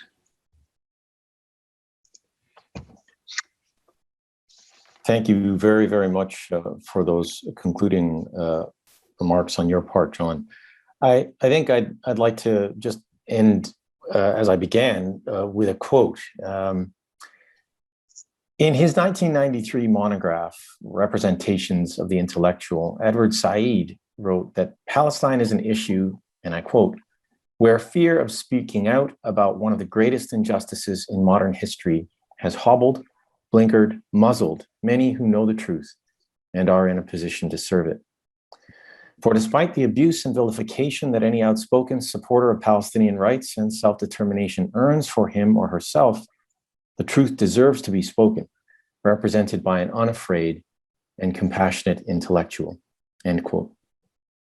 I think you would agree with me that our three panelists are the perfect embodiment of the unafraid and compassionate intellectual of which Professor Said spoke. We thank each of you, John, Richard, and Michael, for providing examples of what it means to be an engaged scholar in the world, striving to speak truth to power and blazing trails for all to follow with a view to creating a more just and peaceful reality, including for the people of Palestine. Whatever criticism the United Nations may reasonably be subjected to, your collective body of work as independent experts for the UN stands testament to its continued value and importance. What is equally true, however, is that that value will only be fully realized if men and women of conviction and character dare to take up the challenge your individual and collective legacies leave us. I have every confidence that that challenge will be met. So with that said, I think the organizers of this conference have a special presentation to make, and so I'd like to hand it over to Michael to share a word or two before we then pass over to Ihsan. Michael? Thank you very much for this, Artie. It's, as I said at the very beginning 2 hours ago, what an honor it is to be on the same panel on the same stage internationally as Richard and John, in my view, but in the view of many, many people across the world, they're icons among international human rights lawyers. By their willingness to use their already well-established reputations as rights-seeking lawyers and academics to become special rapporteurs on the question of Palestine, both of them have immeasurably elevated the spotlight and the impact of this particular mandate. Whatever I've been able to accomplish as special rapporteur on human rights in the occupied Palestinian territory, it's largely because John and Richard both took their roles as special rapporteurs for this mandate seriously enough and professionally enough to say truthfully and out loud what was happening before their eyes when very few people in international authority were, and unfortunately still are, willing to do so. This recognition by Birzeit University, the academic citadel of Palestine, is a wonderful and well-deserved honor to these two human rights giants, and I'm pleased to have a small role in acknowledging their contributions. Artie? Thank you, Michael. Over to you, Ihsan. Thank you so much, RD, for the brilliant moderation. Thanks, Michael, Richard, and John, for the fruitful and wonderful insight indeed. So, my dear professors, Richard and John, I'm standing in front of you today virtually, two real icons as a child indeed, not in the sense of age, but in the sense of lack of knowledge, lack of depth, but at the same time, the desire to learn. In fact, if I try to think back to how I was inspired to pursue and study law while I'm making my way today as a PhD scholar, I find that my knowledge of international law started with you and still grows with all the knowledge you have offered and still offer. Thank you for all the inspiration you have given, not only to me personally, but to all those who seek to push for justice and emancipation in the face of those working to ensure it's never realized. The path you have forged in international law will remain forever open. We and history are witness to your work and efforts. Words indeed cannot express how pleased I am today to be able to honor you and to organize for this event. This event means so much to us at Law for Palestine in our path for justice. Thank you for accepting this. I also want to express my gratitude to Birzeit University, whose administration did everything in their capacity to turn this event into reality. Here, allow me to pass the mic to the representative of the university, Dr. Ammar, Assistant Vice President for Academic Affairs, to present the university's award. The mic is yours. Thank you very much. My name is Omari. I am the Assistant Vice President for Academic Affairs. Thank you very much, all participants in this really important conference. I would like to thank and appreciate our partners, speakers, all participants in this significant conference for their time, great efforts they did throughout this day and previous weeks. These efforts undoubtedly contribute positively to supporting struggles to achieve justice for the Palestinian people. We wish you and we hope this conference will continue, and we wish long sustainability for this conference in the future. And we are always ready and happy to participate and organize and support this conference in the future. I'm here to represent Birzeit University in expressing our great thanks and our great gratitude to all participants, especially for the two great professors, Richard Falk and John Dugard, for their remarkable academic contributions in the field of international law and human rights, and for all their great efforts in serving rights of the Palestinian people, both from their previous positions at the United Nations as rapporteurs of the human rights situation in the occupied Palestine, or through their advocacy for Palestine rights in international forums. I am happy to present the University Shield to the two professors, Richard Falk and John Dugard, and we will send the shield to them by post.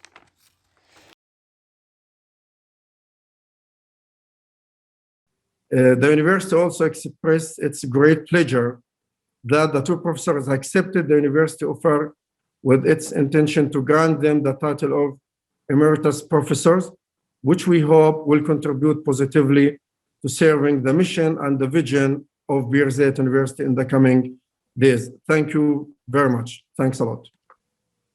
Thank you very much, Dr. Iyad. Thanks to Birzeit University. Now I should pass the mic to Law for Palestine's chairman of the Board of Trustees, Dr. Mutaz Qafisheh, to present the award on behalf of Law for Palestine. Dr. Mutaz, the mic is yours. It seems you are muted, Dr. Mutaz. Yes, thank you, Ihsan. Just in my capacity as the head of Board of Trustees of Law of Palestine, I would just like to add a few words to both Richard and John.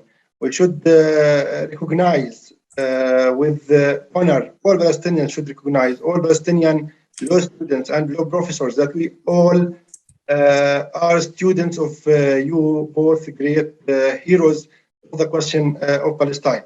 You are more Palestinians than most Palestinians. You wrote about Palestine and international law than any Palestinian ever has been written on the question of Palestine. So I think what you have achieved would remain generations or even centuries to come. We will all always remember you with great appreciation and honor. I personally have some just a few words about my personal experience with both John and Richard. You know, as you may know, I worked at the Office of the High Commissioner for Human Rights in Palestine, and I worked with John Dugard for a few years. And I could experience and see in my eye how he was dealing with the question of Palestine, not as a UN official, but also as we say in French, militant de droit de l'homme, as an activist, defender of human rights. I still remember how we one day were stopped by Israeli soldiers at a checkpoint near the youth village. And John, you remember, I think very well, how the Israeli soldiers were pointing their guns on the car where John was sitting, and he was courageously confronted the soldiers and asked them to allow us to continue our mission. So we should say, John, we really love you, as we say it in Palestine. And with regard to Richard Falk, as we all know, as teachers of international law and students of international law, that any professor of international law in the world, not only in Palestine, learns from Richard Falk's scholarship. You, as everybody should know, you were the most cited law professor in international law in the world, not only with regard to the question of Palestine. Anyone who studied international law could not understand international law without Richard Falk scholarship. I still remember one day when I asked Richard Falk to write an introduction to a book that I edited. I expected that Richard would write maybe half a page or maybe 1 page about the content of that book. But I discovered that Richard read the whole book. It was 500 pages. He read it entirely, and that was clear from the 5-page introduction that he wrote to my book. So whatever words that we say would not be able to give you justice, both our heroes. So thank you very much, and please allow me to present our modest present to you both. It's a small portrait that was drawn, painted by two of our friends of the law of Palestine. They are both Rawan Haj Yunus and Ghufran Haj Yunus. They are both artists from Syria. They wrote this portrait for you, and we hope that you will like it. So it's shown now on the screen, and we'll be happy to send it to you by post in the near future. Thank you very much again and again. Thank you.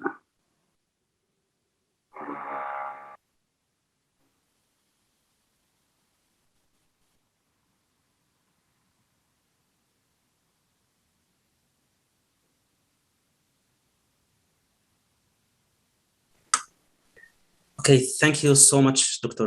Mutaz. Back to you, Ardi. The mic is yours. Well, thank you very much for passing the mic on to me.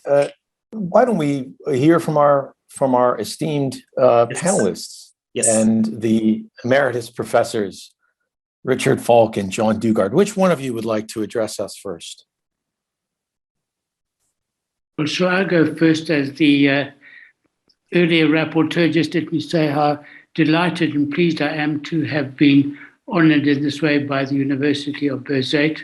I have visited the University of Birzeit on many occasions while I was special rapporteur and also thereafter, and I really am delighted by this honor. It does bring my closeness to the Palestinian people even closer, and I would also like to recall the occasion on which Mutaz and I were confronted with by the IDF when I was special rapporteur. It was a very memorable occasion for me as well.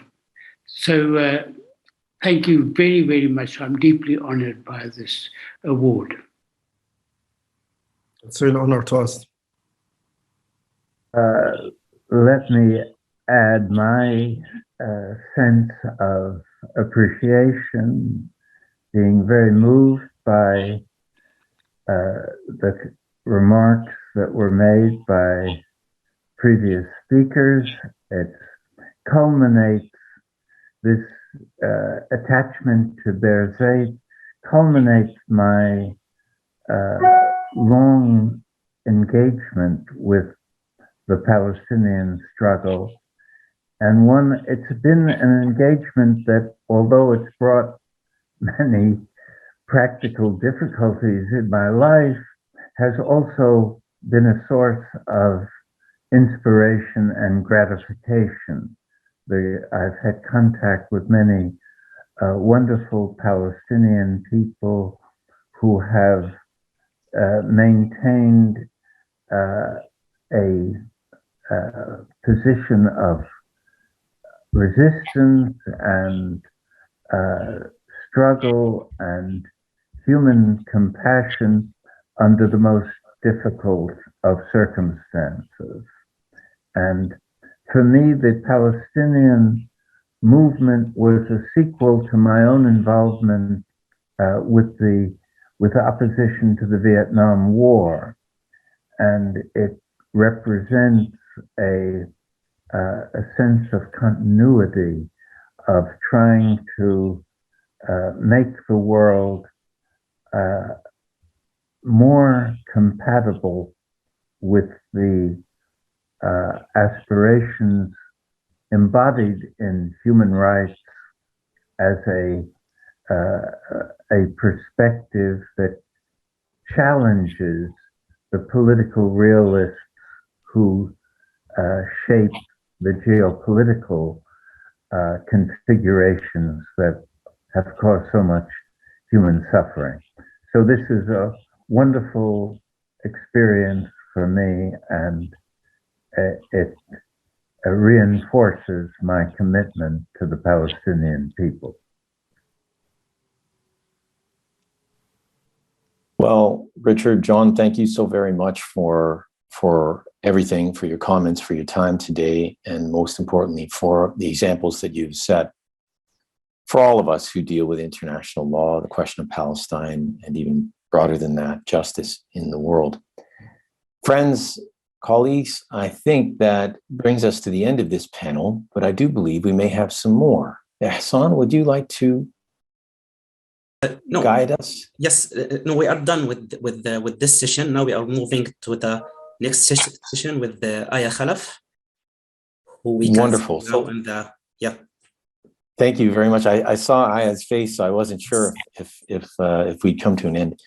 So that brings us to the end of this panel. Thank you so very much. I personally would like to thank the special rapporteurs, of course, but also Law for Palestine, Birzeit University, and the Independent Commission of Human Rights. Wishing you all well and continue to strive for justice. Be well. Thank you very much. Thank you. Thank you. Thank you. Thank you so much. And a special word of thanks to you, Ardi. He deserves. Thank you. This is the first time I've ever moderated anything, so I'm rather pleased with it. Well done. You were a great success. Take care. Please let me now welcome Aya Khalaf. Welcome Palestinian artist Aya Khalaf to our conference. Thank you very much. Great efforts, Muna. Please let me welcome you and introduce you to those who don't know you. Aya Khalaf is an ethically driven Palestinian artist from the village of Shat al-Muthallath. She has a bachelor degree in Eastern music from the Academy of Music and the Hebrew University of Jerusalem. In addition to being a musical educator, she became prominent for her folklore singing that's based on the glorification of people's right to their land. I was interested in the Palestinian musical heritage and its documentation by singing, believing in the significance of passing it on through generations. This singing that preserves idea and establishes for knowing Palestinians' rights to their land. Before we start the discussion and questions, let's open the session by a song and get back. I'm thinking most important first is to sing to our courageous prisoners in the prisons of the occupation state. Freedom to them all. Unhuman. Camelia Gibran. وضعوا على فمه السلاسل ربطوا يديه في صخرة الموتى وقالوا أنت قاتل أخذوا طعامه والملابس والبيان ورموه في زنزانة الموتى وقالوا أنت سارق طردوه من كل المرافق أخذوا حبيبته الصغيرة وقالوا أنت لاجئ يا دامي العينين والكفين إن الليل زائل لغرفة التوقيف باقية ولا زرد الزلازل يا دامي العينين والكفين إن الليل زائل لغرفة التوقيف باقية ولا زرد السلاسل نيرون مات ولم تمت روما نيرون مات ولم تمت روما بعينيها تقاتل بعينيها تقاتل بعينيها تقاتل وحبوب سنبلة تموت ستملأ الوادي سنابل ستملأ الوادي سنابل ستملأ الوادي سنابل ستملأ الوادي سنابل. Thank you very much, Aya. I believe that those who attend with us are enjoying very much your voice.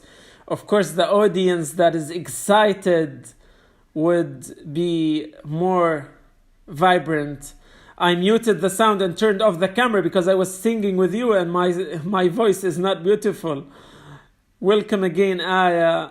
Let me start with the first question about the significance of singing to uphold rights, especially that Palestinians sang for their rights, not only chanting in demonstrations or funerals that turned into demonstrations and in other occasions like weddings and etc. Palestinians sang for their rights. What's the significance that our songs in their majority, especially the traditional songs, talk about people's rights? Generally, artists have significant role to give and uphold the identity and rights of Palestinians, especially under the pressure we live. The artist should have this principle because we are living a conflict and we belong to this identity that is defining us. In particular, artists as musicians, Allah, God gave me voice. God gave me a present, and it's valuable present. I should exercise this present, and I should use it to be a messenger of truth and justice. As a Palestinian, I should not think something different from what my country deserves. The resistance voice is the voice that is worth singing. This is the most significant part for an artist. Even if the artist wants to specialize in other topics or use other genres, should be dominant by his nation and his country. He should use the present to support his country. This is very important for us as artists to practice it. I believe voices are really strong tool to convey the message and the truth. Even if they want to repress us, get us in prison, and remove the truth, but the real voice would never be absent. It should get louder and louder and louder. Through music that I exercise, I consider myself as a Palestinian artist who is from the countryside and that lived this conflict, especially when I studied in Jerusalem. I lived this experience, the conflict, how to deal with the army, how to study, how to resist, how to live and have hope. I cannot cover everything, but it's a conflict, and it's a conflict that you go through with a hope. And this really gave me strength to teach in the schools of Jerusalem how to live the conflict and give the conflict with all my capacities and power, using my voice, principles, time, efforts, and everything. Yes, exactly. Even if we don't sing, we go to streets, and we don't only practice or exercise our identity through art. You can go to streets, you can get angry, you can object, you can speak, go and make people listen to you. I digress in the question. Since you mentioned breaking to streets, let me ask you about your experience, especially in last May, in the period of the war against Gaza. You sang in Sheikh Jarrah in Jerusalem, in the old town. I saw you singing in several old towns. What is the significance of singing in these particular places? In your opinion, what people do feel when they listen to folklore music, traditional and historical singing in the space that is particular to them, especially when this space is taken from them in places like old towns and other public spaces that are occupied and confiscated by Israelis? In your opinion, having an artist who's singing in a public space, what gives it to what does it give to people? I mentioned that we have to emanate from the place. We have to feel the place to give the place. You have to live. I'm sorry for saying have to, but you need to love it to give it from art.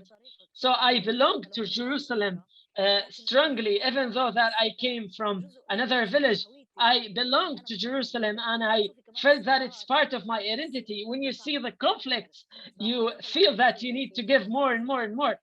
For example, in the old town, I don't know if you have seen the video recently. It was a host of songs. Some of them are folklore. We displayed this today in the conference. Oh, that's great. That's great. Excellent. I'm happy. I'm glad that we reached your heart as well. So I'm saying the old town, it's in need. The inhabitants of this old town should go there, visit the inhabitants, the grocery stores, the people who live and work there. When I started going to the downtown repeatedly and often, I felt the need and urge of people to be visited by us. It's true that I buy, but I still have another tool to express my opinion, which is my voice. So I intended to work on a group of songs, and I wondered why wouldn't I sing these songs in the old town? So this is why I had this project. They needed this energy. And up until the moment they asked me, when are you going to plan a new session? Because of the pressure and the annoyance and trouble that the Israelis are making for us, we were not able to plan another one, but we will try as powerful as we can to be present everywhere. We have to stress our significance. Every artist with a conscience should study his presence in the public domain. It's not random. It should be studied and planned. Specific places you studied from heart. You believe that you belong to this place and you give it with all your efforts and energy. There are things that you cannot think about. You just go to streets and you follow your gut feeling. And in other situations, you have to think it as well. This art should be in the public space. We should be close to the people who love us, to our audience, to the people who feel the same that we feel. We can sing on stages, we can sing in public domains, but at a specific stage, we have to interact with people. They have to feel that we are the same. We are the one. We are the one. We are one, and there's no one that is better than the other one. We have to unify and collaborate together because it's one cause that we all need to support. I second my voice. I second your voice, Aya, especially in last May. I saw this whether in West Bank, Gaza Strip, or any other place, and also in the striking Pride Day in the cities, mixed cities in the Palestinian inside. Many people expressed by graffiti, by songs, by art. This art made these young generations know their rights. So art gave knowledge to these people. From another point of view, it occupied the public space again, which was threatened by Israelis. So when these people get back to streets, draw and occupy the public space, they felt again that they own this public space and these lands. Especially recently, this significance has been always there, but recently it was exhibited by the young generation. We would like really, Aya, to listen to another song from you.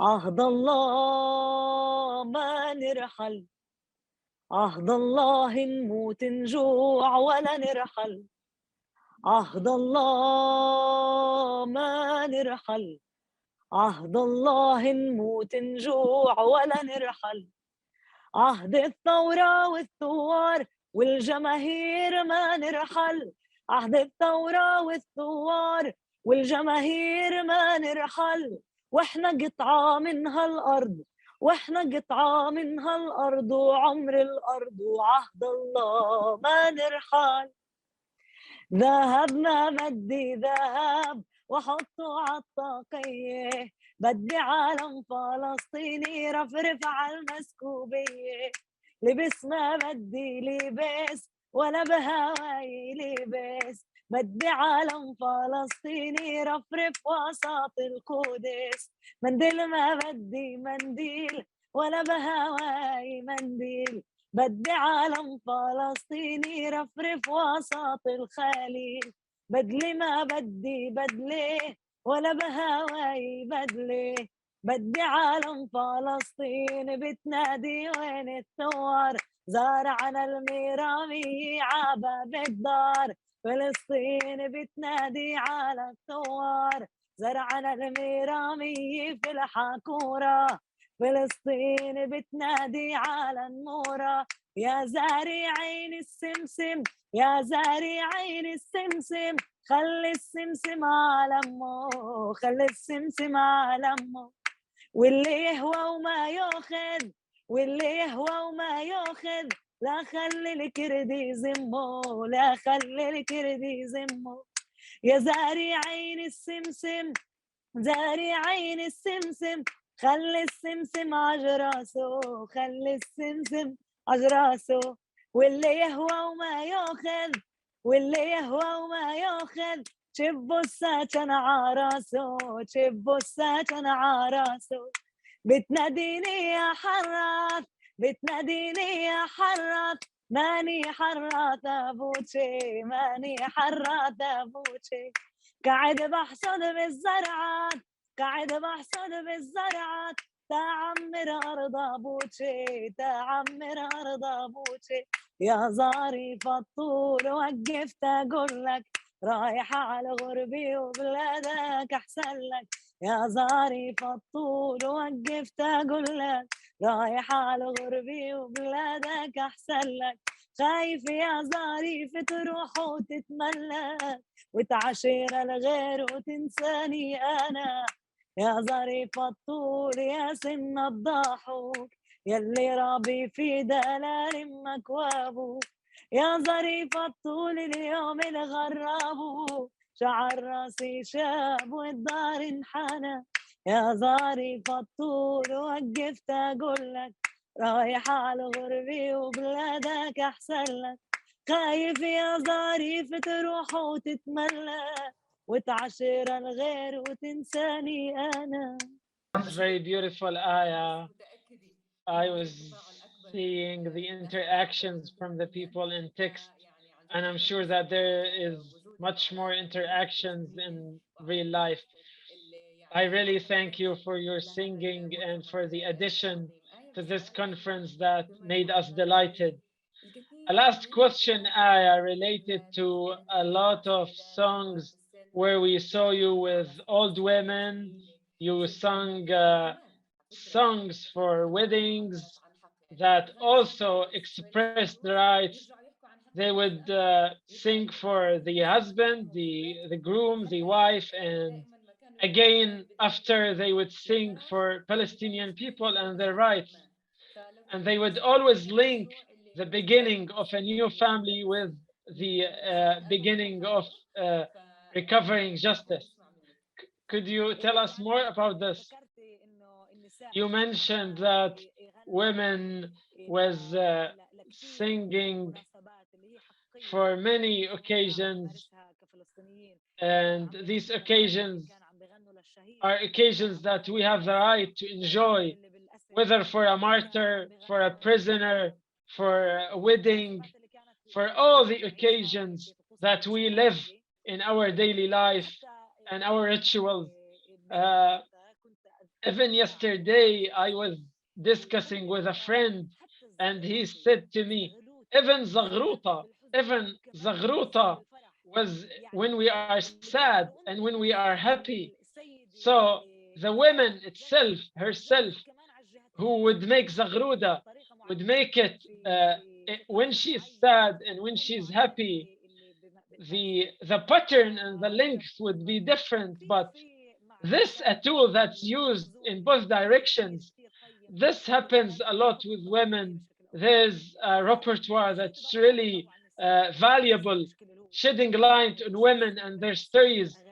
This is really valuable. Not only listening to songs and CDs, because it's more convenient when you listen to women and you stay with them for hours and you feel their story and relate to it. You really feel that you empathetic with them and you feel how the song is expressing all their pains or feelings when they have a son outside as an expat and they are singing and expressing all their emotions. It's true. I've been meeting many women and I learned and have been learning and I will still learn a lot from them. I memorize in my mind from them. I try as much as possible to gather and hoard inside myself all what I listen from them. Soon I will have a project to document this feminine voice to pass on to the new generation, the generation that we have a lot of hopes on, all, especially that I'm from this generation. We're looking for a new hope despite all the chaos around the world. Thank you very much for all this delight and this great spirit, beautiful spirit of you. We all follow you and follow your songs and projects. Thank you very much again, Aya, the artist, for all your efforts. Thanks for you for the invitation. Please, dear attendees, we now move to the fourth session in the conference. This session will be dedicated to a discussion and we will open to you. Imagine that you are from Al Ubaidiyah village, south East Jerusalem. The air is cold and the nature is beautiful. Imagine that Israel took 660 dirhams of land in Al Ubaidiyah to establish a water treatment project. This water treatment will not benefit your village. And the water we are talking about is sewage water, which is coming from settlement around Jerusalem, like Ma'alim Adum and others. The colonial Shem aims to collect this water and set up a desalination center on the land of Al Ubaidiyah, and then this water will be used to irrigate agriculture crops belonging to Ghor Al Urdun. And now, this is a story that that right now is in the court that is being talked about, and which is in general one of the cases that people in West Bank as being one of the cases, the West Bank Hafif, where our land being confiscated. Now we will move to the open discussion panel for you under the title Jurist for Palestine, Networking and Joint Action. The opposite is moderated by Palestinian American attorney Hiba Beirut, Executive Director of Law for Palestine and a member of the executive community, expert community of the Legal Forum for Palestine. It is a founder member of the U.S. Legal Bank. In addition to Hiba, there will also be a member of the expert community of the Legal Forum for Palestine, Dr. Ahmed Khalifa, Rawan Al-Hassani, Iman Zairat, and Abdullah Ghani. We welcome all of them.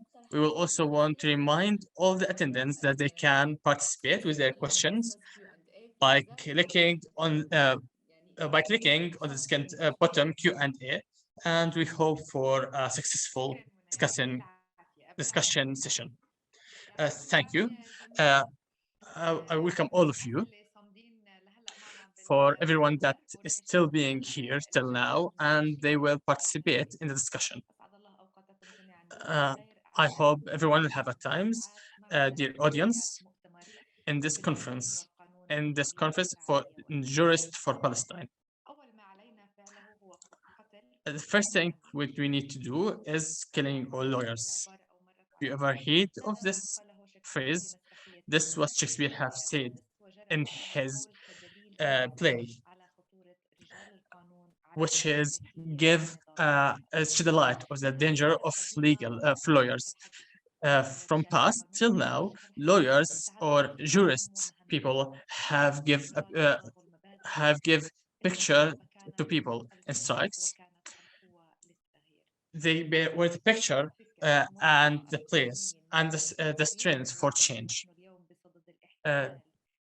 Today, right now, we are celebrating the end of the season of this conference with meeting between lawyers, jurists, and such. It started as a bridge between a lawyer for Palestine and its audience, you. And also, there's a lot of NGOs that do not participate in this, but want to give that data. We have opened a door to participate between them and the audience as a place for experience and between debates. and exchange of expertise. This conference came at the end of the season as one of the projects for this organization, which the number of registrars have exceeded the 1,000 member after 1 year, less than 1 year of its start. This conference start to collect the largest number of lawyers, jurists, and activists who are interested in Palestine and collect them all in one place.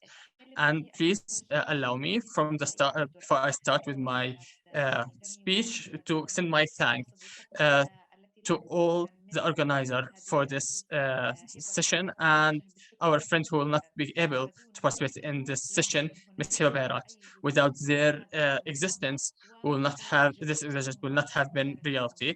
With their work, and as such, we was our work at season 1 to create several session and courses by the hand of the biggest experts, so that the participant could be able to deal with the international law and deal with the Palestinian case on the world stage.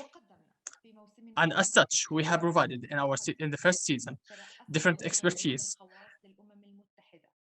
On its head was the special rapporteur, different professors, lawyers, and experts, world experts regarding this. We have discussed different subjects, like the case of Israel in the different stage, Palestine case in the ICC, and an old subject like Palestine stage in the ICG, the US part and the United Nations part. And we have talked about the future with different subjects, like the ability to change Geneva Convention to be changed to be better for the colonial shame. We have also work where we have also followed this session with different projects. We have followed this session for different projects. We have released letters and articles regarding Sheikh Jarrah and international courts. What happened in 2016? We have started a case in front of the ICG. We have released article regarding the legal form of the BDS and others. Today, we have met together to create a space for debates to be the founder of a larger space for a larger expertise and bigger expertise. We are here to listen to you. We are here to listen to you after all of you have listened to the heads of the international stage, which will change and will change and decide the path that this conference will take in the next season.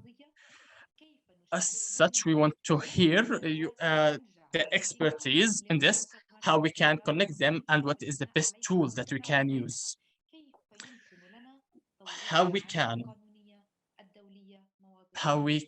use the international laws, international geography, and what really want to hear your voices, your experience, your thoughts, and your point of view. And as such, in this session, we will divide the audience and us through links that you will find in chat. Each link will lead to a small discussion table, which will be moderated by a member of our expertise jurist, and it will be a chance for you to meet them. They will hear you and your points about all the subjects that are being all of you that heard, and for 30 minutes, and then we'll come back here so that every official can know the point that we have discussed with you. Before we start with this small discussion, we would like you to watch a small video that you can see that the best achievement that the conference have done during this year.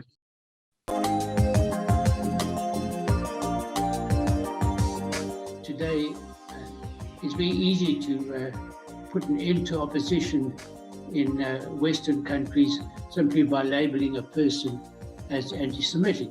Reality is one of a single Israeli state that has encroached so fundamentally on the occupation. That these settlements are illegal and a grave breach under international law.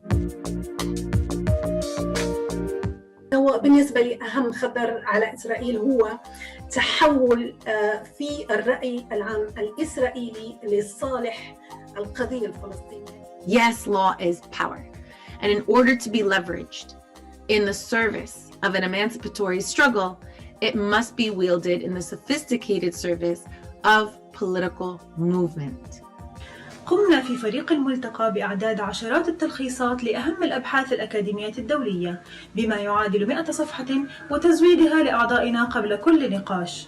ثم قدمنا تلخيصات مكتوبة لأهم مخرجات كل لقاء. جميع اللقاءات والمواد تم توفيرها باللغتين العربية والإنجليزية. عقد الملتقى 3 برامج تدريبية استثنائية بواقع 60 ساعة تدريبية وبحضور 100 متدرب حول مواضيع المحكمة الجنائية الدولية وفلسطين، مسألة اللاجئين وكتابة الأبحاث القانونية. نهدف من خلال عملنا إلى التشبيك وصناعة خبراء قادرين على فهم المسألة الفلسطينية بأبعادها القانونية المختلفة.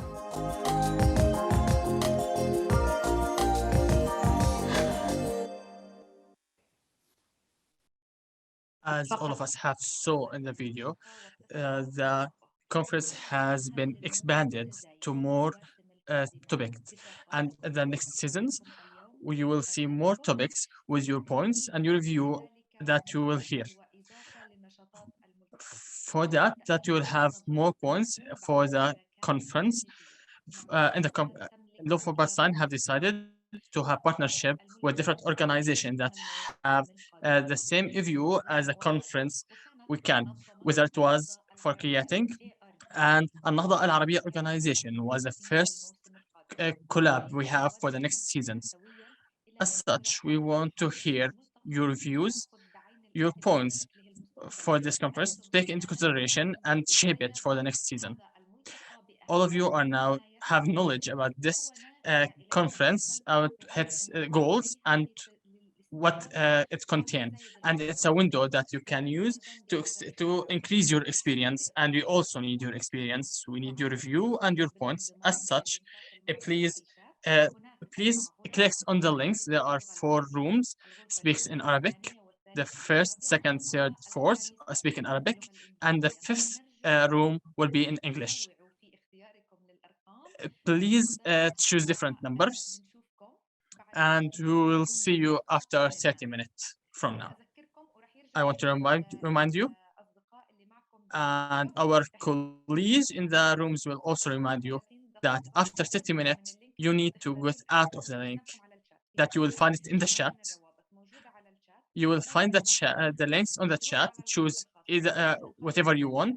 You will go to special rooms that will have discussion for 30 minutes, and after 30 minutes you will leave that room and you will come back here, that you will back to the main link that you click on to come to this conference. See you in after 30 minutes.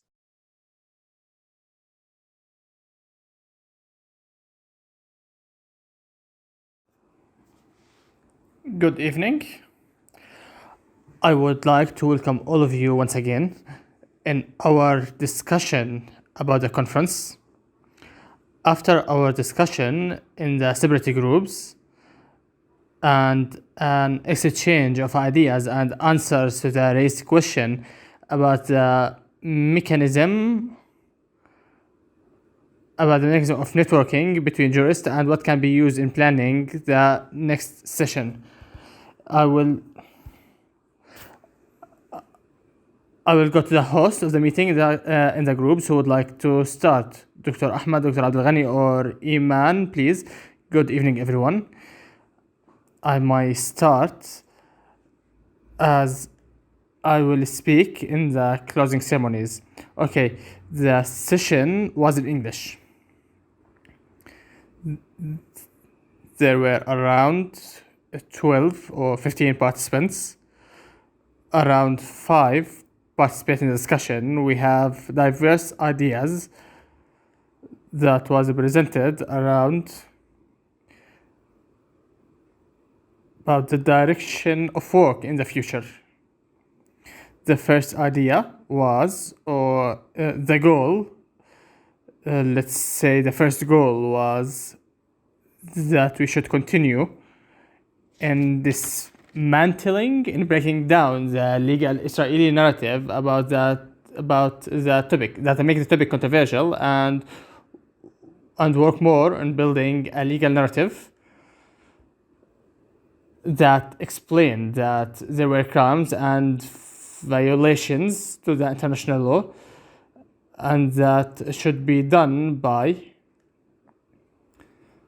taking some of the viewpoints that take the international law side from a wider viewpoint, from a colonialism viewpoint that international law was born from. And we build on this idea, another idea by Francesca Albanese and Hayya Al-Omari, the idea that, or another idea, I think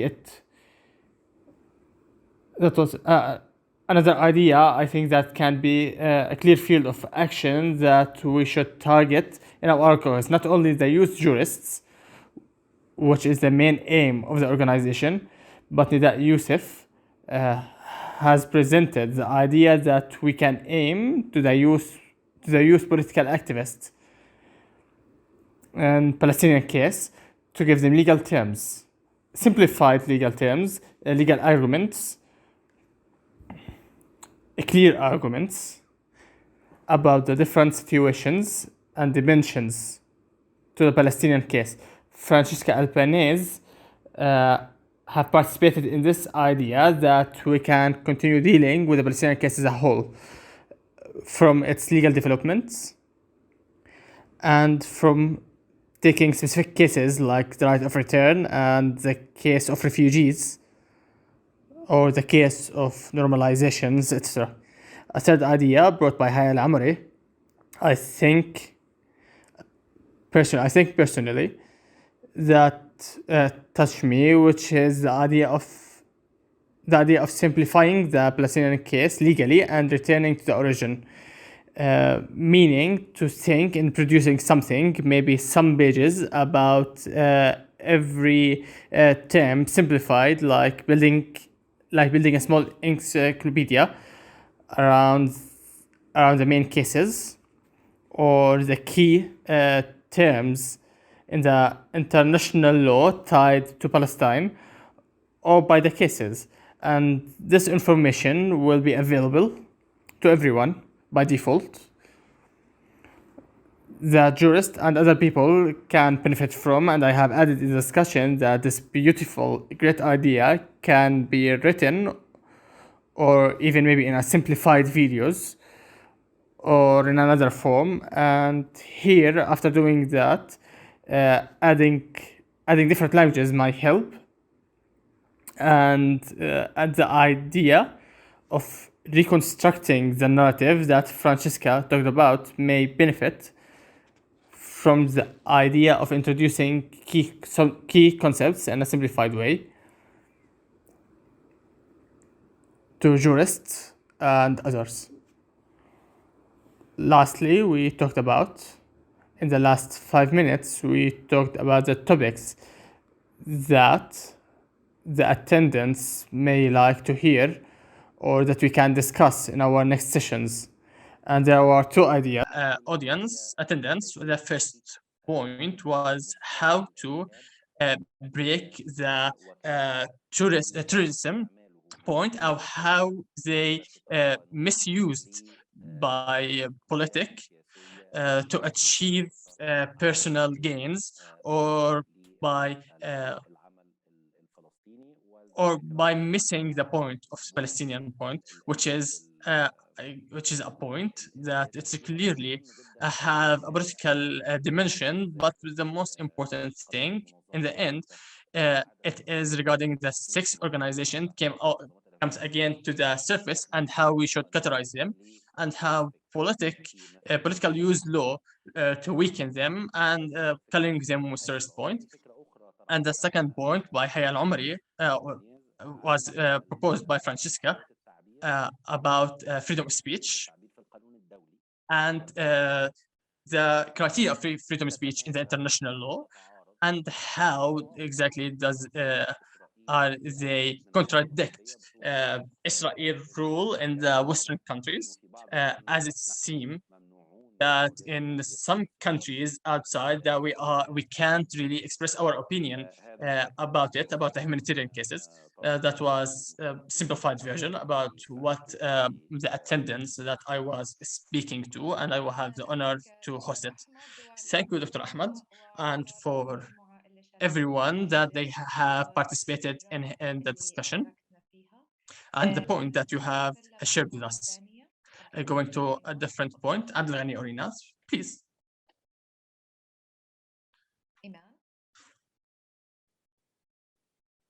أهلا روان يسعد مساكي.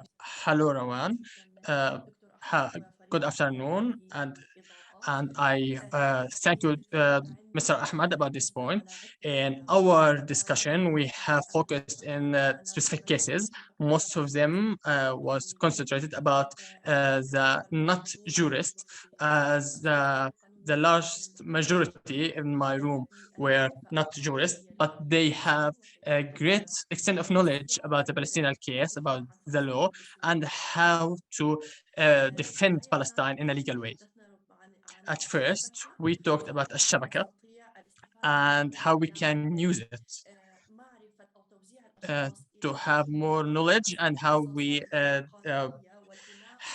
can move different persons to different groups according to their expertise and create a specific group. Some people can maybe have more experience in the settlement about racism, some cases about refugees, and some cases, other cases, and where they have knowledge, they can acknowledge each other and meet each other, and have more know about the loopholes in these cases, and how they can build on it and close these loopholes. And we also talked about the importance about this conference for unjurists, to providing them with enough tools to express this point to the world in an easy way that don't have any criteria to criticize.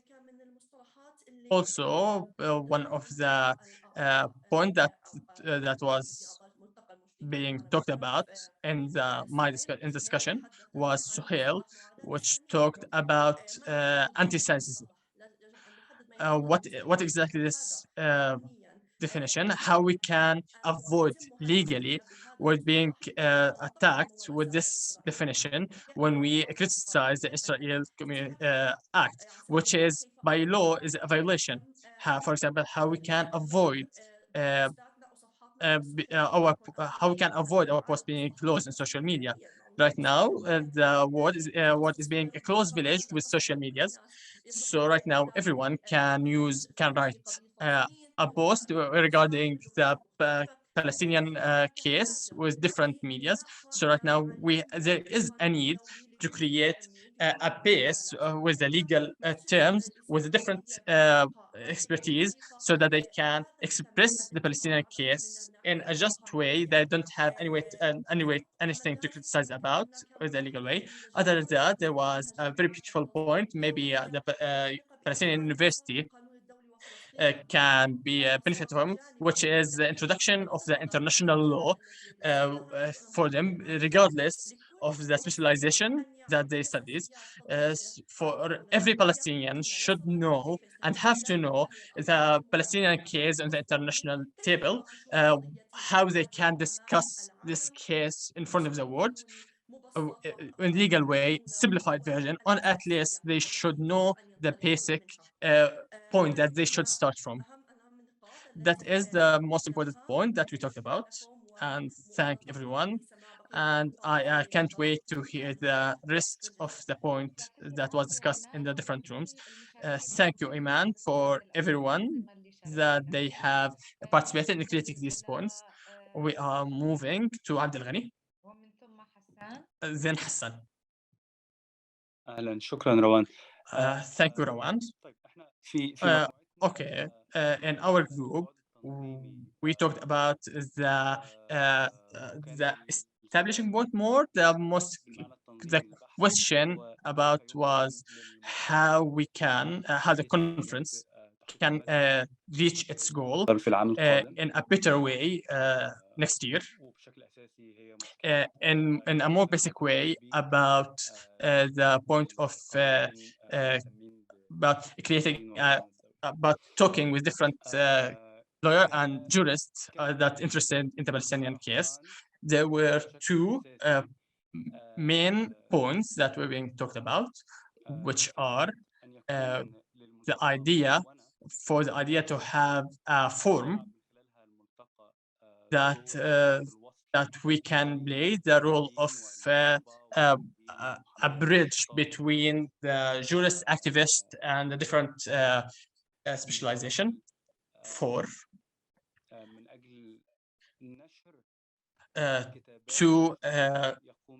to publish the different rights that different theses and rights that are being articles that are being written by this researcher. For example, if I want to write a small article about, for example, the prisoner case, I can talk with the organization and say that I want to write an article about the prisoner after a week or 2 weeks, for example. And in this case, the organization will play the role of a bridge. The bridge where he can give me the idea of contacting some of the organizers that have knowledge about the prisoner, and so we can write a small article together. And in this way, the organization will have the place that they can make different people meet each other on a thematic basis. So, for example, Ihsan is specialized in prisoner, Rawan specialized in media and law and international law and Palestine and etc. So it can create a communication point with different researchers that interested in the same point. The other point, fast way, talking about work on the ground. To publish the international law between different students that being interested in it in Palestine. The point was being introduced by one of the graduates from Gaza University. He's a researcher in Gaza. He was talking with other graduates from Gaza about the weakness of law in different law courses in different universities, and law for Palestine have the role to be that link on the ground, to create the different activities on the ground and online. For example, by a simulation for the ICC for different students will play the student will play the different rules in the court, for example, regarding one of the cases, which is one of the points that were being discussed. And these 2 points were the primary points that we discussed about.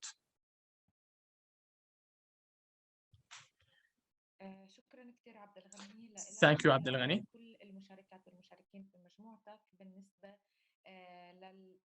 المداخلات اللي زودتونا فيها وفعلا هي أكثر تنظيمية وعملية.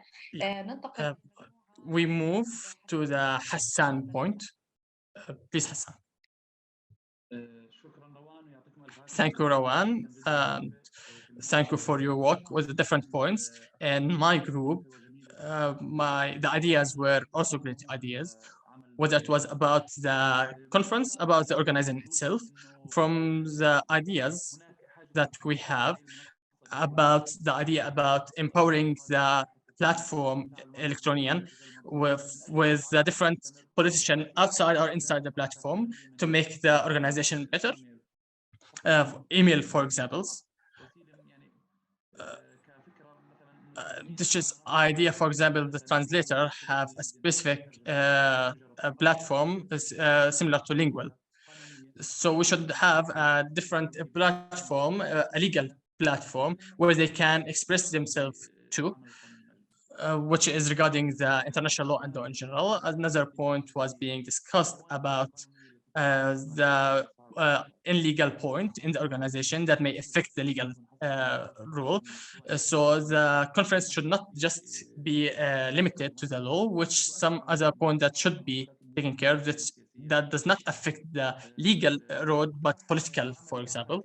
Another point about the organization as a whole, or maybe the conference itself, which is the thematic divisions to different working groups that work for Palestine. So according to the theme,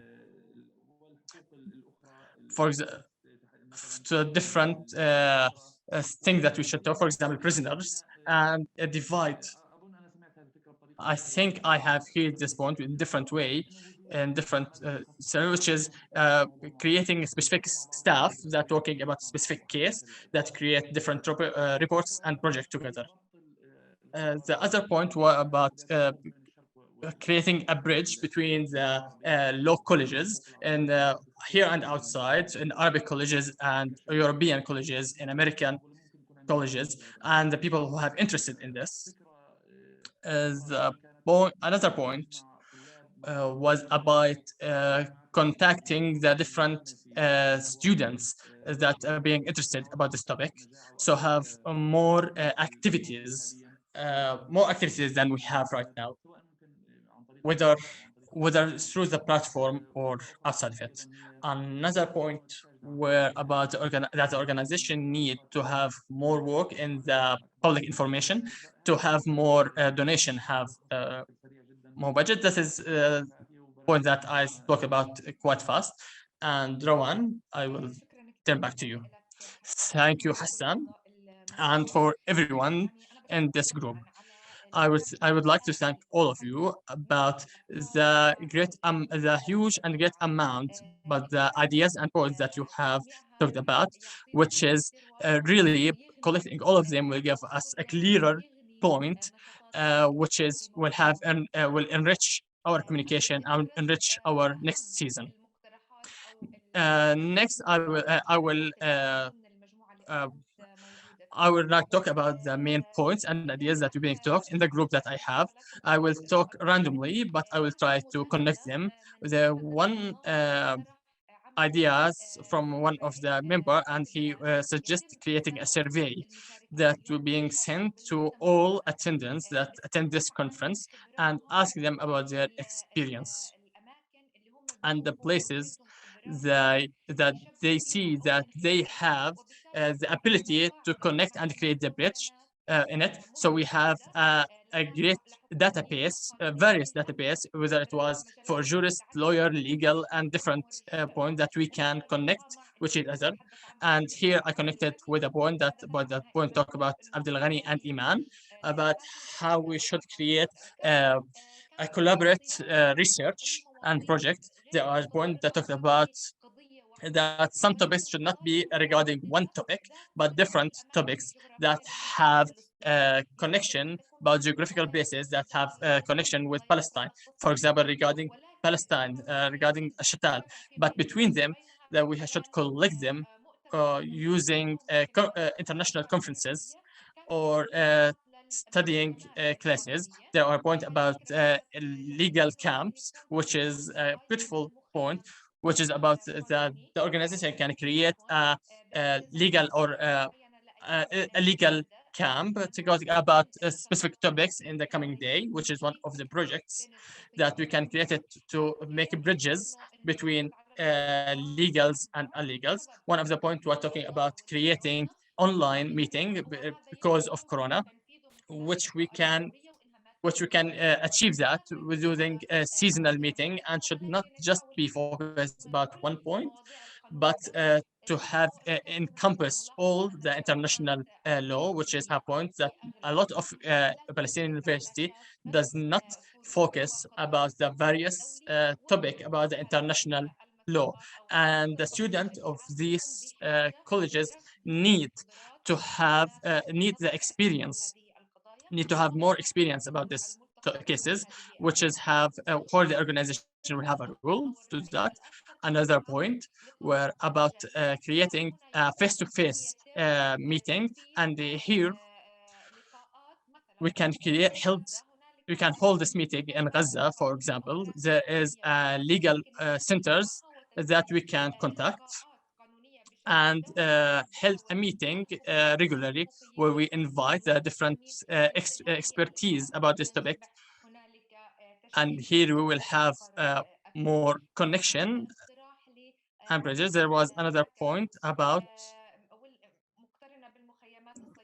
talking about more about the summer camps and how we can create a specialized group for small leaders in these universities that study law and other specialization, where every university will have a small group, a young professional leaders in every university,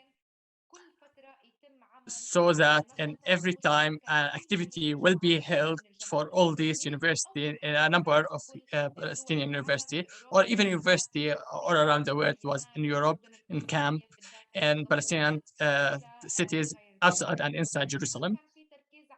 There's also focus about I have talked about the law students uh, and uh, and how they have don't really have more great knowledge about the law. They should create a regular meeting about the different cases and legal cases and specific legal phrases that we talked. For example, we talked about war. For example, like the last war on Gaza. For all these points we talked about in different meetings. To say the truth, it was a great group that have a lot of ideas and thoughts. I am advising everyone here, everyone that's still here, that's still holding till now.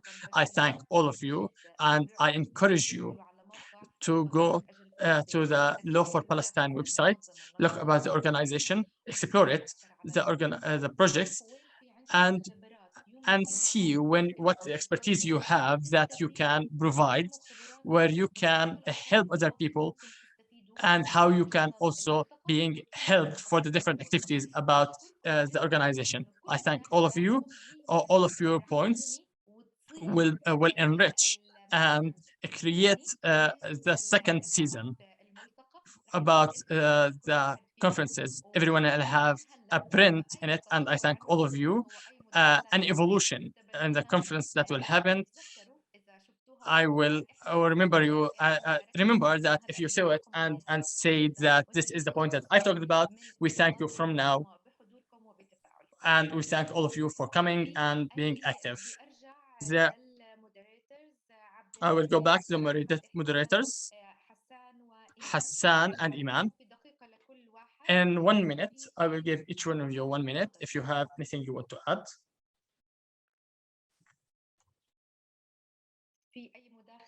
عبد الغني كان في احد الافكار اللي اتعرضت كمان. One of the ideas that were suggested regarding networking with institutions on the field.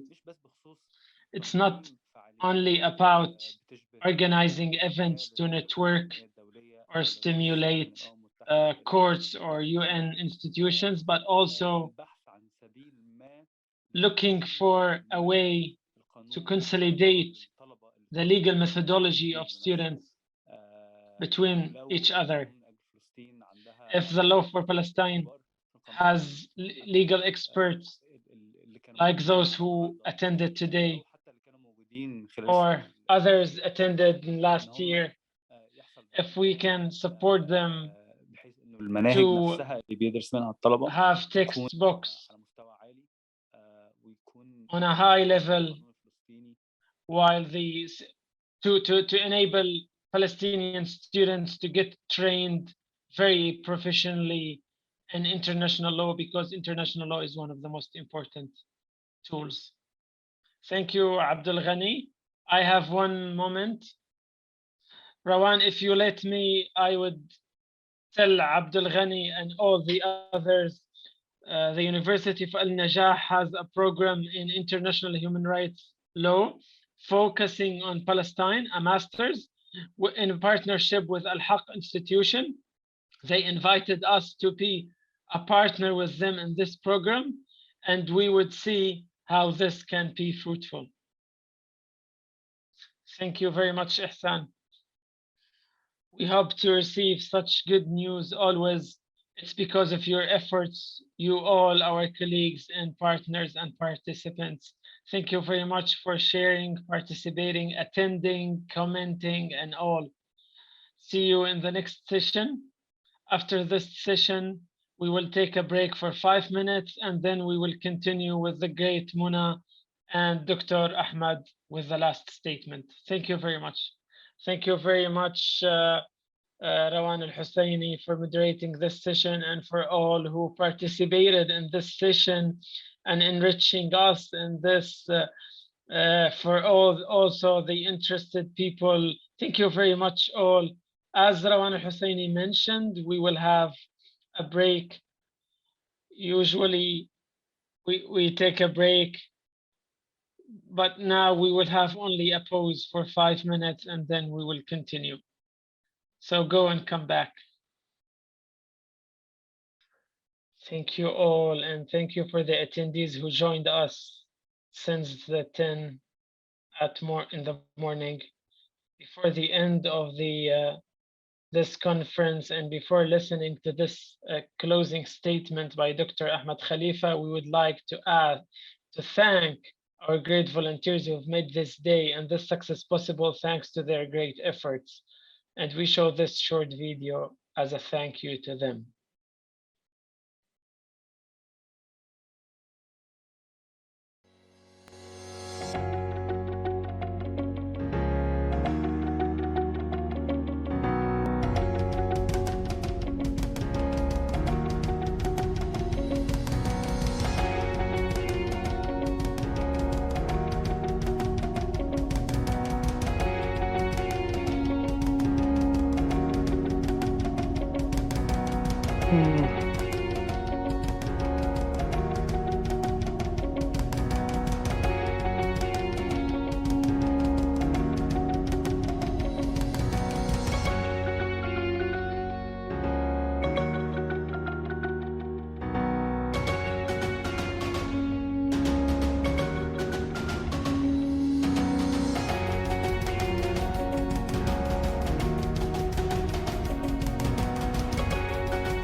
Thank you very much for our volunteers and for preparing this video. Now our attendees will listen to the closing statement of this conference, and we will launch the second season of the Legal Forum. Professor Ahmed Khalifa is the Professor of International Criminal Law at Ain Shams University, Egypt, and a visiting professor at Leiden University in Netherlands and the Holy Spirit University of Catholic in Lebanon. Here you go, Dr. Ahmed. Thank you very much, dear colleague Mona.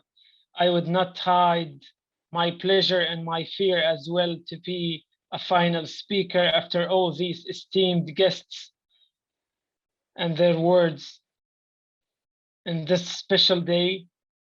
My pleasure has many reasons. One is that I was one of the participants in this with my close friend Ihsan. I'm really proud that I joined these achievements and efforts where such esteemed guests attended and talked to us and enriched us with hundreds of people attending this conference from all over the world. This is a reason to be proud and to be pleased. I know that the day was long and there's no space to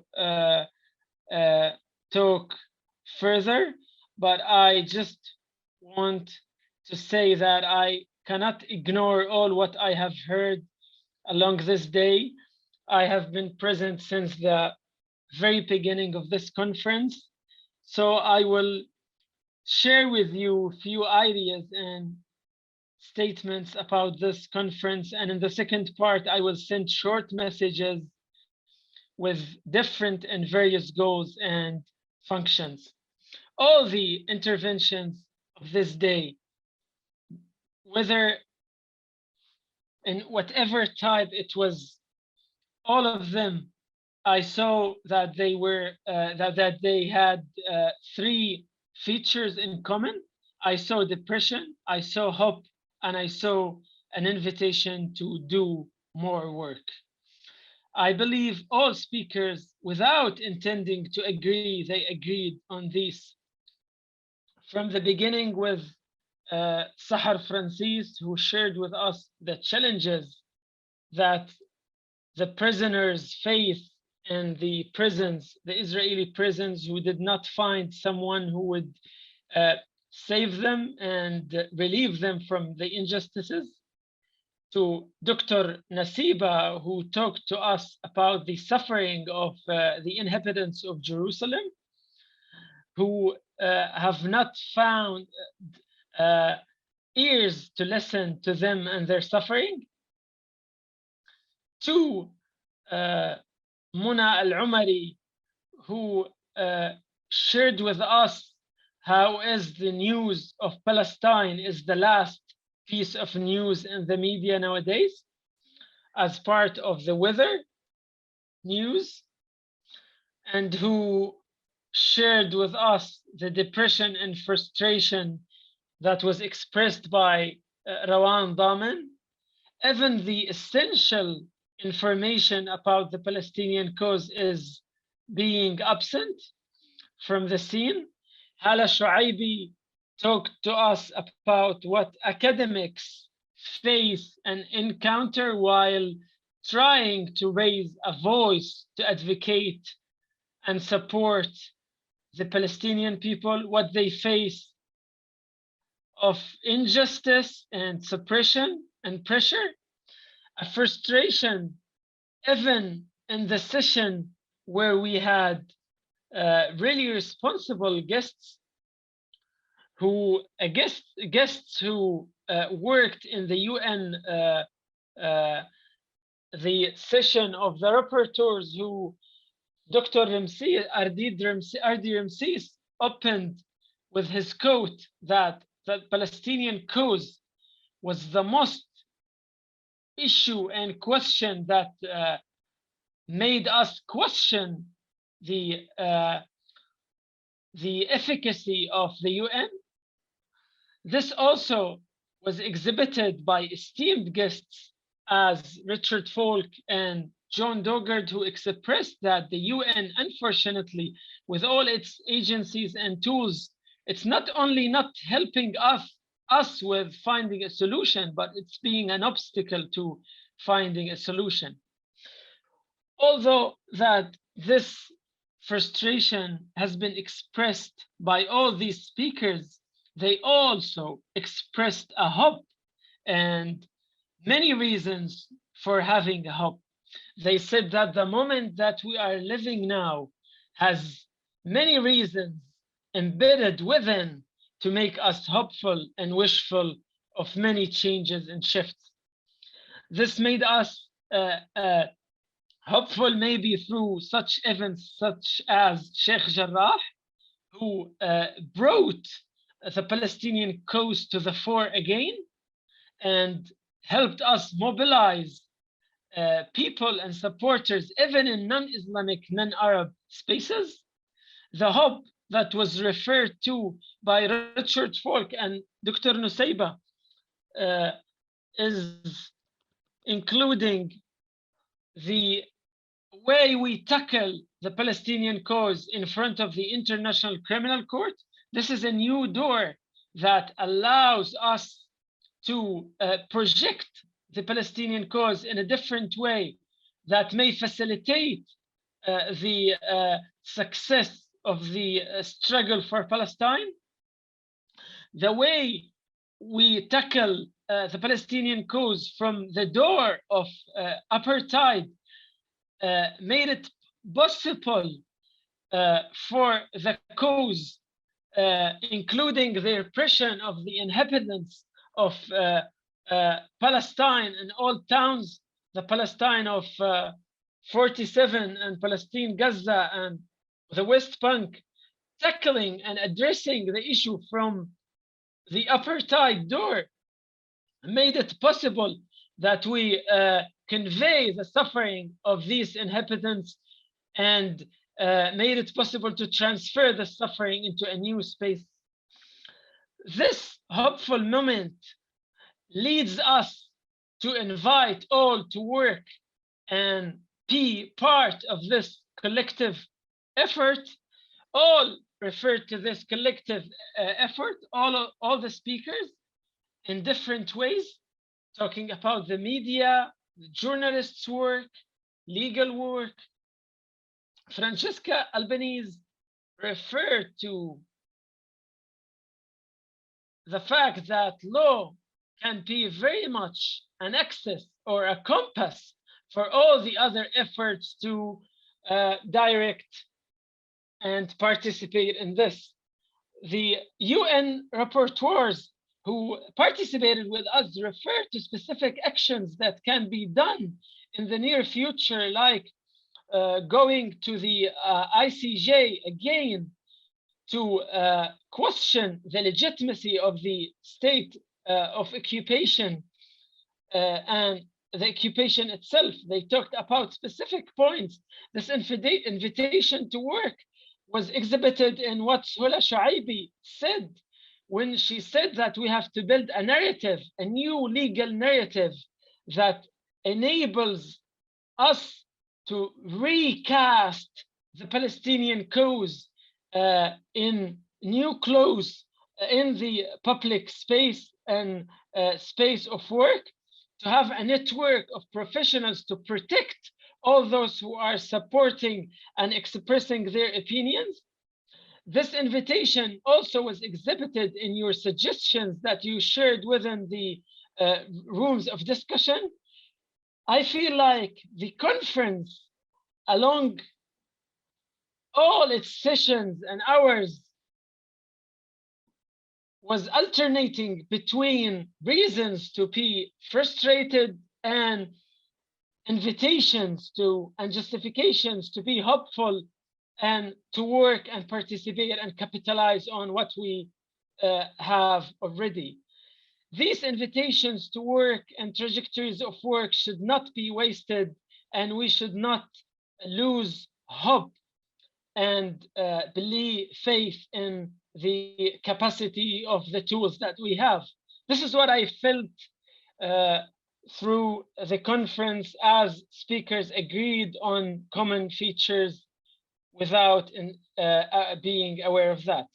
The second point that I would like to say is a host of short messages. The first message is the message of a promise, a thank you, and a hope. I start with the thank you for all the attendees who we were pleased very much to have.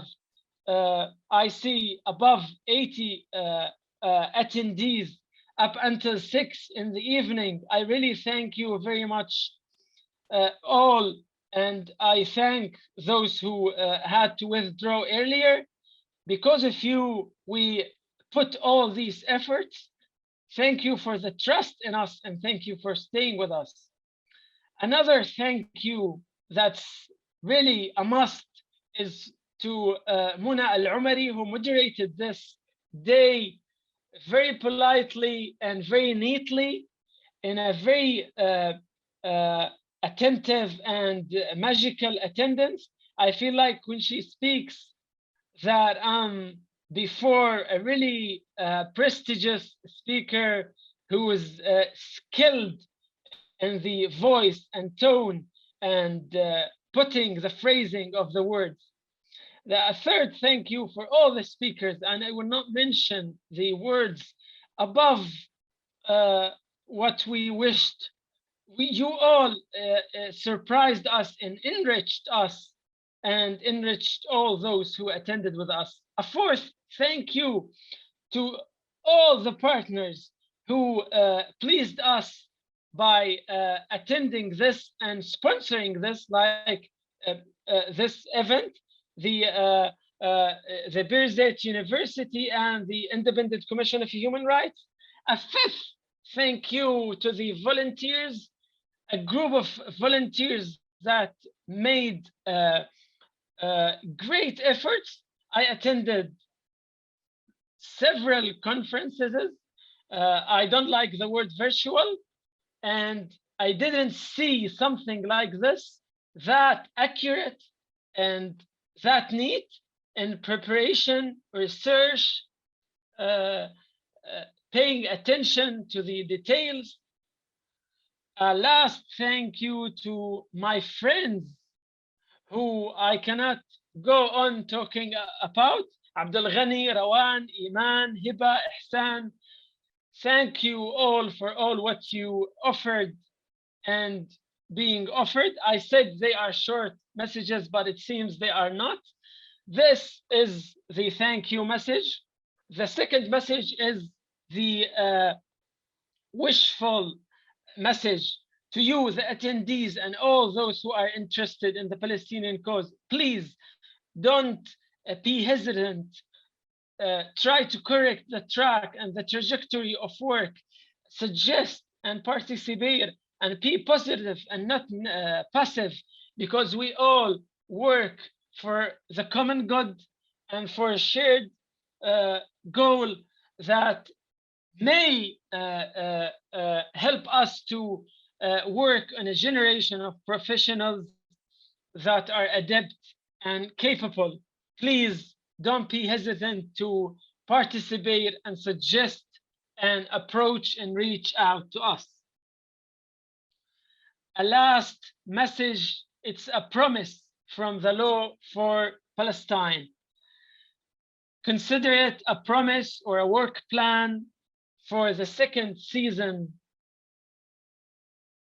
of Law for Palestine. We promise you to make the best and do the best to keep the level that we reached, whether horizontally or vertically, whether in the monthly webinar, the trainings that we prepare and we try to develop, or in the teams that are working on the social media. We promise you that we will do our best to expand vertically and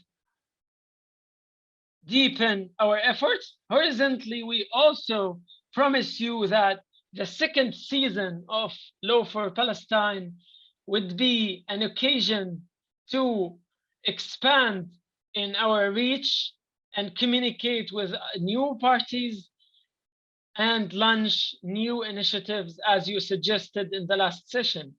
A last promise, lastly but not least, a promise from you individually, and I may actually go beyond my capacity in this. I promise you